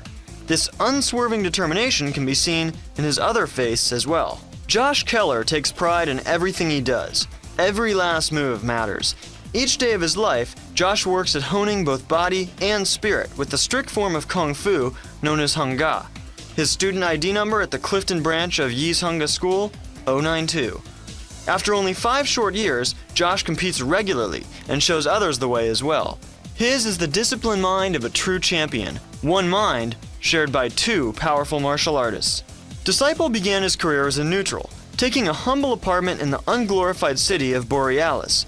He was fair, listening to both sides of Rubika's conflict before he finally joined the clan at level 30. Disciple was committed to learning every move possible, every nano program available. His class could hit faster than any other, and his fists would soon learn to take down any foe, and he would do so with honor.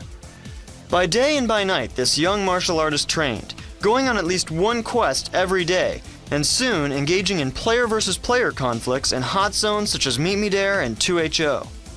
And when he wasn't learning the ways of the warrior, he would find time to meet with longtime friends in Tyr, ending the night in the Happy Rebel. Often, otherworld friends would join Disciple in battle, hoping to learn from his wisdom. But Disciple's greatest loyalties lie with Storm, the most powerful clan guild on the planet. Despite his rank, Disciple would always be the first to step forward and help brand new adventurers. His presence alone could turn a battle. Disciple 092 would quickly become a legend. Few young boys who grew up worshipping kung fu movies ever actually go on to become a powerful martial artist. Josh Keller became 2.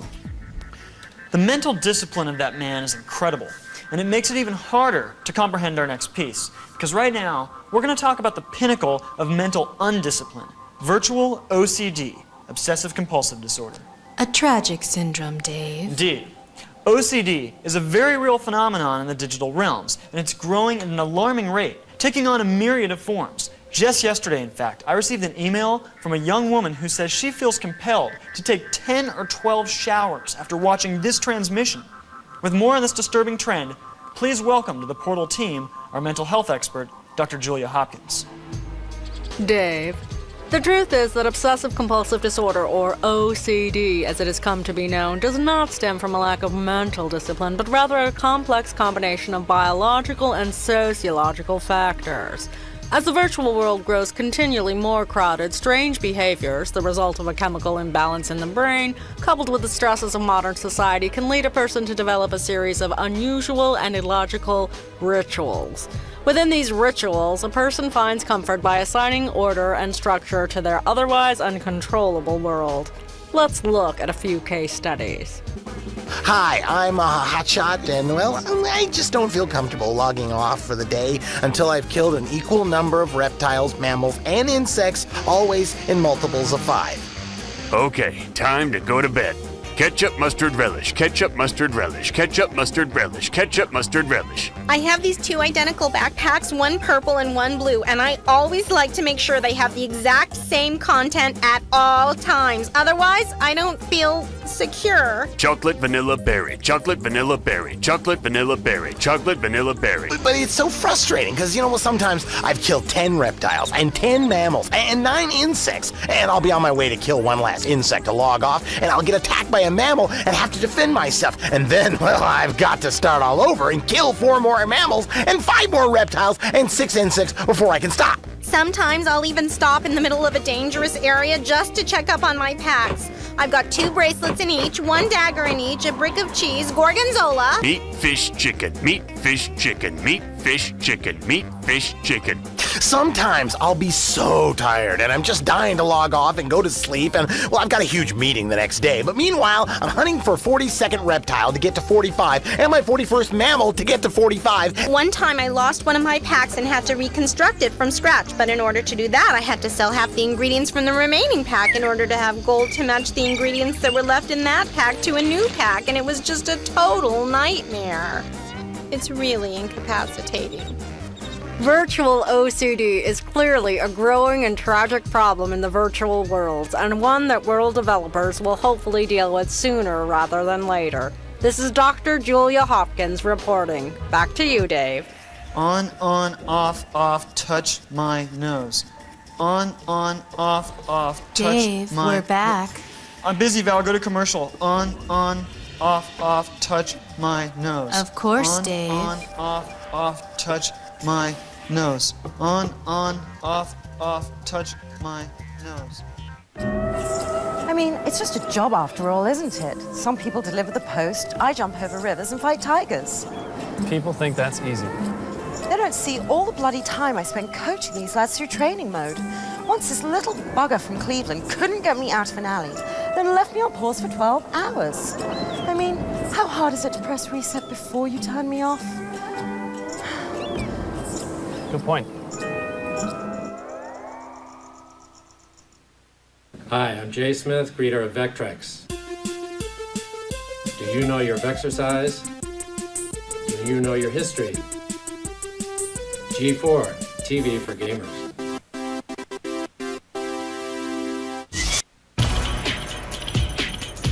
Hey everybody, I'm Carmen Electra and you're watching G4.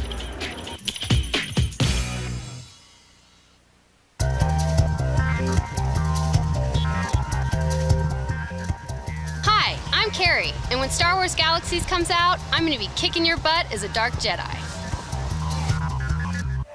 Welcome back to Portal. I want to show you a tape that we just received a few short moments ago.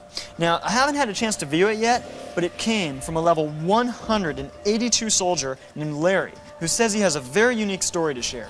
Let's take a quick look. Commencing video playback now, Dave.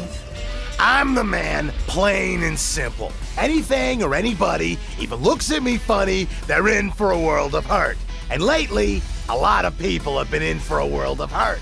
I don't wear this dress because I'm looking to get married. I just like to be comfortable, that's all. All day, I'm out here busting my chops as a soldier for Omnitech, mopping up the clan's scum. Is it so much to ask that I should get a little airflow and have something soft and silky against my skin? What's the big deal, huh? This dress is made of real special material. I can even swim in it. And when I use nano protections on myself, it really shines. I'll admit, sometimes I worry about blood bags being able to bite my ankles. But I tell you right now, I refuse to wear boots. Talk about clash. I do have some sense of style. I'd say the only thing I really worry about with the gown is jumping. See, I'm a level 180. I can jump so high, I think people down there might be able to see up it. And trust me, there's a lot to see. Look, between you and me, this thing does wonders for drawing attention away from the fact that my hairline ain't what it used to be. And if there's any doubt about my masculinity, I got all kinds of tools to fix that. I don't know. I admit it's a little weird, but who's gonna stop me? Not these guys, or these guys, and certainly not you. Now, if you'll excuse me, I've had enough fighting. I got a party to go to. Later. It's over, Dave. I'm sorry about that once again, people. Let's move on. Dave, I'm sorry to inform you, but we've just been approached with a lawsuit for the unlicensed usage of Larry's story. Why? He sent it to us. I have yet to evaluate the particulars of the case, Dave. Wonderful. Dave, your email is uploaded. Thanks, Val. Dogma972 has this to say about the future of virtual life. I would like the next step to be MMORTS, massively multiplayer real-time strategy. But I doubt it will happen. Just imagine, though, moving your army across the world, conquering other real players, having to start over when you are conquered. I'll tell you what, Dogma, you're not going to have to imagine for much longer. Although it wasn't shown at E3, Sony Online Entertainment and Verant Interactive, the people who created the world of EverQuest, are hard at work on a massively multiplayer, real-time strategy called Sovereign. Now, this world was announced a long time ago, but there's been no word on it for quite a while. Some have speculated it no longer exists. But rest assured, in a very short time, Portal will be reintroducing you to a whole new 3D Sovereign, and you're not going to believe what's in store. In fact, in a matter of days, the Drifter will be there, scouting things out for myself and Val. Speaking of which, Val, let's check in with him right now. Locating, Dave. The Drifter is an unstoppable online hero who helps us solve problems in the virtual world. Drifter located. Patching now. Drifter? What do you want? Drifter, were you kissing that woman? I don't know what you're talking about. You were kissing a girl, weren't you? Don't be ridiculous. There's no time for love until all the maniacs have been put to rest. All right, whatever you say. So look, I was just checking in to see how things are going. Well, that's dandy, but there's lives to save. And women to seduce? I wasn't kissing the woman. The ultimate had tricked her into eating poison. I was trying to get it out of her mouth. That's the dumbest thing I've ever heard in my... Infuriating imbeciles! You have saved the princess from my foul poison, but nothing will save you from the final wrath of the ultimate... Drifter? I'm bringing the Drifter back online, Dave. Well, looks like I owe you an You're kissing another girl! Don't be a fool. She was stung on the mouth by a giant wasp. I was trying to pull the stinger out. With your lips? My hands have been temporarily cursed by a mummy. Alright, enough of this. That's all for today. Log on to g4tv.com/portal to learn more about the show or to find out how to get in touch with us. Dave, I have created a tribute for the deceased Rick. Would you like me to play it now? Well, I don't want to be an ogre, do I? Very well. Go ahead. Hey, man! Whoa, whoa! Dude! Oh, whoa, check this out, brother! No fair, man! Check it!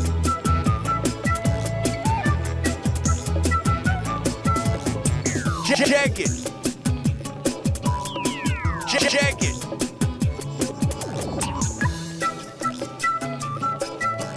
This place is far out.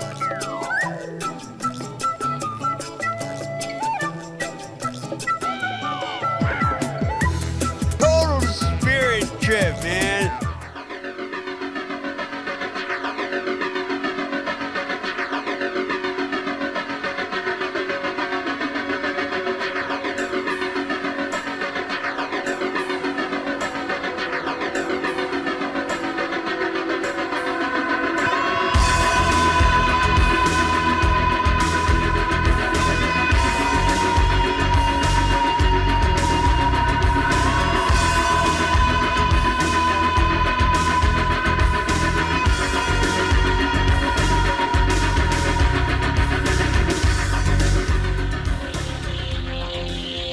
On, off, touch my nose.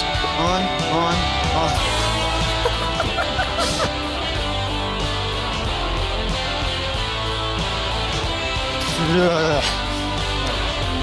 Hello, vegan?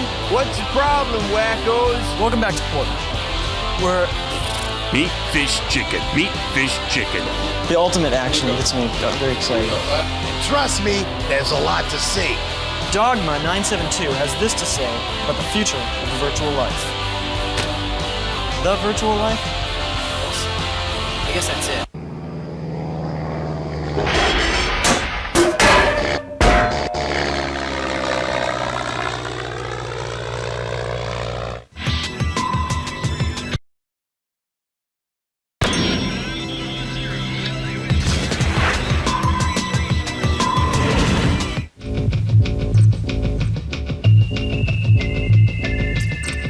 On this transmission, EverQuest today and tomorrow, we'll examine one of the world's original continents and learn how to take on the role of an EQ monk. Then, new footage of EverQuest's in-development expansion land, the Plains of Power. And finally, inside the long-awaited EverQuest 2.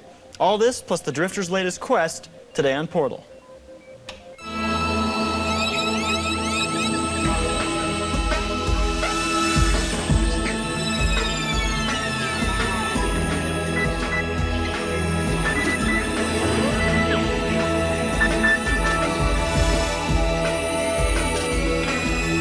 Welcome to Portal. I'm Dave, and this is my computer companion, Val.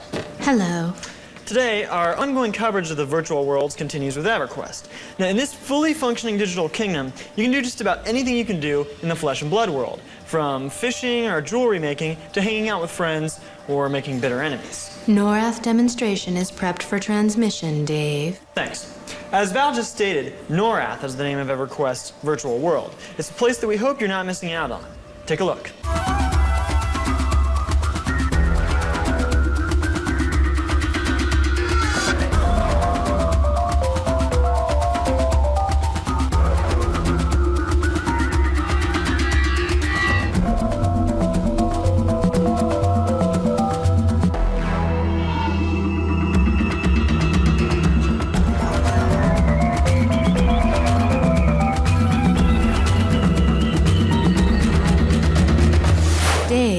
EverQuest demonstration is complete. It appears, however, that an issue has arisen with Sacred Sam. What do you mean? I believe that Sacred Sam is feeling under the weather. Oh, come on. Patch me through, please. Sacred? I'm sick. What about the lesson? I don't think I'd be too good today. All right, well, don't worry about it. Just get better. Okay, look, the plan was to give you guys a lesson in how to be a great monk in EverQuest. I just need to find someone else. Give me like 1 minute. Val, do we have any other monks on standby? No, Dave. No alternate arrangements were made. All right, let me check my contacts. What about Carradino? Carradino was slain by a Cyclops, Dave. Oh, jeez. Sister Sarah? Slain by a sonic wolf fiend. Really? It's too bad. Here we go, Viral. Viral left the Brotherhood of Monks, Dave. Viral? That's not like him. Get Sacred Sam back on the line, please. Connecting, Dave. Sacred, look, I know you're feeling bad, but I gotta call in a favor here, man. I can't. So, you don't remember the little incident in the Frontier Mountains? Is this how you pay us back? Oh, all right. I knew you were gonna bring that up. Let's get this over with. The whole point of being a monk is it allows you to achieve total perfection of mind and body. Because of this, you don't really need weapons to fight. Your fists are your best weapons. Not so hard! Stop it! I'm not feeling well! And you don't really need big heavy armor either. That'll just slow you down. With your high agility, you should be avoiding hits altogether. Hey! Cut it out! Mostly you'll wear cloth, leather, or silk. One day, when you're powerful enough, you'll go hunt shiverback gorillas on the Plains of Fear. Their hide makes a great set of lightweight monk armor. Ow! In fact, as a monk, you should always travel light. Carrying over 15 pounds will severely hamper your skills. Hey, calm down! I'm sick, I said! Now, monks have all kinds of unique moves. And we can kick at level 1 and do round kicks at level 5. Other cool moves you'll eventually get are Tiger Claw and Dragon Punch and Flying Kick. Oh my gosh! My back was way too sore to do that. Each one of these moves is progressively more powerful. But here's the best part. Monks get both dual wield and double attack. And what that means is that with enough practice, you can eventually attack with each hand, twice per round. And that's 4 attacks per round. Not even counting the special moves I just showed you, monks are fighting machines. Okay, if you guys don't start pulling your punches, there's gonna be big trouble. You hear me? Monks can also mend themselves during combat.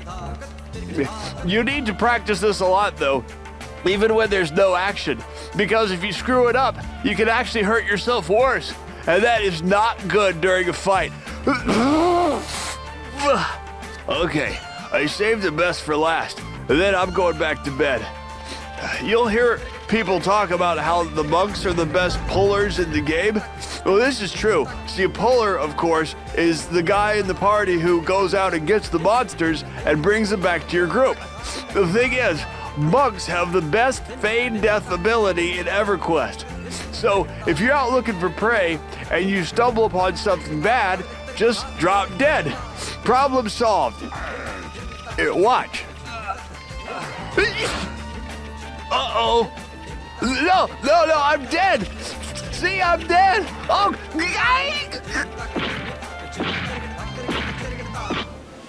Val, he's not feigning this time, is he?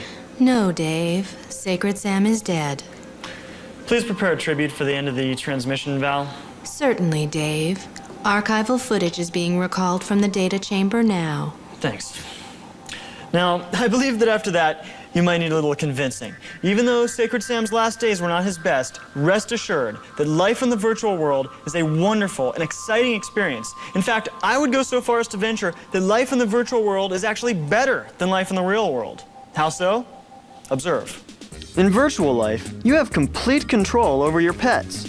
But in real life, animals have a mind of their own. In virtual life, you can grow a cool-looking beard, but in real life, you have to fake it until you hit puberty. In virtual life, everyone's a great kisser, but in real life, being the makeout king takes lots of practice. In virtual life, archery leads to victory, but in real life, archery leads to tragedy.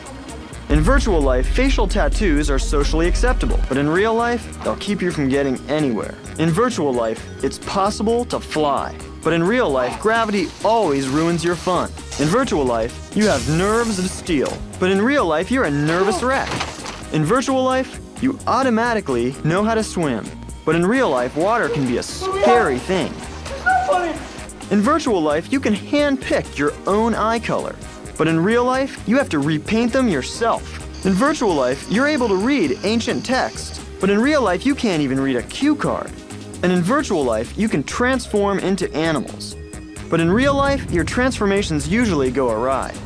So the rest of you people can stroke your fake beards and ponder your cue cards, but me, I'll be pondering the stars in a virtual paradise. Dave, might I suggest that you acquire the ability to swim at a date in the foreseeable future? Why's that, Val?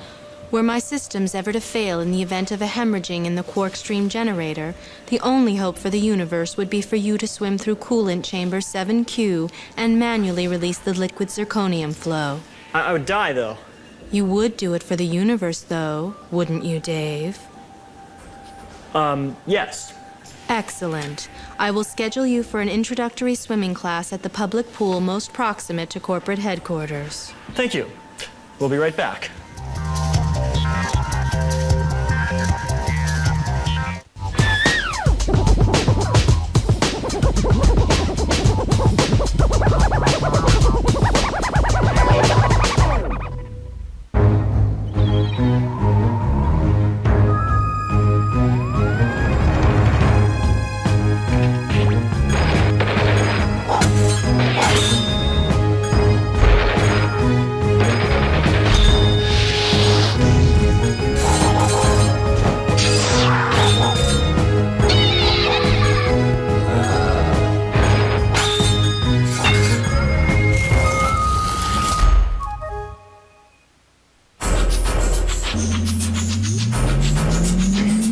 Hi, welcome back to Portal. I'm Dave.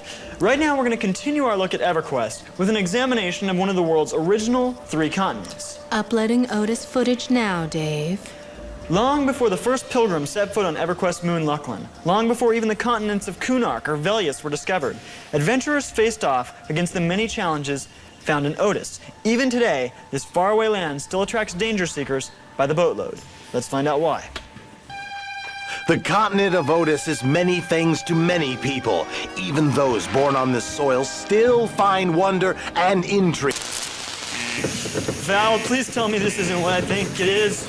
At last you finally understand that the ultimate comes and goes as he wishes. Ultimate, please, when is this gonna stop? Sooner than you think. And that is why the ultimate has allowed you to know his majestic presence. For I have come to you as a sentimental ultimate, one who wishes to bid his nemesis farewell. Where are you going? I am going nowhere, gnome fodder. What are you gonna do? You will find out only when it is too late, my bacteria-encrusted friend. I do so hope you enjoy this, your very last transmission of Portal, Dave. The state of affairs will soon be changing. Yes, Dave. I'm back online. Did you get all that? Yes, Dave. What do you think he's gonna do? I am attempting to ascertain that as we speak.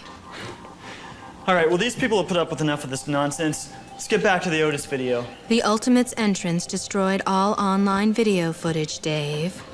Do we have any Otis stuff in the databanks? Yes, Dave, but it is quite antiquated. Promise the people Otis, Val. I'm gonna give them Otis. Very well, Dave. Otis newsreel uploaded from archives. Playback commencing now. Welcome to a Portal presentation of Otis, Land of Adventure. Prepare yourselves, gentle visitors, for a journey into a place of grave perils. A land of great mystery. A land unlike any you have seen before. A land known as Otis, continent of Norath.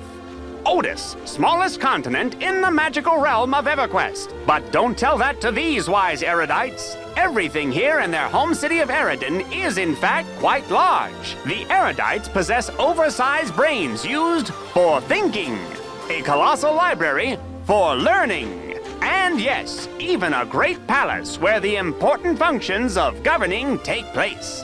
The erudites are some of the most powerful magic users in all the world. Eridan, a city of magic and light indeed.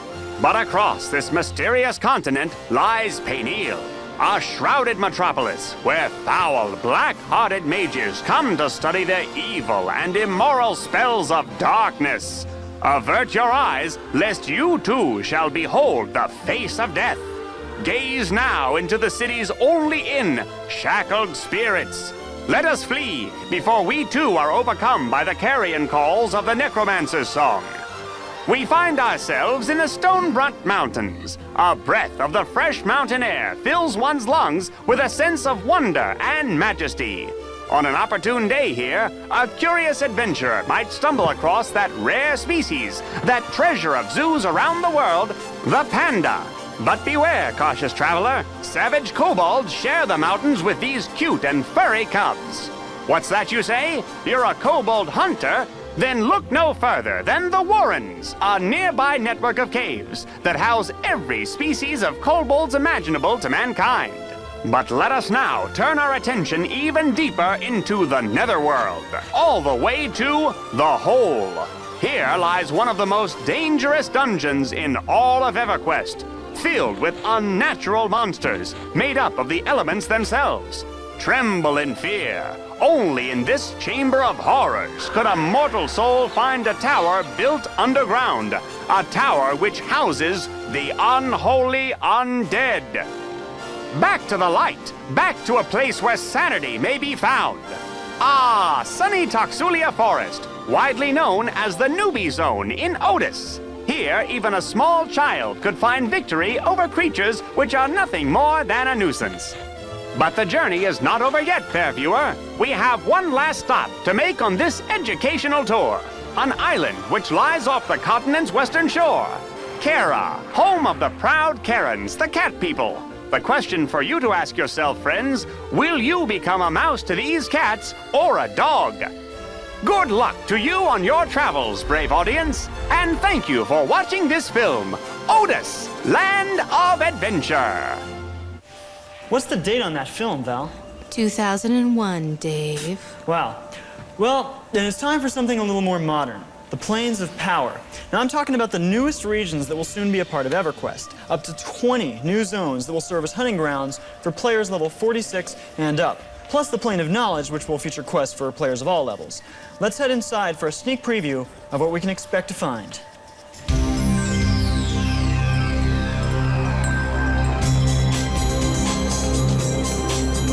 The next expansion for EverQuest comes out in October, and it's EverQuest The Plains of Power. It's a content-based expansion, so we're not adding any character races, and we're not adding any new player classes, but we're adding a ton of content and a ton of story. We've changed some of the dynamics of the grand raid-style events and occurrences, and we've made it so that people can really explore this without too much fear of dying and having a long corpse run. We've added some features that'll streamline that element. Graphically, a brand new particle system. The spell effects are stunning now. This is the 4th expansion pack for EverQuest. We've more than doubled the zones over the last 3 years. We're opening the new planar zone. So the really cool thing is EverQuest has a very deep story and a lot of lore. Now players are going to be interacting one-on-one with the deities of Norath. And they'll be doing both aggressive and or helpful quests for the deities to really move your character to that next level. One of the really unique zones in the Plains of Power is a zone dedicated to a library with actually interactive books. So players can explore this, I think it's a 5-story, 100 million square foot library with books and read up on the history of EverQuest. It's a wonderful environment for people to get together, make friends, and continue to explore. All right. Well, now you've seen the near future of EverQuest, but what does the far future hold? Val? All known access points to EverQuest 2 are open and secure, Dave. You heard her. EverQuest 2, an entirely new world of Norath. So the big question is, how do you top it? If you've built a virtual world that has over 400,000 active citizens, if that world provides endless choices and realism for its people, what do you do next? How do you make it better? The answers are right here.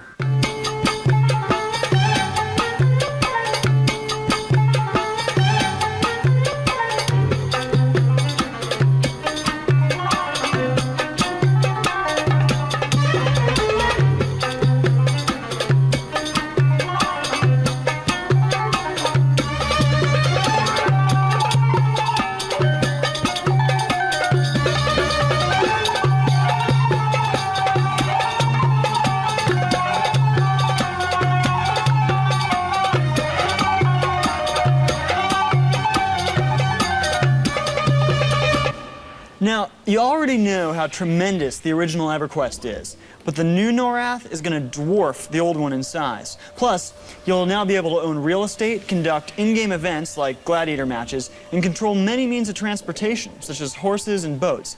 Portal will be bringing you constant updates and information on EQ2 over the months leading up to its grand opening.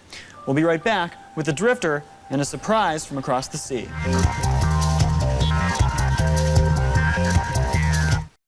My name is Daniel Gleason. Whoa, whoa, whoa, whoa, whoa. My favorite video game of all time would have to be Tecmo Bowl. I whipped many a booty in Tecmo Bowl, and still will.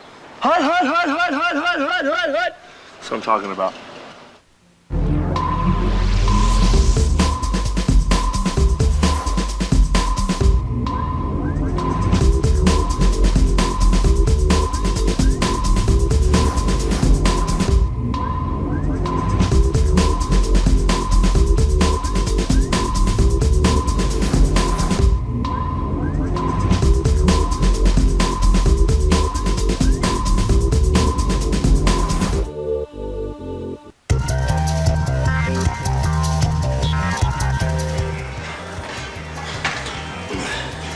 Hey, I'm Matt, a level 23 mercenary in the Dark Age of Camelot.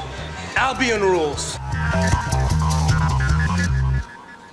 Irator technical specifications uploaded to your display, Dave. Thanks, Val. Hi, welcome back to Portal. I'm Dave. Tell me what this means to you. Irator Online features a new graphics engine capable of real-time per-pixel operations that allow realistic reflective bump and specular mapping and the ability to render dynamic shadows calculated for every object in every scene. Let me translate. What it means is that some brilliant guys in Vienna, Austria are putting together a new science fiction kingdom that you've probably never heard of before, but when you see it, you'll be blown away. Val? Irator Online sequence commencing in 3, 2, 1.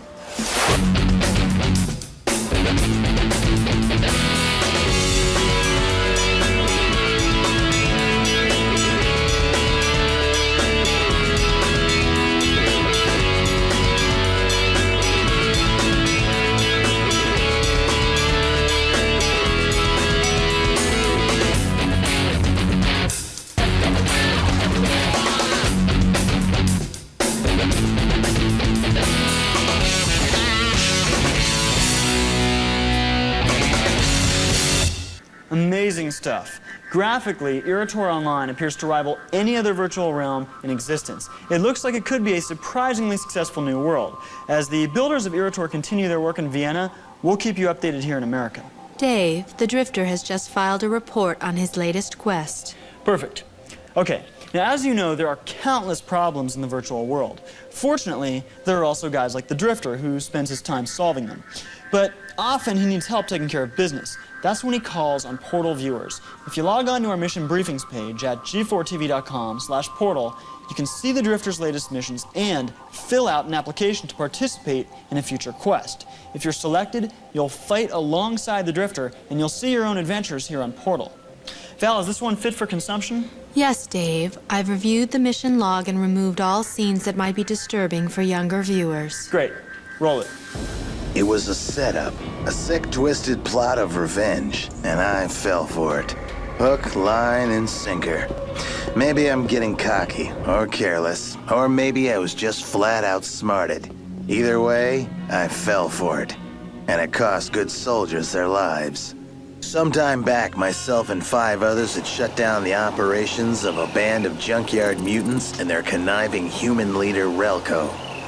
I'd caught word that the old gang was having a reunion outside of Athens, and I decided to pay them a surprise visit and ask them for their help on another mission I was working. But on my way to town, I was distracted. She was desperate, saying her baby had been swallowed whole by a giant python. Next thing you know, I was putting down half the snakes in the county. No baby, and no woman either. Vanished, and wasn't responding to her radio. My guts told me something was wrong. I hopped in my Yamaha and flew full speed towards the reunion. When I got there, they were dead. Then Rand showed up. I was wondering why there wasn't a 5th body. He had gone to the John just in time to miss the massacre. And he got back just in time to see who did it. It was Relko, our old enemy. Still alive somehow, more powerful than ever, and out for revenge. Against them, at least. Relko wasn't stupid. He knew he couldn't take me. I knew the Python woman had sounded familiar. She was no woman at all. Just a distraction to keep me away. I'd bet I wasn't even supposed to know about the reunion in the first place. If I was here, the battle would have gone differently. But I wasn't, and now they were dead.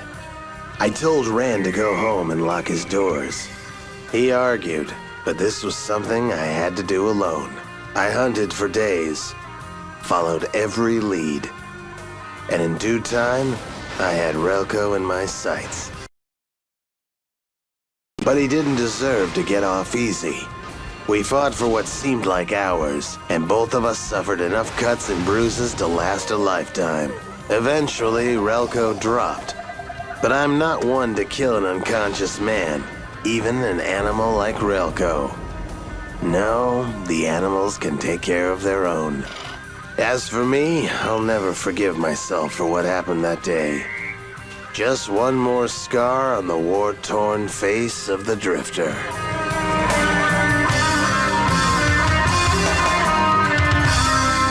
Once again, Drifter, you're a hero in the truest sense. Thank you.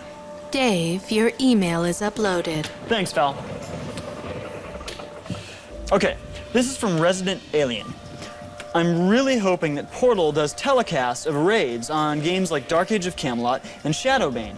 They could film the action without fighting. I think the idea of televising a massive relic raid on DAOC would bring a lot more players to it. Resident, televising raids is an excellent idea and something we've been planning to do. Dave, a raid is taking place in the Dark Age of Camelot at this precise moment. Why don't we televise it? Certainly, Dave.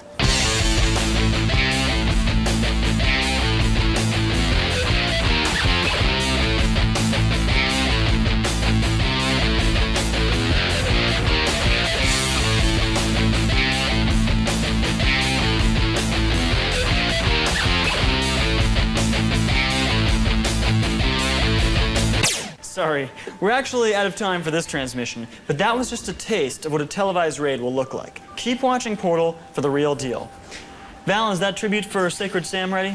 Yes, Dave. Good. Then we close with a bowing of our heads for a special friend.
Today, a special treat for online veterans. Get ready to explore some of the most dangerous spots in the virtual world.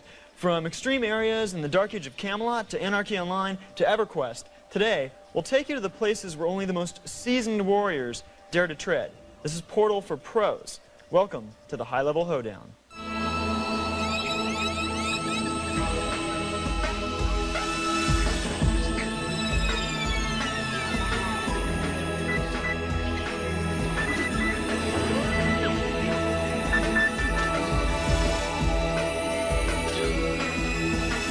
Hello, and welcome to Portal's High Level Hoedown, our special transmission for virtual veterans. I'm Dave. Now today, we're going to take a look at some of the most horrific areas in the digital world. And then when we're done, we've got an unprecedented treat for all the newbies out there. Dave, I have just received confirmation on your appointment in the Netherworld. Thank you, Belle. Let me explain. Darkness Falls is one of the most intensely evil and deadly dungeons in the Dark Age of Camelot. This demon's kingdom is so bad that our insurance wouldn't cover us sending in one of our reporters. So we kind of had to strike a bargain with one of the dungeon's natives to show us around. I think this is going to work out just fine. So without further ado, let's meet the demon known as Skullcracker.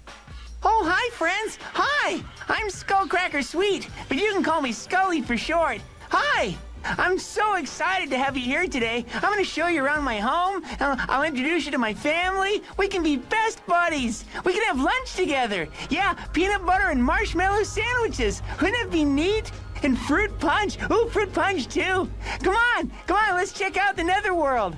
Oh, there's lots of parts of this dungeon. Up at the top, it's mostly just little demon mice and stuff. And there's ghostly guardians from all the realms there too, you know, to make sure that we stay down here. Like we'd ever want to go up to the surface. People are meanies up there.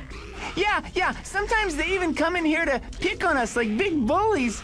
My mom said that they're just showing off for their friends. I don't get it. We're nice. There's the Lilith Spawn, and there's the Nightmares. They like apples is their favorite food. There's even Navarite drinkers. I'm not sure what Navarite is, but my one friend says it's yummier than soda pop. Oh, and you know what? There's a bunch of people in my family who can fly too.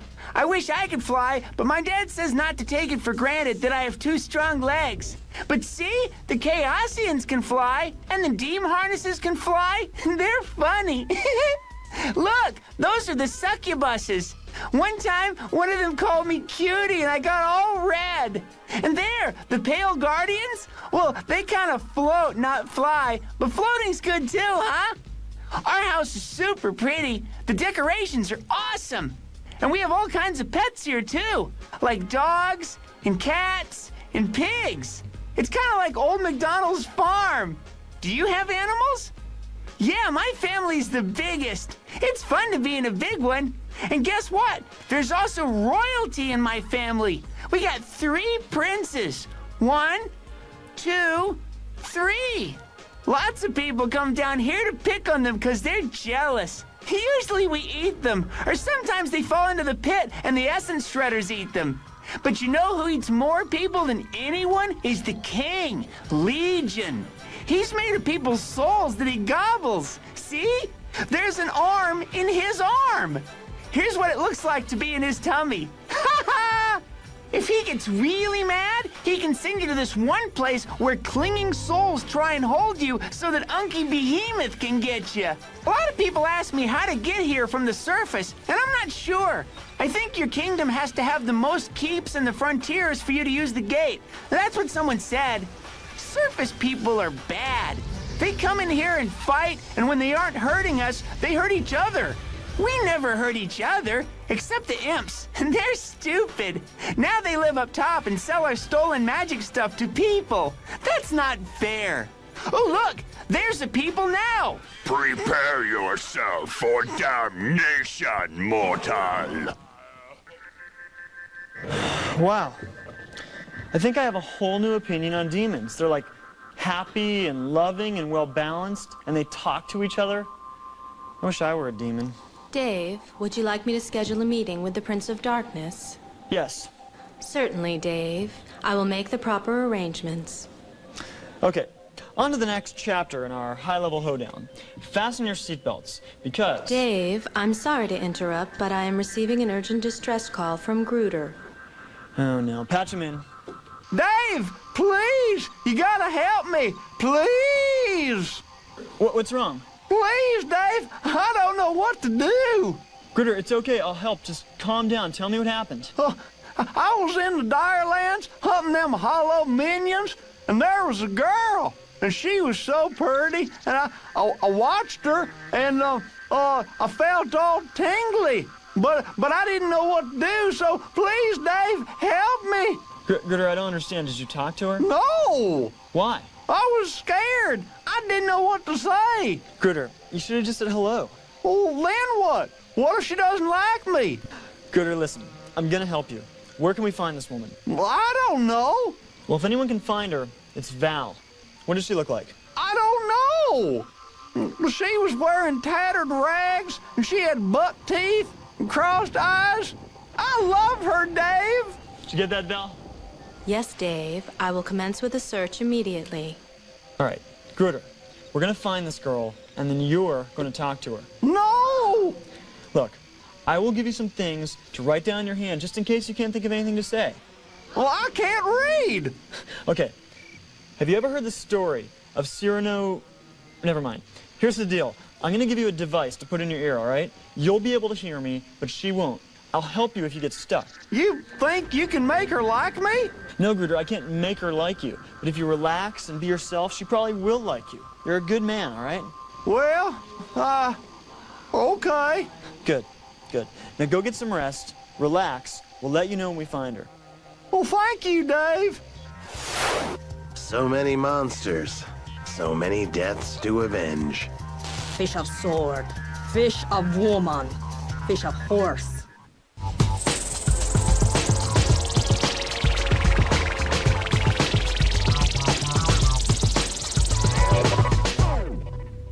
Hello, I'm Howard Scott Warshaw.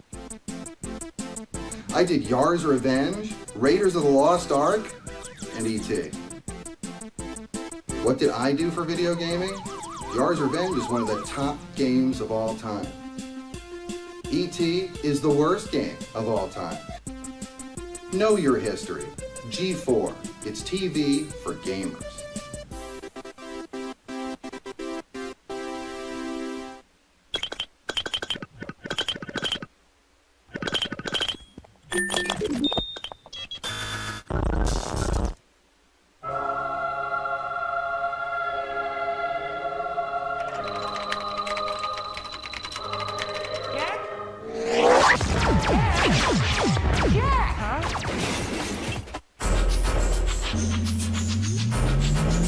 Dave, the transmission has resumed.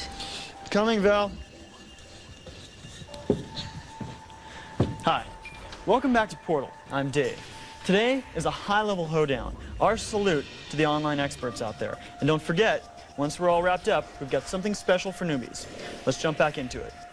Val, opened up any interesting portals lately? Yes, Dave. All of the hub's portals are of varying levels of interest, ranging from medium to extremely high. Got any to Velius? Yes, Dave, as you requested. Good. Then let's step into EverQuest to explore the world's most dangerous continent, Froziska style. Greetings, warriors. I am Froziska, dark elf enchanter I am. Making for good spells to be dead the monsters, yes? Good. Velius for danger seekers, not little boys. Strong warriors for the adventure here. Weak is dead. Eastern Wastes is good place for to start. Monsters, many. Look.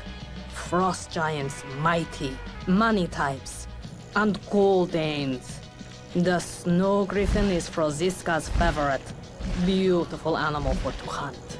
From Eastern Waste, go into Crystal Cavern. Very beautiful. Drachnia is queen here. Manipulative witch. I kill her tonight.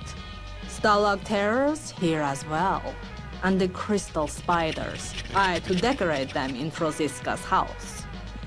Also city in Eastern Waste, Kale Drakal, home of Storm Giant. Most danger city for anyone not giant. Awakening land is forest in Iceland of Velius. I see there once the panther. Many variety of creature here. The forest is type of different monster than the ice, but equal deadly, yes? The Great Divide is mountains for be cutting valleys in two places. Is dangerous for the monsters hide in the cliffs. Persons must be careful where they walk. Many Tismak and wolf here for to get in the way. Even in the mountains there is hidden labyrinth of ancient sorcerer. He hide behind crystal monster to stay alive. They will not save him from Froziska. Many far away is other side of Velius continent. Western Waste. Dragons here. Dragons and more dragons. Many come from all over the world to hunt dragon. They do not understand power of dragon and die in snow here. They are fool not to understand dragon. Want know more of Velius? Very well. I tell of Cobalt Scar. Sirens sing song here for full man to listen. Ofmir here in Cobalt Scar also. They are not noticed by Froziska. If you breathe underwater with magics, go for the Grotto of Siren. Danger of fish in this water. Fish of sword. Fish of woman. Fish of horse. Cold water is here and makes to be chilled. This place not with water, more cold. Tower of Frozen Shadow. Undead creatures here. Need many keys for to climb tower. Beware of ghosts and spirit. I tell you now of dark place. Dragon Necropolis.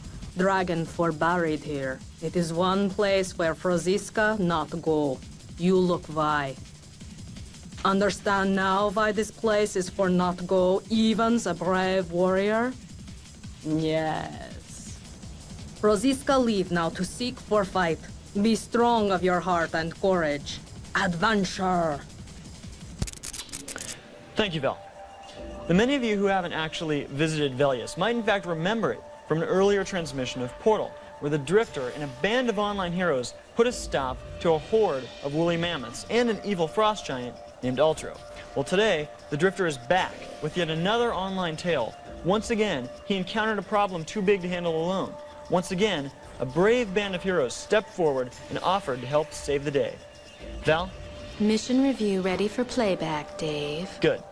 Then let's take a look at the daring mission I like to call Caveman Combatants in Outer Space. Cavemen, troglodytes, blood tribes. Call them what you will.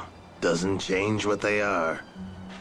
I've been waiting for an excuse to put some of these down. Last week, I got one.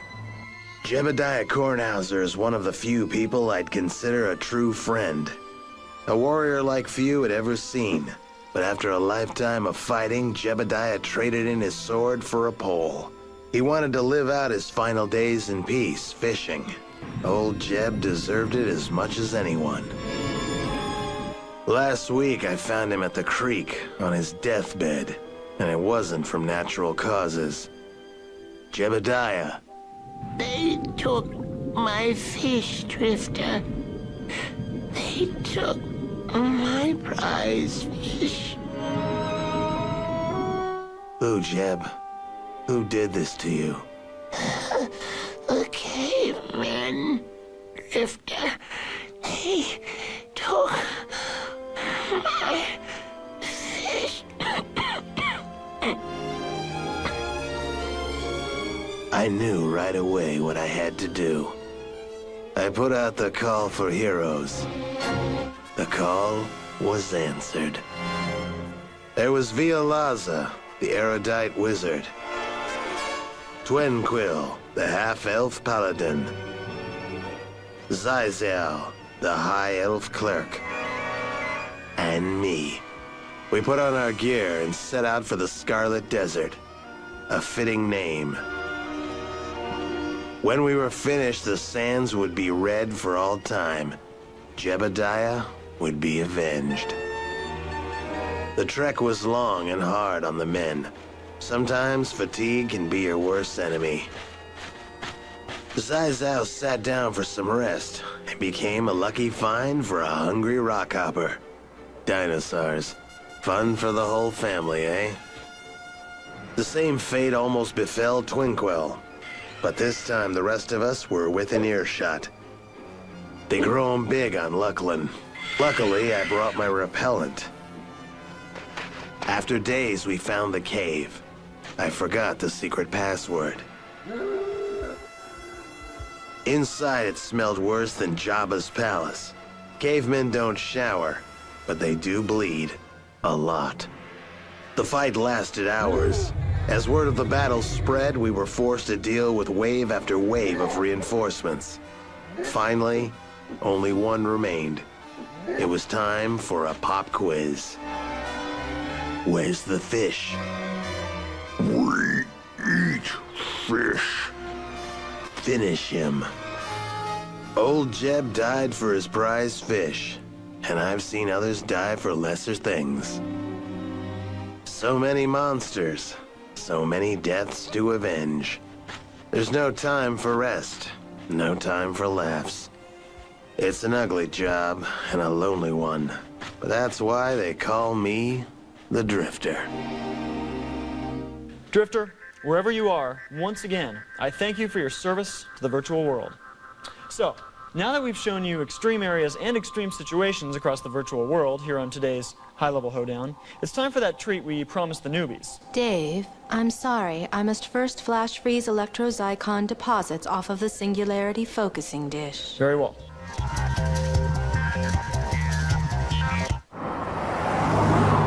Do you consider yourself a star? I'm the same girl I've always been. You don't sound surprised about your popularity. I've been deeply involved in the gaming community for years. It's where my biscuits buttered, so to speak. If you could describe yourself in 5 words or less, what would you say? I fall, I get back up. That's 6 words, actually. You're a cheeky one, aren't you?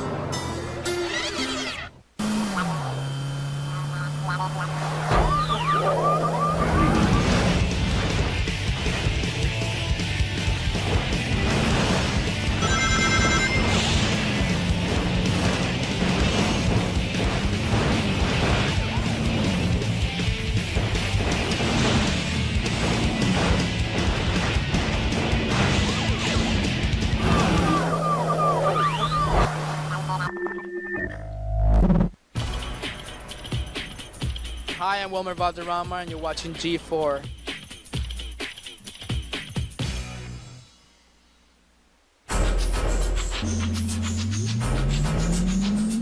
Hi, welcome back to Portal. I'm Dave. Let's resume by checking out some email. Messages uploaded, Dave. Val, it looks like you've got one. Do you mind? Certainly, Dave. Okay. This one is from O'Drogan. Dear Val, I just love your voice. Too bad you can't teach my computer to talk as well as you. But on to business. After catching the latest installment of Portal, it looks like Earth and Beyond would actually be fun to try. However, is this available now, or if not, when will it be released? P.S. Dump the human, find yourself a nice avatar, and do the show yourself. Wait. Oh, Drogan, I'm sorry. This isn't some stupid movie where the computer's gonna try to kill the human. Val and I have an understanding. Even if the transmission became super popular, she would never, ever hurt me. Right, Val? Val? Yes, Dave. You'd never try to take over the transmission, right? No, Dave. See? Anyway, as far as Earth and Beyond goes, I'm not sure when exactly you'll be able to get in, but I do know it'll be soon. In fact, before we get on to our newbie surprise, let's take a look at what it'll be like to create your first ever character in that world. Temporal gateways to Earth and Beyond are open, Dave. Good. Let's head in. This is the first step in character creation, where you'll decide what type of character you're going to play. You can choose from 3 different races. You can be a Pro-Gen. They're primarily known for their abilities as warriors. You can be a Genqui, specializing in exploration, or you can be a Terran, admired for their trading skills. Once you decide, you'll customize your first avatar. The lazy way to do it is to keep clicking the random button until you get one you like. It's not as much fun as customizing, but it does show off the millions and millions of combinations that are possible. But let's do this right.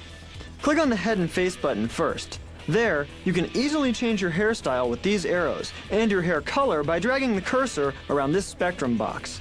There's limitless shades to choose from. If you got an ugly mug, you can take care of that too. You can even alter your skin tone the same way you did your hair. It's all up to you. And what sci-fi character would be complete without a facial tattoo? Select it here, and feel free to change the size and placement also. Then, you can make yourself look smarter or cooler with some custom eyewear. Finally, pick out your favorite earpiece. Then it's time to get dressed. Well, actually, you should choose your body type first. Afterward, you'll have multiple shirts and pants to choose from. Each of them can be custom colored, even in slick-looking metallics. And that's it, your avatar is ready to go. We'll have more in a future transmission on how to create your first ship. Let me assure you, the options are limitless. Dave, I have successfully located and identified Gruder's recent love interest. Excellent work, Val. What's the scoop? She is currently on the island of Marae Lassel in Acheron's Call and identifies herself with the name Udal. Perfect. Let's not waste any time. Open a portal to carry Gruder to Udal's location, then patch me in. Executing now, Dave. Hey, Gruder, you ready? No! That's her!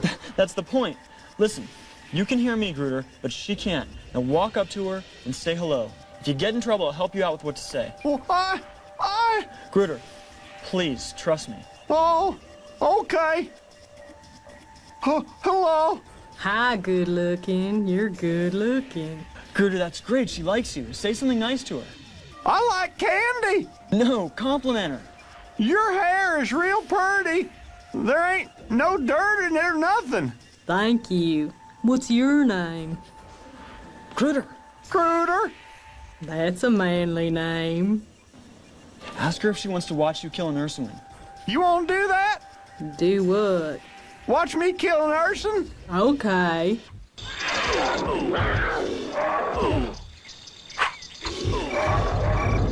Wow, you're cute when you fight. Gruder, can I give you a little kiss? Do it! Okay. No! Gruder, what are you doing? I can't do it! I'm scared! Oh! Gruder. It's just so unfair. He deserves to be happy. Dave, does Gruder's catastrophe force you to recall painful memories of your own recent romantic history? No, not at all.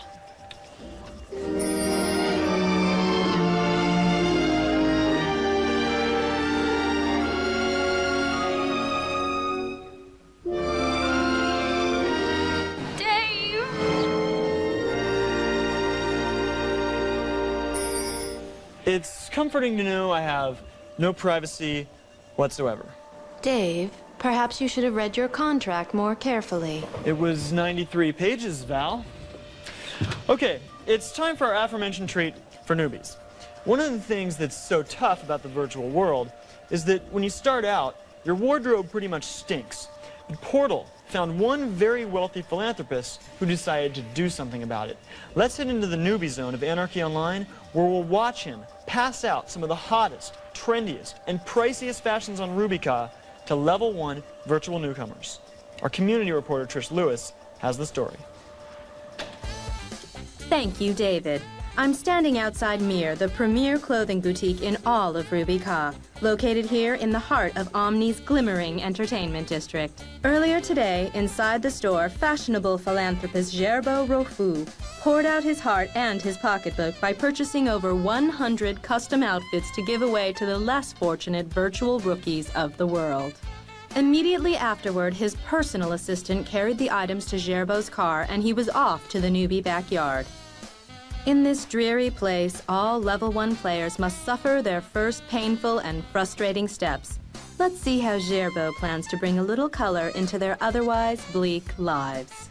Yeah, sacre bleu, it is repulsive.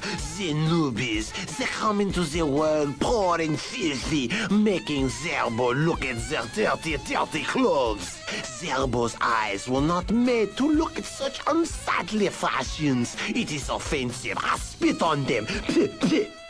Zerbo was meant to be surrounded by beauty, perfection. Filthy newbies. If they will not dress themselves, Zerbo will dress them. Oh my goodness. I don't know what to say. This must have cost 1 million credits. Zerbo, thank you. Thank you so much. Be gone from my sight. Holy crud, man. These threads rock. You're the man, Zerbo. Do not touch Zerbo. I don't know about this. You think I look all right? Brutish animal. Do not question the judgment of Zerbo. Disgusting, filthy newbies. Do you not yet understand? Zerbo dresses you because Zerbo hates you.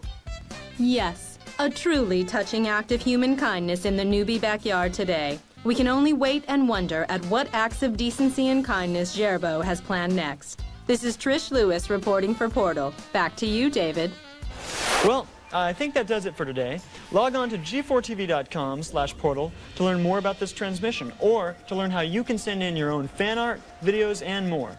We'll leave you with these images of even more virtual newbies remade by Zerbo Rofu.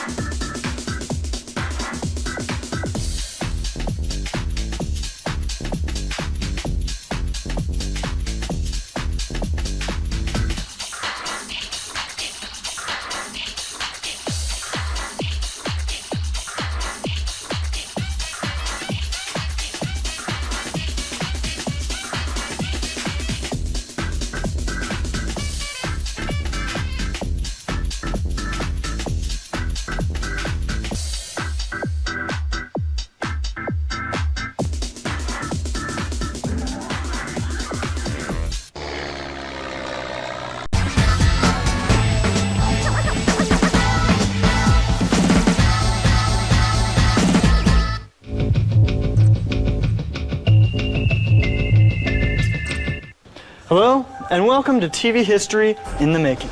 On this transmission of Portal, prepare yourselves to witness the birth of something groundbreaking, a first look at something like you've never ever seen before. The virtual broadcasting system has arrived.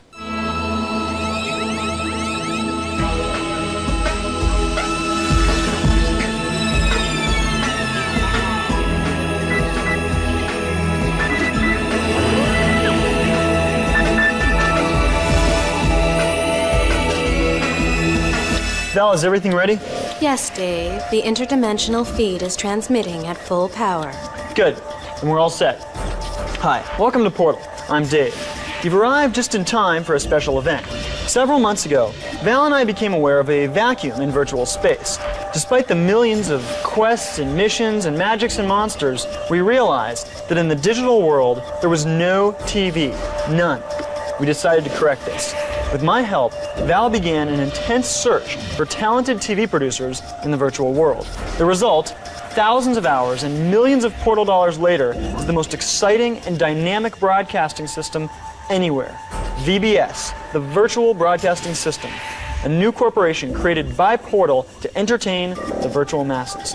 Today, we're going to show you in the real world samples of their one-of-a-kind programming. Let's kick off with an episode of one of my favorite shows. Phobia Face-Off uploaded, Dave. Perfect. So forget everything you know about reality TV. This is virtual reality TV at its best. Ladies and gentlemen, VBS is on the air. Hi, I'm Bo Hogan, and this is Phobia Face-Off. Now today, these 4 contestants will go head-to-head in 3 terrifying feats to determine who is truly the master of their phobias. The contestant who finishes first will walk away with cash prize of 500 gold coins. So let's meet the challengers. It is from the great woods of Gotar I hail. Nastian is the name given to me at birth by my father, Nastor. To a berserker such as I, phobia holds no meaning. As a spirit master, my whole life is about being in tune with the world around me. I think I can use that perspective to help conquer my phobias. I'll be honest, I don't care about beating my fears or anything like that. I just really need the money. I've been unemployed for like 9 cycles now, so I need to win. That's my motivation. Okay, is it too late to back out? This is a mistake! Oh, where's the bathroom? All right, we've met our brave competitors. Let's check out our first feat. This is Muspelheim. Here, in this land of fire, the giants are king, and anyone not willing to play by their rules ends up in a superheated grave. And that's why we're here. Each one of you is going to jump across this river of molten lava. And just in case you don't have any qualms with hot lava, there's some special friends waiting down there for you.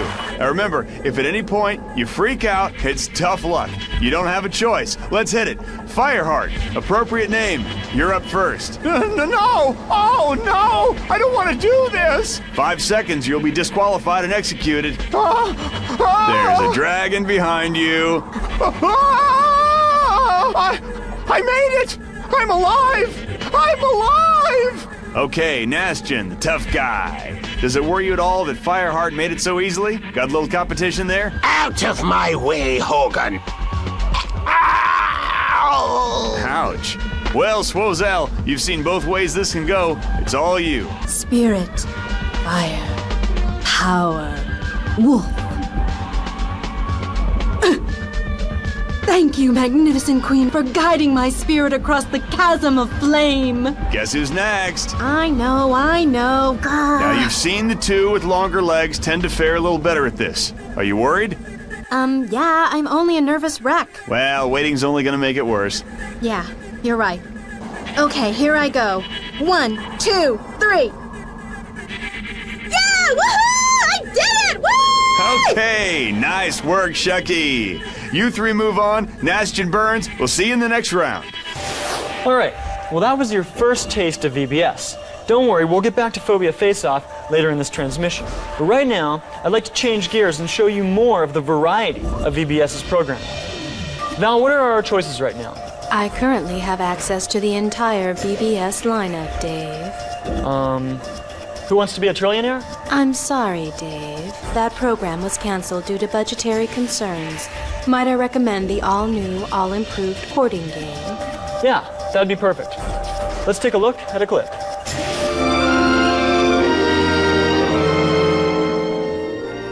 Hi, I'm Charlize Woolley, host of the all-new, all-improved carding game here in EverQuest. Let's get right to it and meet our singles. Our bachelorette today is a high elf paladin named Larissa. She's looking for a man she can not only spend time with alone, but who also knows how to perform in an online group. She'll be picking one of these fine men as her date. Bachelor number 1, Bachelor number 2, or Bachelor number 3. Larissa, I hand it over to you for the first round of questions. Bachelor number 2, tell me about the most compassionate thing you've ever done. That's a tough one. One time, I was out near the bog, and there was some injured tadpoles that had washed up on land. They were in terrible pain, so I helped them find relief. Oh, that is so sweet. How about you, Bachelor number 1? What's the nicest thing you've ever done? I don't understand. Excuse me? The question. I don't understand it. What's not to understand? What's the nicest thing you've ever done? Okay, thank you, number 1. Let's move on, Larissa. Okay, Bachelor number 3, tell me about your dream girl. Well, she's tall, really tall, and strong. She should be able to lift me up over her head, even with my armor on. So you're not intimidated by tall, strong women? Oh, not at all. Interesting. Okay, Bachelor number 1, how do you feel about strong women? Would you like someone who can take down a dragon? Don't be stupid. No woman can fight the dragons. Thank you, number 1. You're out. Bachelor number 2, there's nothing more disgusting to me than a smelly, slimy troll. How do you feel about the scum trolls? Oh, trolls. Yes, I agree. They're awful and gross. I hate trolls. I want to bash them all. Well, sounds like we have a lot in common, number 2. Number 3, what's the biggest monster you've ever fought? Well, technically on paper I've never actually fought one, but I will in the very near future. Maybe we could do it together. I appreciate your honesty, number 3, but you're out. Bachelor number 2, looks like you're the winner. Come over and see your date. All right. What? You're a troll. Come on, baby. Give it a try. Get away from me. Hey, ow, wait, you living.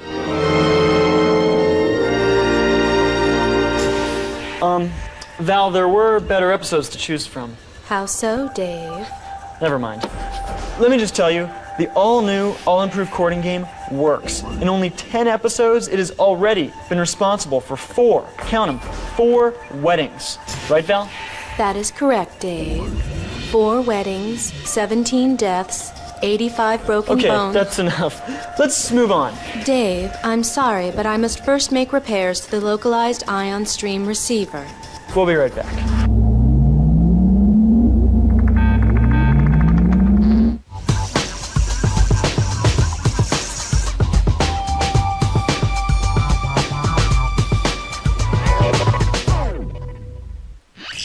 Judgment Day. Ready? Fight! We've got a bunch of great games to review today. There's room for 2D scrollers. I think you're totally off when you say that. If you do them with nice graphics. You can't really deny this is a great playing game. No, I'm denying it. It's not a great Yes, it is. You're just like, ah! This is one of the best platform games ever made. I'd rather eat rocks than play this game. Next. This isn't an easy thing for me to say, so I'm just gonna say it. I've talked it over with Wood Elf and Tiger Woman, and we're going with another cleric. Sorry, Padre. Good luck finding health potions. Hey, isn't that the girl you took home from the club? Oh, no. Hey, Tiger. Ever wish you could become invisible? Welcome to Tenchu, Wrath of Heaven. Become invisible. Silence your enemies with 30 authentic ninja weapons on 26 stealth missions. Take on your friends in 2 vicious multiplayer modes, because sometimes your friends need to be silenced. Tenchu, Wrath of Heaven. Rated M for mature.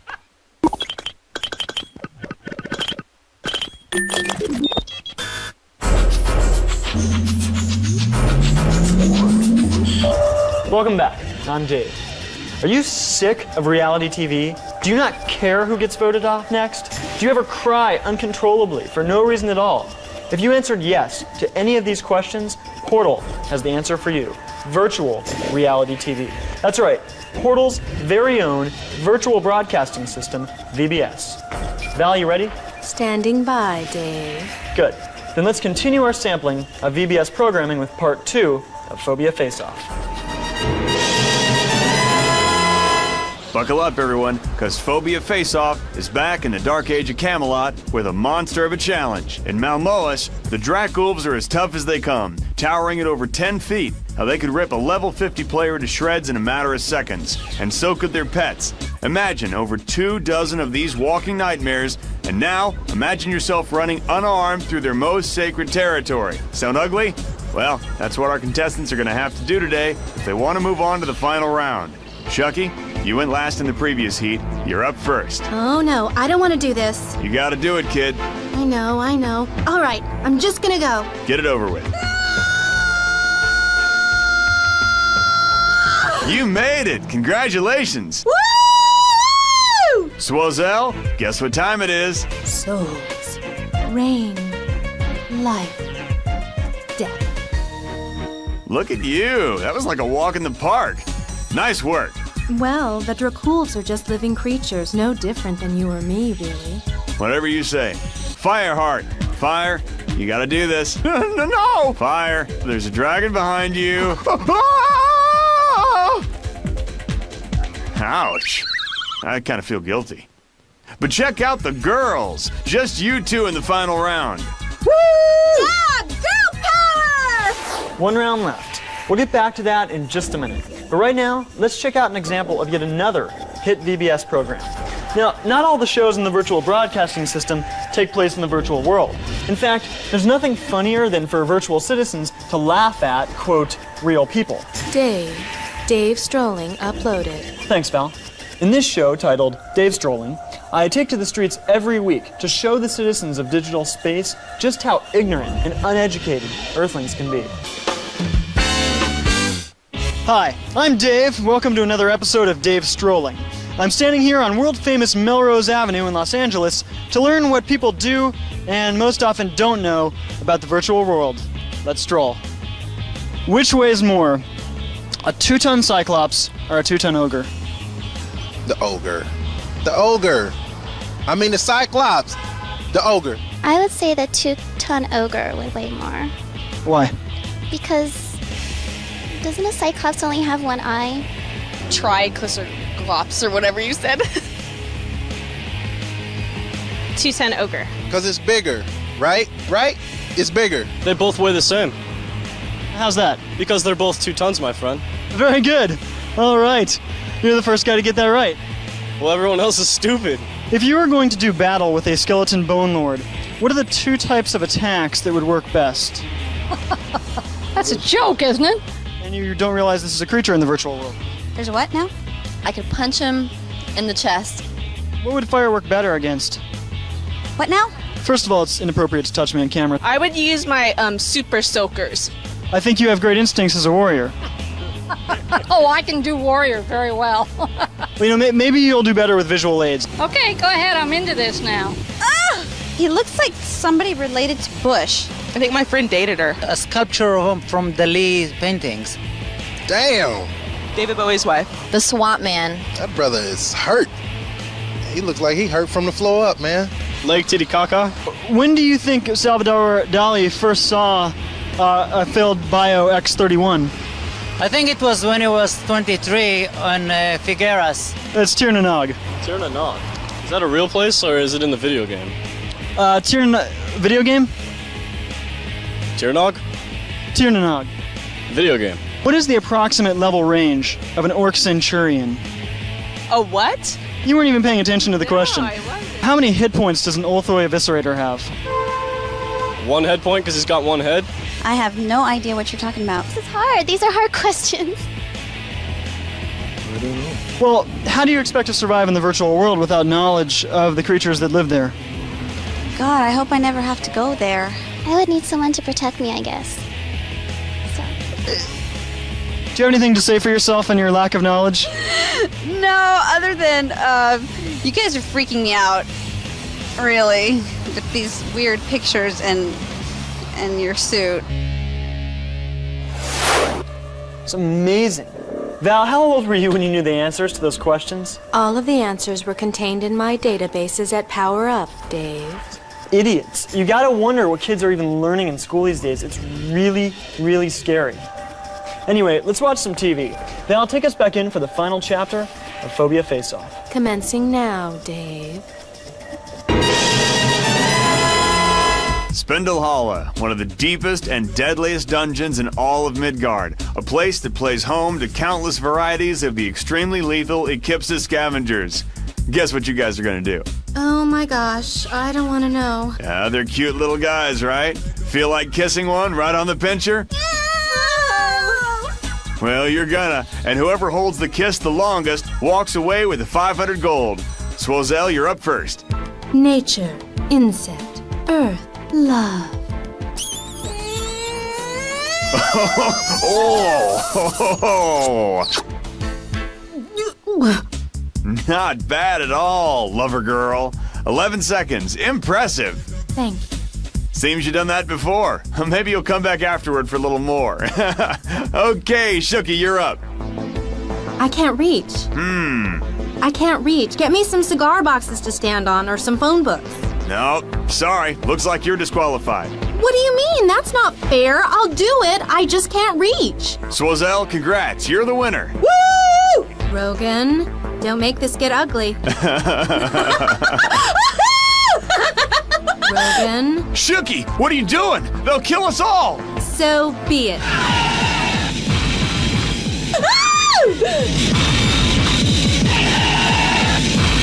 Dave, we're back. Oh, good. We hope you enjoyed our transmission of Phobia Face-Off, but we've been saving the best for last. Coming up in just a moment, we're going to show you the pride and joy of VBS, the top-rated program in all of the virtual world. What is it? Stay tuned.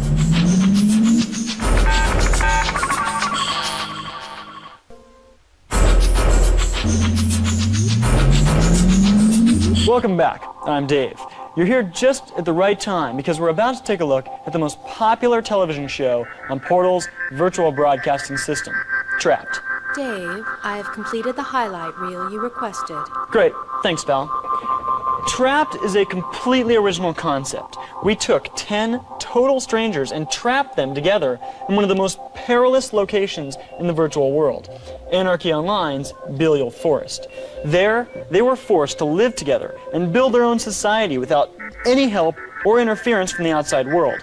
Additionally, each week they were forced to vote off one of their own until only one remained, the Trapper Extremioso. The ratings in this program were off the chart. Let's take a look at a highlight reel that Val has been kind enough to put together.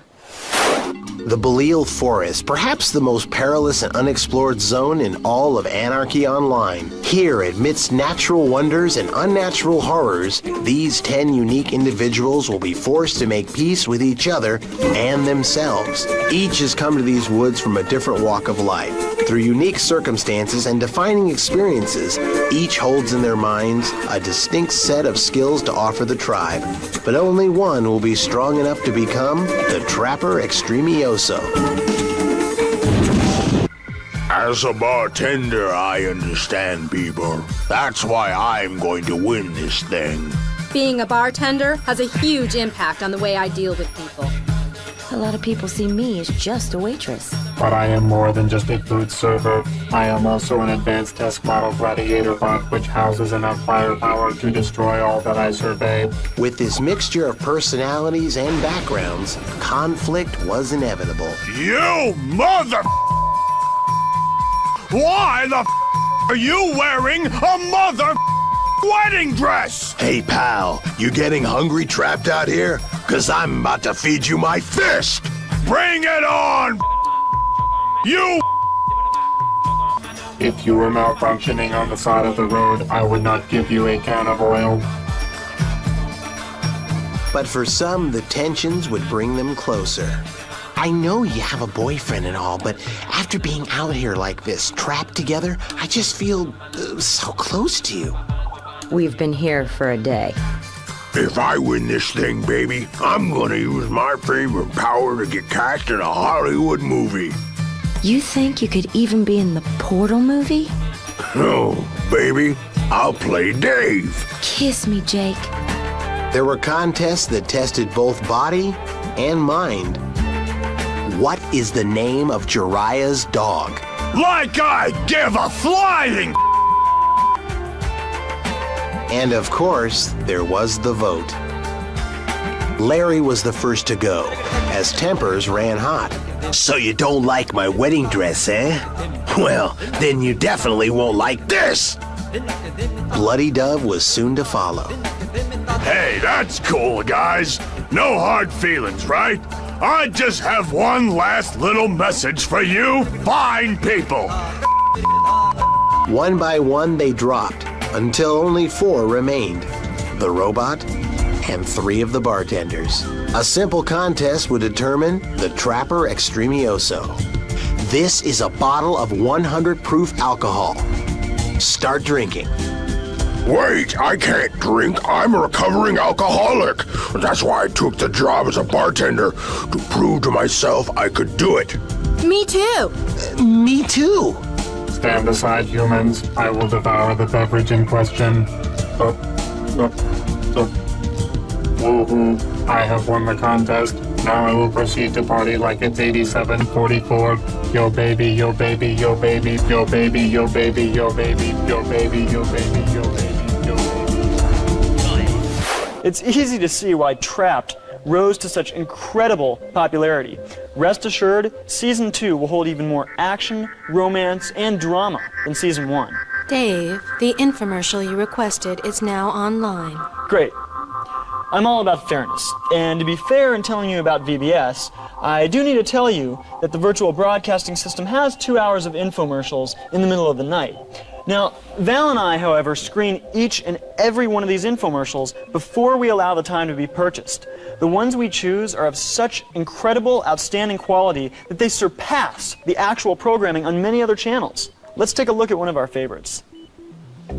I used to be somebody, but now I have to contend with a dirty little secret. You wouldn't guess it from looking at me. Out there on the front lines, putting monsters down, the life of the party, and rich too. But all the money and power in the world doesn't make me immune to the rules of life. Let me see the man behind the mask.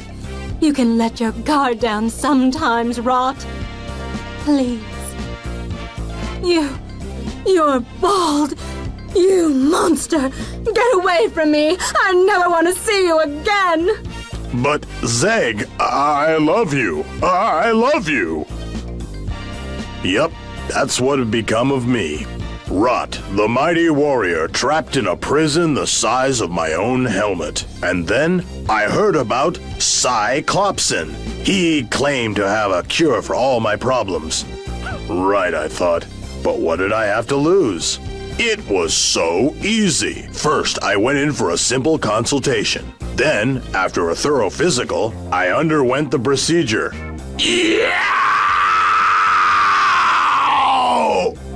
The pain was like nothing I'd ever experienced. Now sure, I don't have hair yet, but Cyclopson assures me that after 10 more procedures like this one, my youthful locks will return. And the price of the whole thing? One hardy steed. You can even spread your payments out over 6 months. Hair Society, I can't wait to get my life back, thanks to you. Hi, my name is Cyclopson. I'm not just a Hair Society member, I'm also a patient. The Hair Society for Ogres truly does offer a remarkable product, but unfortunately it doesn't work on humans. Dave, are you dissatisfied with the toupee that I created for you? No, Val, it's just that sometimes I wish it was my own natural head of hair, not these Narathian panther whiskers. I'm sorry, Dave. I will begin working on a natural regrowth formula immediately. Thank you, Val. Email? Yes, Dave. Loading now. Okay. Hyberfro says, this show's awesome, especially when a reporter dies and they give him a farewell movie. This is my kind of comedy. Are you sick? What is this? What kind of monster would think that people dying is funny? Who's watching this show? Whoever you are out there that thinks that good people dying in the field is funny, turn it off. I don't want you watching. I'm out of here. Thank you for watching this transmission of Portal. For more information, log on to g4tv.com/portal. Thank you, and have a pleasant day. How many hit points does an Ulthoi Eviscerator have? Well, we saw Lord of the Rings. Gnomes would not wear that outfit, I'm telling you. All right, this interview's over. I find this to be quite insulting. And let me also say that if you girls would like to talk to me later, the sleeping chamber in the hub is big enough for 4. Thank you. I understand that. I prefer the real world. Meaning? Meaning what I can touch, eat, smell, and it's all good.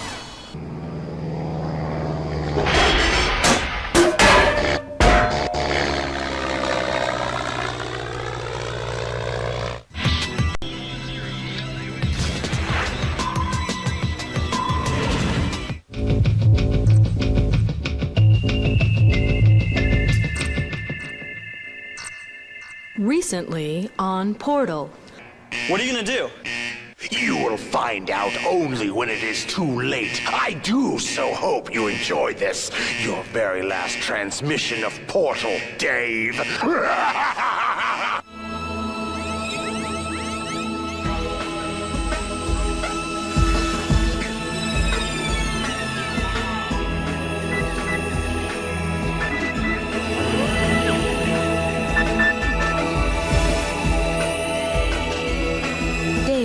The transmission has commenced. Hi, welcome to Portal. I'm Dave, and that was Val. We've got a lot to show you today, starting off with our continuing coverage of the Dark Age of Camelot. Gateways to Midgard at maximum accessibility, Dave. Excellent. The Dark Age of Camelot is a faraway virtual world where 3 opposing kingdoms have entered into a vicious territorial struggle. Today, we'll be taking a look at one of these kingdoms, Midgard, home of the Norse. There, you can become not only a Norseman, but also a dwarf, a kobold, or a troll. And you can do something that I've already done in my flesh and blood life. You can swear a warrior's allegiance to Thor. Dave, would you care for me to obtain your warhammer from the weapons vault? That's all right, Val. Today is a day of peace in the hub. But let's take a look at Midgard.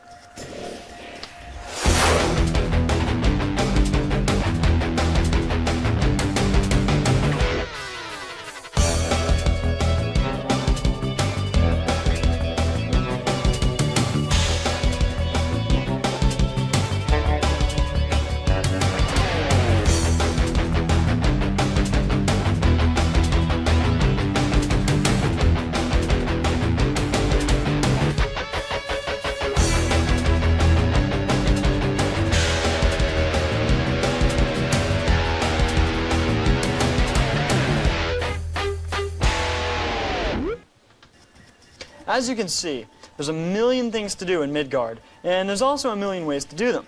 Will you stalk your prey in darkness as a shadow blade, or will you charge fearlessly into battle as a berserker? Here to make a case for the character class known as the Hunter is an extremely talented kobold named Dr. Bloolittle. Hey, you ever bark at a girl again, I'll bash your foot. Oh, hi, folks. I'm Dr. Bloolittle. They call me that because I'm a friend of the animals, and of course, I'm blue, and I'm little. Dr. Bloolittle, get it? Huh? It's gonna be a long day, isn't it, folks? Okay, right this way. There's a lot of ways to play a hunter. There's the dumb way, and there's the Bloolittle way. I'm gonna show you the dumb way. Just messing with you, folks, come on. Okay.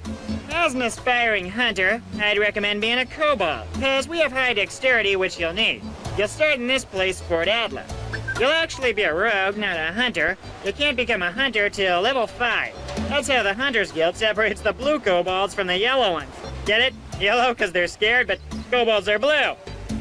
Okay, folks, work with me here. All right, here's my big controversial advice for the first 5 levels. When you visit your trainer, don't spend any points on sword skill or shield skill or any skill whatsoever. None. You'll be a complete and total wimp for the first 5 levels. You know what? It's worth it. Because those points you saved as a newbie rogue, you'll be able to put into the important skills you get when you become a hunter. I'm talking about bow. I'm talking about beastcraft. That's what makes a hunter, not dag-blasted shield. In your first 5 minutes as a hunter, you should be able to cast the Call of Gleipnir. That binds you with an animal. Who says that dogs are man's best friend? Get it? Because I'm a kobold? Hey there, little buddy. You can charm all kinds of things, like cats. Or even bears.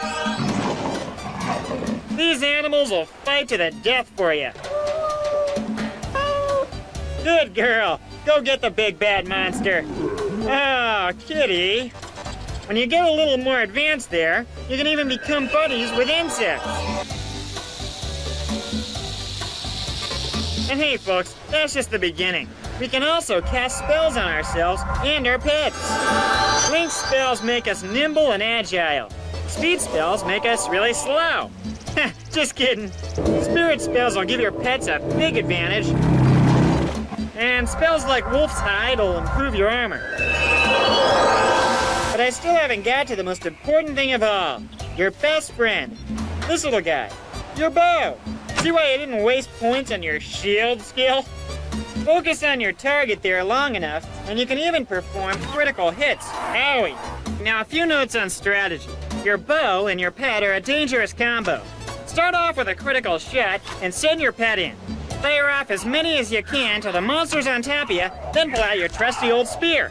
Between your weapon and your friend's teeth, you'll really make your point. Get it? Plus, in a group, hunters are excellent pullers. And in Realm vs. Realm, our stealth skill makes us deadly assassins. I'll tell you, being a hunter is a wonderful thing. Right, pal? Hey, Val. Yes, Dave? Maybe it'd be cool for me to get a pet. Certainly, Dave. but I must remind you that your last two pets died from mishandling. Which? The Zerblian space gorilla and the antimatter micro giraffe. No, wait a second. I had no way of knowing that Zerblian space gorillas were allergic to chocolate. And the antimatter micro giraffe, that thing blew up. You should not have removed it from the antimatter containment pen, Dave. Well, if someone had put up a sign... Okay, enough arguing. Let's move on to something else. Certainly, Dave. We'll be right back with a tour of Midgard and a very special guest.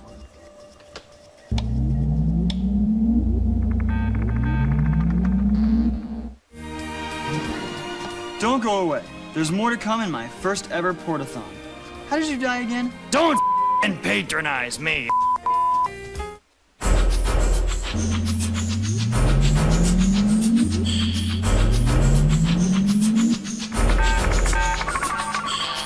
Now, that was a file from our Lifeform database. We'll continue to share the Hub's resources with you over the many decades to come. Now, what kind of threats would it take to strike fear into the hearts of Viking warriors? What death traps await in the heart of a mythical Norse empire? And what journalist would be brave enough to put aside her own welfare in search of the answers? Try Portal's very own Adrian Winters, standing by now in the dark age of Camelot's Kingdom of Midgard. Patching now, Dave. Thank you, Dave. An appropriate choice of words. Death trap. That is perhaps how any sane person would describe these lands. Lands where ancient evils have risen to challenge the citizens of a mighty kingdom.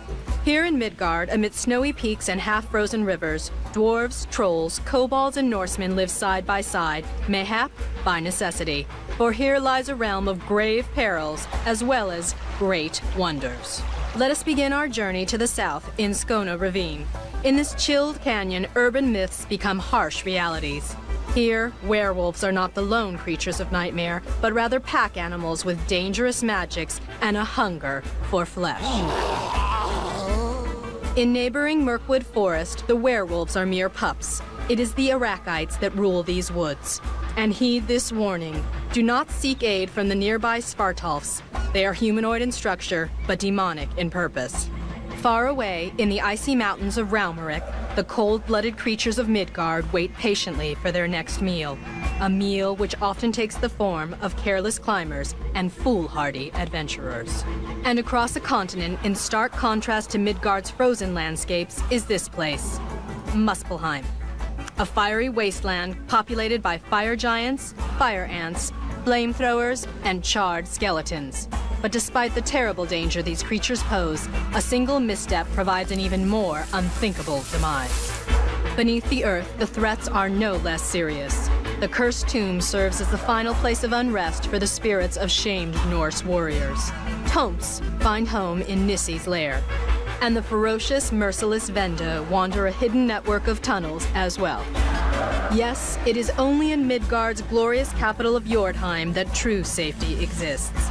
No manner of monster may pass through these gates. Here, Midgard citizens are free to swap stories and goods with a sense of true security. Here, the best trained... Adrian! Okay, I have come for you, Well.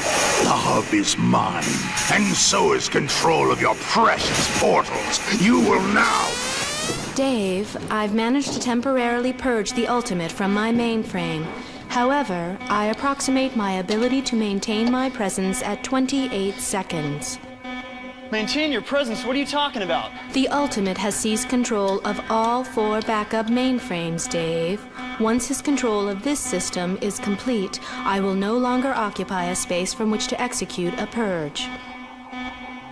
Well, 10 seconds, Dave. I'm sorry. It has been a pleasure to work with you. Val, open up one last portal for me to Earth. Drop me in one of our secret safe houses. Yes, Dave. Portal to Earth secured. Goodbye.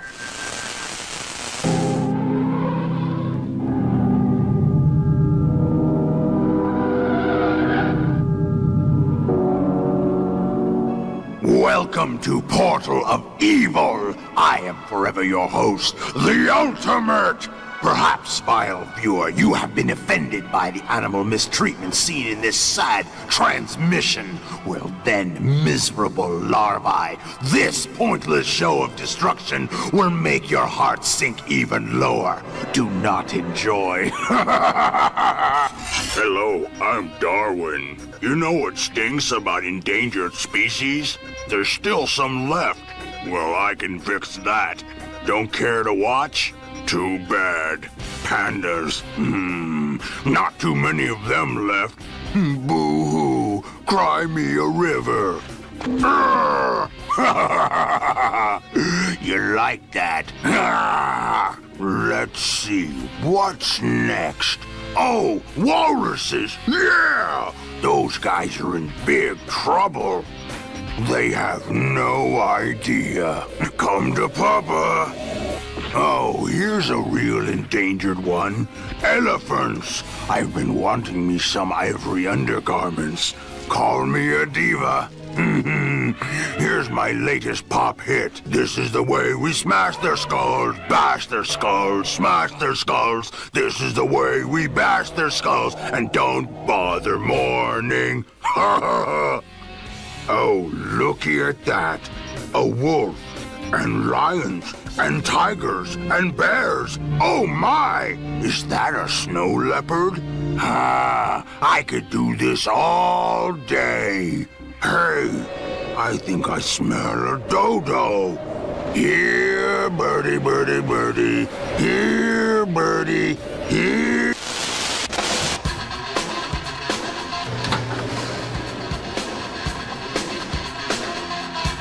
Perfect.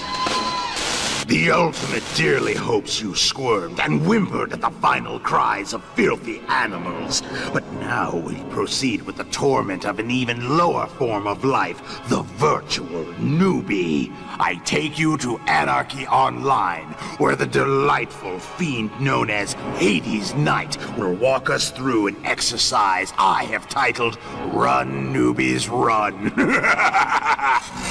You sickening human scum! I can see you sitting there in front of your television boxes right now, scratching yourselves and wondering what's in your refrigerators to shove into your fat, ugly faces. Well, I've got something for you to eat. This! Yes, that's right. I can transform into a pit lizard. Now you have the privilege of watching me make newbies miserable. Right now, they're running around this wimp's playground, hunting little helpless leets and roller rats. Let's see how they like it when something a little more challenging breathes down their pencil necks.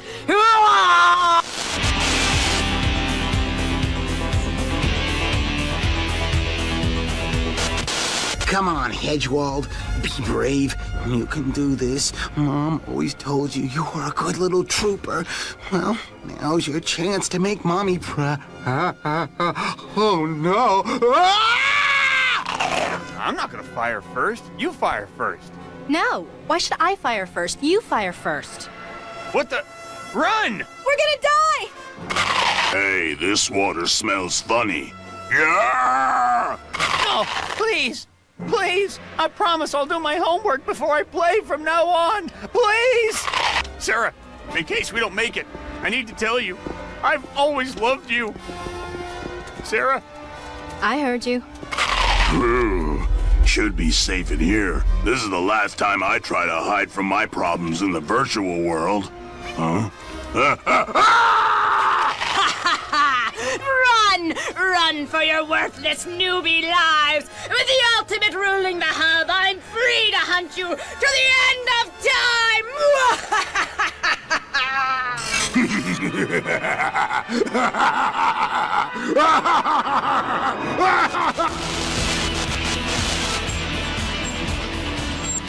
The world's in grave danger. Take me to the beauty parlor.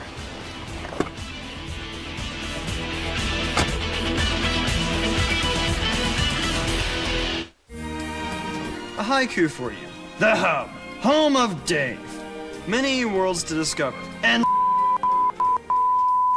there's more of the Portathon on the way. That was just f***ing beautiful, wasn't it? Arena. Ready, go team. Lock and load, because the search for our new arena champion begins with a clash. Gamma starts the round off by showing some gymnastics skills. They are getting tons of kills, and they even tied up a second round. Look at that! Cade is not giving up. Ryu lands a major hit on Kyo. The pressure is on. Arena, tonight at midnight, powered by the Intel Pentium 4 processor. Greetings. This is the Ultimate's portal of evil. Now, illiterate fools, I will read you the latest postings from our poorly managed message board. Nobody panic, but the universe is in grave danger. Ma'am, the Ultimate seized control of the hub. I need your help. I have no idea what you're talking about. I need as much dimethicone copopylol as you can sell me. We don't have that. No, it's in hairspray. I can extract it myself. Can you please help me stop the Ultimate? Who? The Ultimate. I'm not sure who he is or what, but after today I intend to find out. He's taken over the hub. Does that have anything to do with hot dogs at all? Yes. I need hog fat and lots of it. Okay, all beef dogs, no hog fat, man. Oh. Then I'll just take 2. Okay. Give me every last drop of alcohol you have.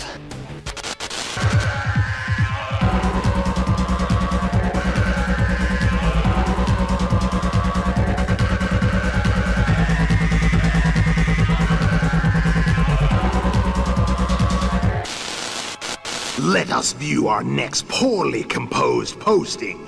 This one is from the whelp known as Soldier 567. The host makes me want to throw up. Why is he talking about hot elves and how to get girls in EverQuest? He talks to his camera and sounds like a loser. Your glasses would need to be 5 inches thick to like this show. Soldier, for a being of filthy flesh, your words hold surprising wisdom. Know this, your new host, the mighty Ultimate, shall force you to your knees in humble worship. You are foolhardy enough to return here? Very well, my enemy. All the better entertainment it shall make as you flail and choke when I steal away your precious oxygen supply.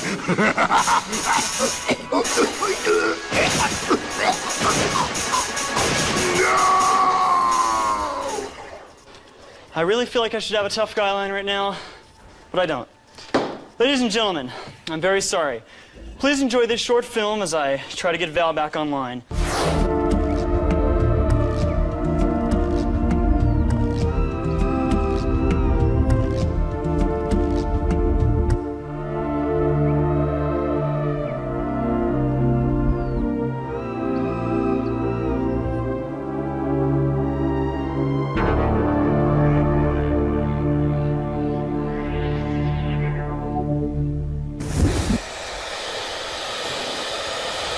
Sorry. The Land of Horizons, Istaria, is going to be an exciting place. First and foremost, it'll be the first 3D virtual realm where you can actually become a dragon. Secondly, the game features tons of character creation options, including the ability to wear multiple layers of clothing. The result is literally millions of possible combinations with which to customize your Dave. Val! I am sorry to interrupt, but I believe it is necessary to inform you that I am back online. Thank you, Val. I'm glad you're back. If you're feeling up to it, we really got to talk about the Ultimate. I'm sorry, Dave. I have been unable to uncover any information as to the nature and origin of the Ultimate. However, his extended presence here today has allowed me to pinpoint his method of entry into the hub systems. Meaning? The Ultimate should no longer be able to hack into our systems using any of his previous methods. So we're safe, until he figures out a new way in. Correct, Dave. Oh, that's comforting. I don't know how we can keep doing the transmission like this, Val. It's ridiculous. All right, well, we'll deal with that afterward. You people have watched enough miserable stuff for one day. Let's end on a happy note. Val, can we still make the party on time? Yes, Dave. Possibly. Good. Then let's take these people to a festive and joyous event, a surprise birthday party for one of the bravest, most resourceful men in any realm, our friend and ally, the Drifter. Now, technically we don't know his real birthday, but since he won't tell us, today is as good a day as any to celebrate his service to the virtual world. Link to Acheron's call secure, Dave. Take us in. Be quiet, be quiet. Shh, he's coming. Everybody hide, quick! I'm here. Whoever you are that needed to meet me, show your face.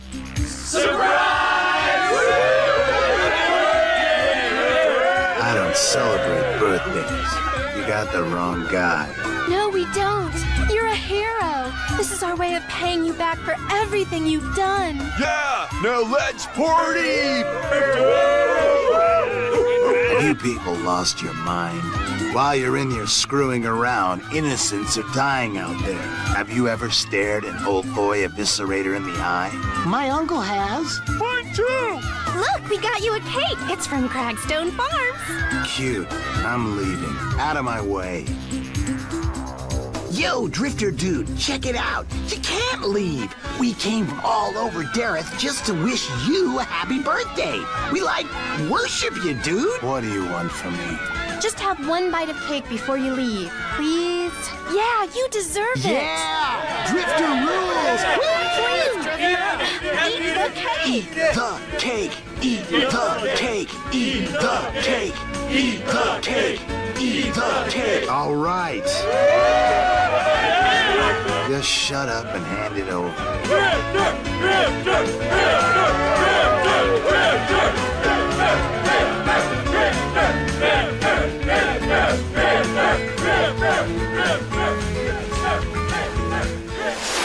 A heartwarming scene in Dareth. I'm sure that one's going to go on all night. And remember, you can adventure with the Drifter yourself by logging on to g4tv.com/portal and clicking on the button that says Mission Briefings. You'll learn how to apply for one of the Drifter's missions, and if you're chosen, you might see your adventures here on Portal. That does it for today. We end with a tribute to a fine reporter, Adrian Winters. Uploading tribute footage now, Dave. It is good to have you back. Likewise, Val. Likewise.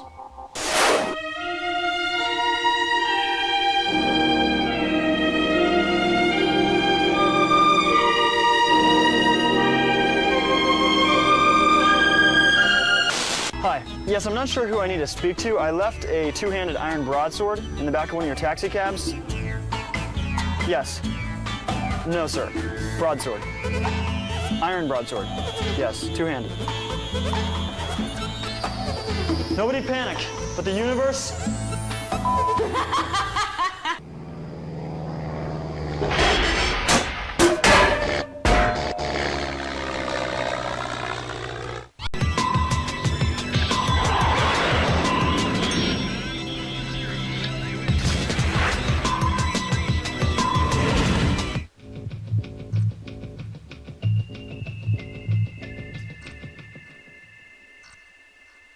Hey, man, check it out. This place is far out. The Mushroom Kingdom. Whoa, ho! I'm freaking out, man. I'm totally freaking out.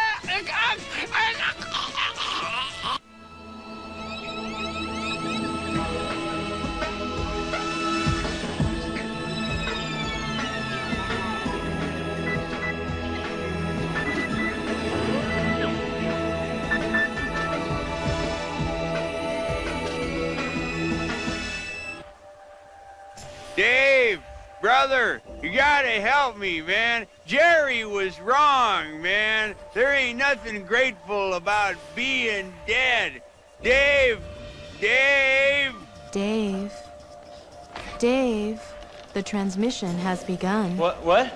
Dave, you seem to be quite distressed. Might I inquire as to the origin of your current emotional state? Val, I keep hearing Rick every time I go to sleep. I mean, we've had so many deaths here, and I didn't even know Rick that well, but it doesn't make sense. It's like I'm hearing him call out to me. Dave, perhaps this voice was not a dream. You're right. Please check the recent entry logs of both Heaven and the Netherworld. I need a definitive answer on the current whereabouts of Rick's soul. Yes, Dave. I will commence interdimensional scan immediately. Thank you. And in the meantime, please open a portal to the future. I'd like to get everyone up to speed on spaceship construction. Certainly, Dave. Temporal gateway to shipyard established. In a previous transmission, we showed you how to create your first character in Earth and Beyond Online. Now, I'm going to show you how to build your first ship.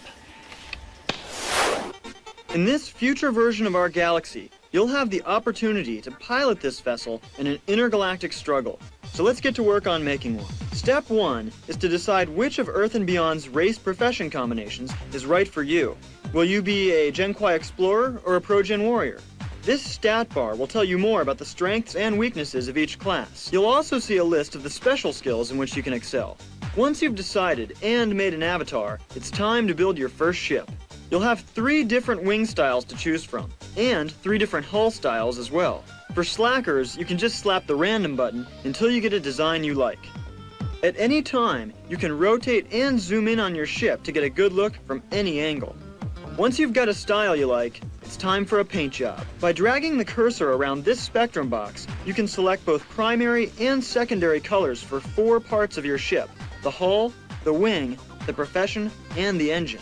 You can also choose glossy or flat paint, and even have the choice of 3 cool metallics. You can be as conservative or wacko as your heart desires.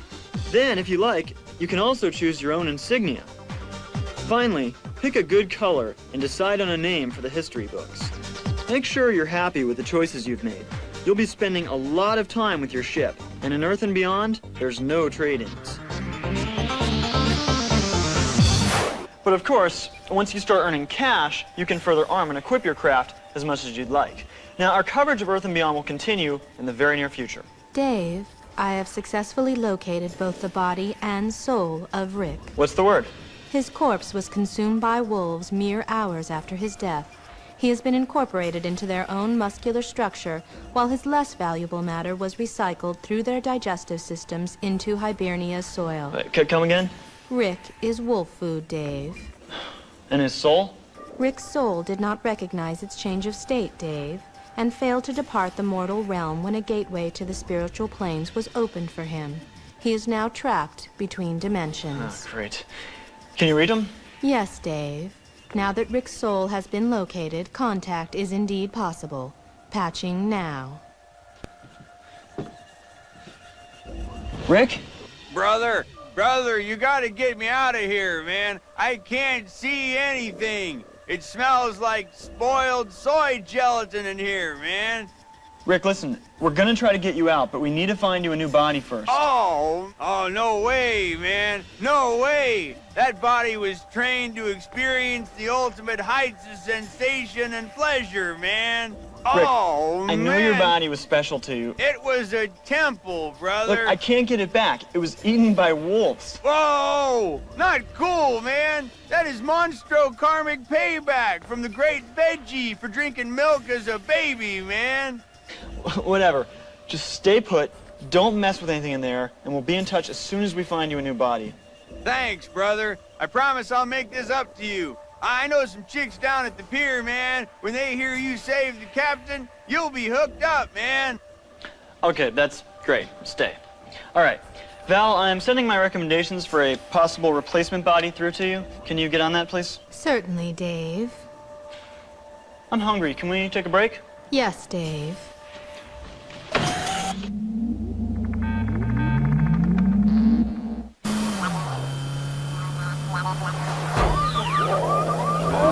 Take out those ATSTs. You heard the commander. Let's take care of those ATSTs.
Welcome back.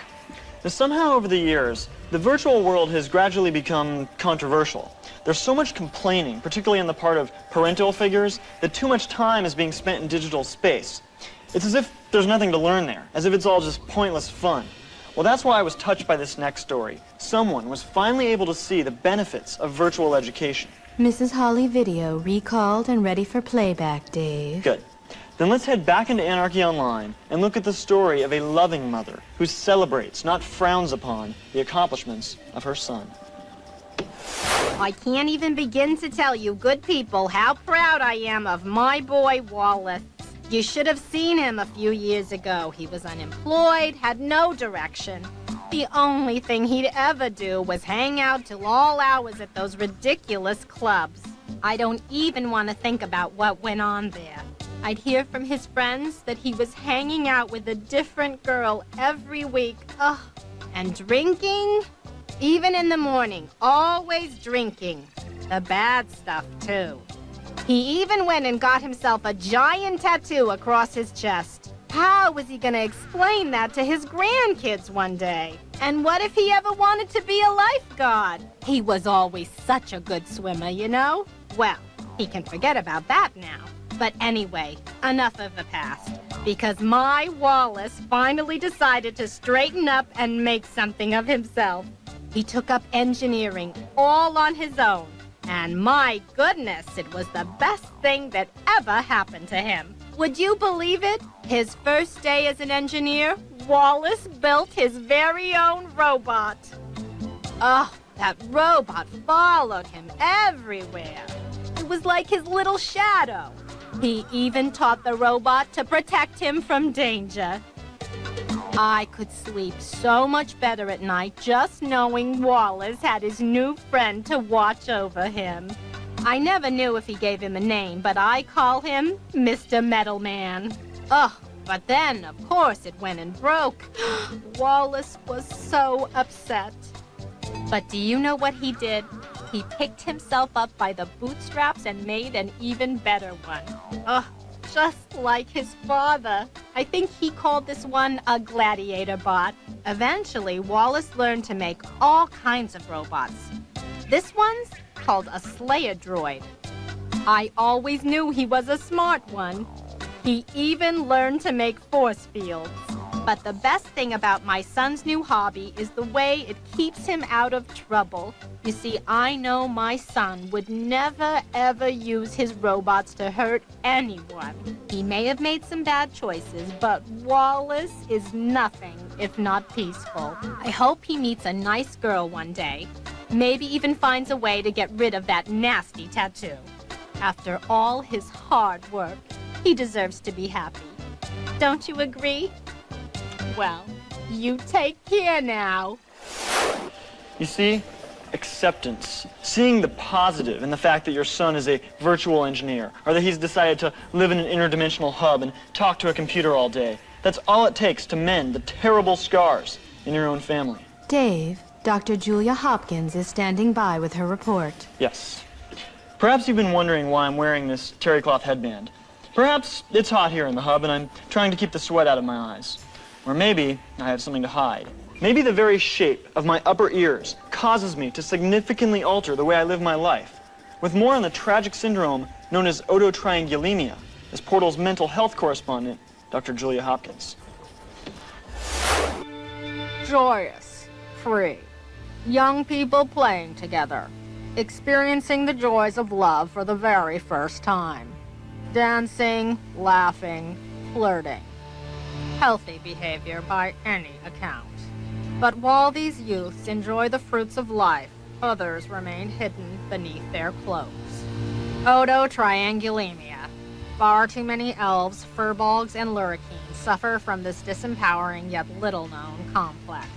A deep-seated, life-altering shame of pointy ears. To better understand the gravity of this syndrome, let's take a look at a few case studies. I never take the cloak off. I lie to people, tell them I'm sensitive to the sun. That works during the day at least. At night, it's much harder to explain. To tell you the truth, I usually point it out to people first thing. My points, that is. I guess it's pretty insecure, but I figure if you put it out right from the start, it's just easier. I'll never leave. Never. No one can see me.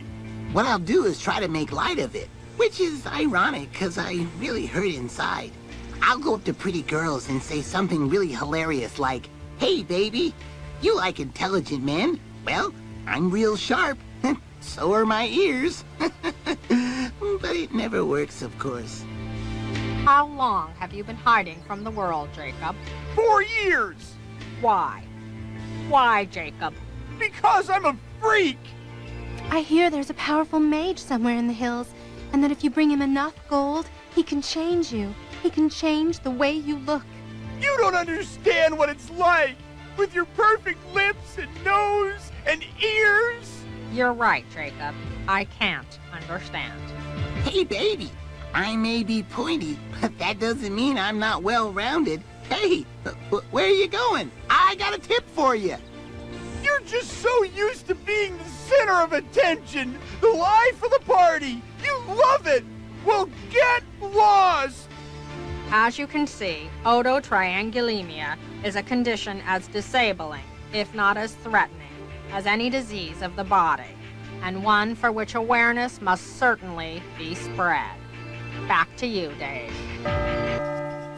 Dr. Hopkins, ototriangulemia is indeed on the rise, and I'm glad Portal could do our part to help increase awareness. Now, let's move on to something a little brighter. Poetry. Val? I have transferred several poems to Transport Tube 4R, Dave. Oh, great. Recently, many of you have sent in your own poems about life in the virtual world. I thought this would be a nice opportunity to read some of them. And while I'm doing that, Val will transmit fitting images onto your view screen. Ready, Val? Yes, Dave. Good. Let's begin. Hello, Mr. Skeleton, whose eyes shine bright as gelatin. No, sorry, rhyming skeleton with gelatin is an automatic disqualification. Next. Hello, Mr. Leprechaun, whose eyes shine bright as Jessica Hahn. No, sorry, rhyming leprechaun with Jessica Hahn, while clever, is also an automatic disqualification. Next. Hello, Mr. Cyclops. What happened to your eye? Perhaps you need some wetting drops to make your tears less dry. Heroes come to claim your head through the day and through the night, but most of them do end up dead, for your eye lacks not in sight. Perhaps one day you'll take a break, so I can feel your lips on mine. Okay, you know, that's just sick. I can't read any more of these. Dave, perhaps a non-rhyming poem would be more to your liking. I have several in the solid mail scanning unit. Yes, good. It's the rhyming that's killing us. You read it. Certainly, Dave. Orc. Orc unity. Stars. Bright. Orc. War. Peace. Legend. In the mist. The cosmic orcs. Love. Orc. Orc. That's the most beautiful thing. Dave, would you like me to go to commercial now? This transmission will return in a brief moment.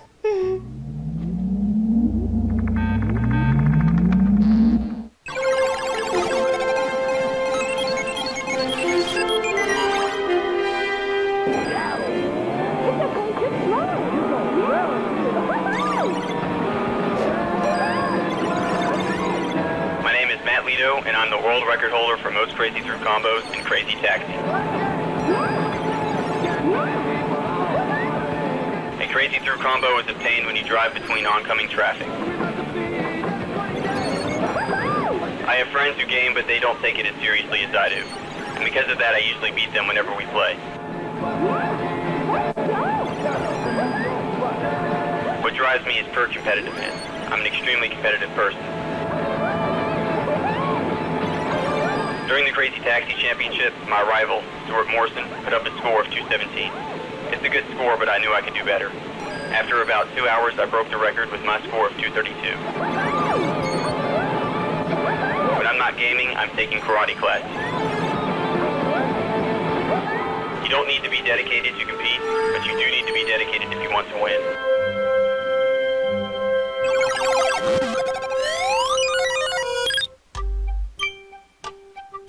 A me and him are brothers, you know. I was 6, he was 5. We were playing our old school NES.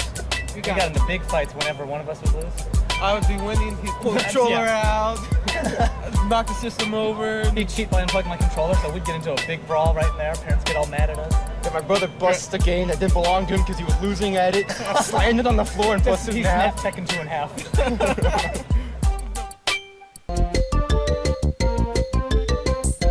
I think everyone's completely aware of what Pokken has been through. I mean, 10 years in the Forest of Fury, that would put anybody on edge. Disoriented, confused, and haunted by painful memories, Pokken struggles to adapt to his new position as G4 stage manager.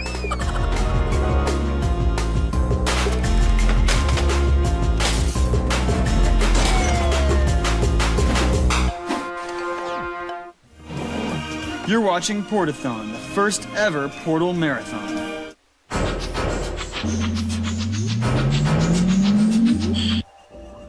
Hi, welcome back to Portal. It's time for yet another tale from the virtual world's greatest hero, the Drifter. Val, take us in. If I had to estimate the number of people that wanted me dead, I'd put the numbers somewhere in the thousands. Seems like every day there's fewer people I can trust, and last week was the perfect example. It began while I was tracking down zombies. Hey, dude, I saw you on Portal. You're like my hero. I told that idiot Dave that the broadcast was going to spell trouble. Shouldn't you be in school? Get out of my way.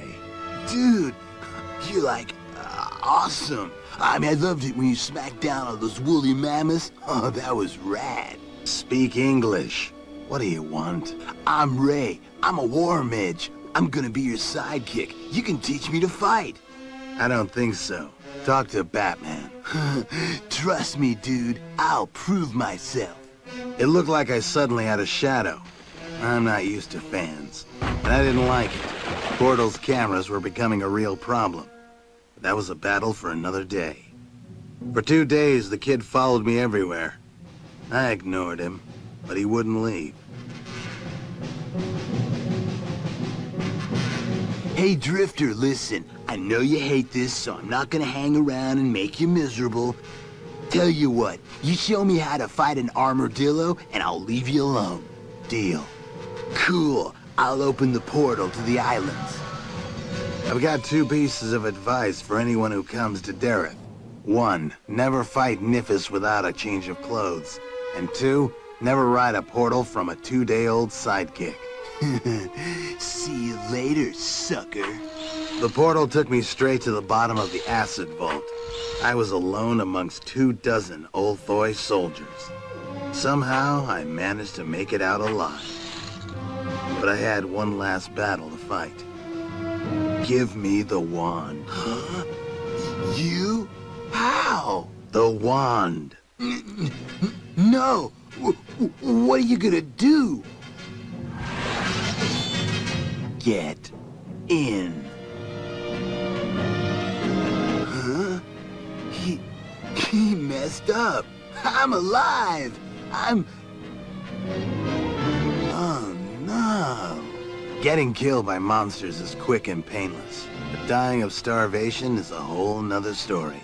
I may not be a mage, but I've still got my share of tricks up these old sleeves. And the best survival trick of all is keeping on the move. Maybe that's why they call me the Drifter. An impressive escape and turnaround, Drifter. I'm glad you were able to teach Ray and any others watching a lesson. You and I can discuss at a later date how our cameras are affecting your life. Dave, I have uploaded forum messages to your view screen. Great. Let's see what we've got. Okay, here's one from Dark Striker. Yo, Dave. If you see this, can you give me a free Anarchy and pay for the online fee? Thanks. How about this one from Pokaluzia? I'll flat out ask, can me and him have free accounts? And then there's this post from Tiny Silvergoat. You must have a woman's perspective, too. 3 sounds like a nice round number. Please, please, please, please, please, me too. My free month of Asheron's Call is about out. Big begging Bambi eyes. Okay, I sense a trend, so I better clarify this before it gets out of hand. Although Val and I can get into whatever world we want, we do not have access to the billing systems of world developers. Dave, I am actually able to unlock and enter any billing systems you so desire. Right, but we don't actually do that sort of thing. Only for your personal use, Dave. Right. Anyway, the point is, no free accounts. Sorry. Dave, I believe I have successfully located a suitable body for Rick. Excellent. Let me take a look. Oh yes, this will work just fine. Nice work. Please get Rick on the line, or whatever it is. Patching now, Dave. Rick? Hey, brother, it ain't so bad in here after all. If you spin around real fast, you can see trails on your soul. That's great, Rick, but we found you a body. Really? Hey, man, you're all right. Well, okay, step in. It should look like a glowing light to you. I don't see it. Val? Dave, according to my information, Rick should be able to locate his new body. I'm all screwy in the head, man. Maybe you could help me get focused and yoga-fied. What do you need me to do? Chant with me, brother. Come on. No, seriously, it works, man. I once tasted a cantaloupe this way, and I didn't even eat one. All right. You start.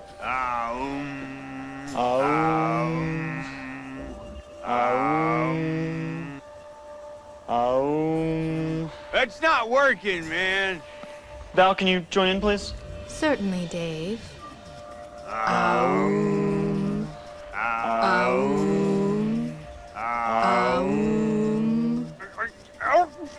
Rick? Dave, Rick appears to have entered his new body. Excellent. Let's take a look. Whoa! Ho, ho, ho! You guys are the greatest, man! This rules! This is like a dream come true! I'm the magic man, brother! Woohoo! I'm glad you like it, Rick, but there is a small problem. No problem here, man! Rick, listen, what did you do for work before? I made beads, brother. Right, well, look at your hands. They're too fat. You're gonna be out of work. Bummer, man. You're right. That's why I'd like to offer you a job. Rick, you've crossed the line between life and death. That's valuable. I want you to be Portal's exclusive spiritual consultant. The decision is yours. Well, what do I get, man? I have to pay for supplies and research. We can negotiate later in private. I'm sure you'll be pleased with our offer. All right, man. Sounds good. Oh, now I'm tired. I'm gonna take a nap. You know, we could have argued that he actually owed us for resurrecting him. Resurrection is highly undervalued, Dave. Yeah, oh well. That about does it for this transmission. Log on to g4tv.com/portal for more info. We leave you with one last poem about life in the virtual world. Val? Please enjoy this poem entitled Release. Undead ape, penny for your thoughts. Undead ape, oh how your carcass rots. Your coat was once so shiny, your cry it was so strong. But now your voice is tiny, and the days they are so long. One day perhaps you'll see the light, up there in the sky. One day perhaps you will be free to allow yourself to die. Sit up straight, Dave.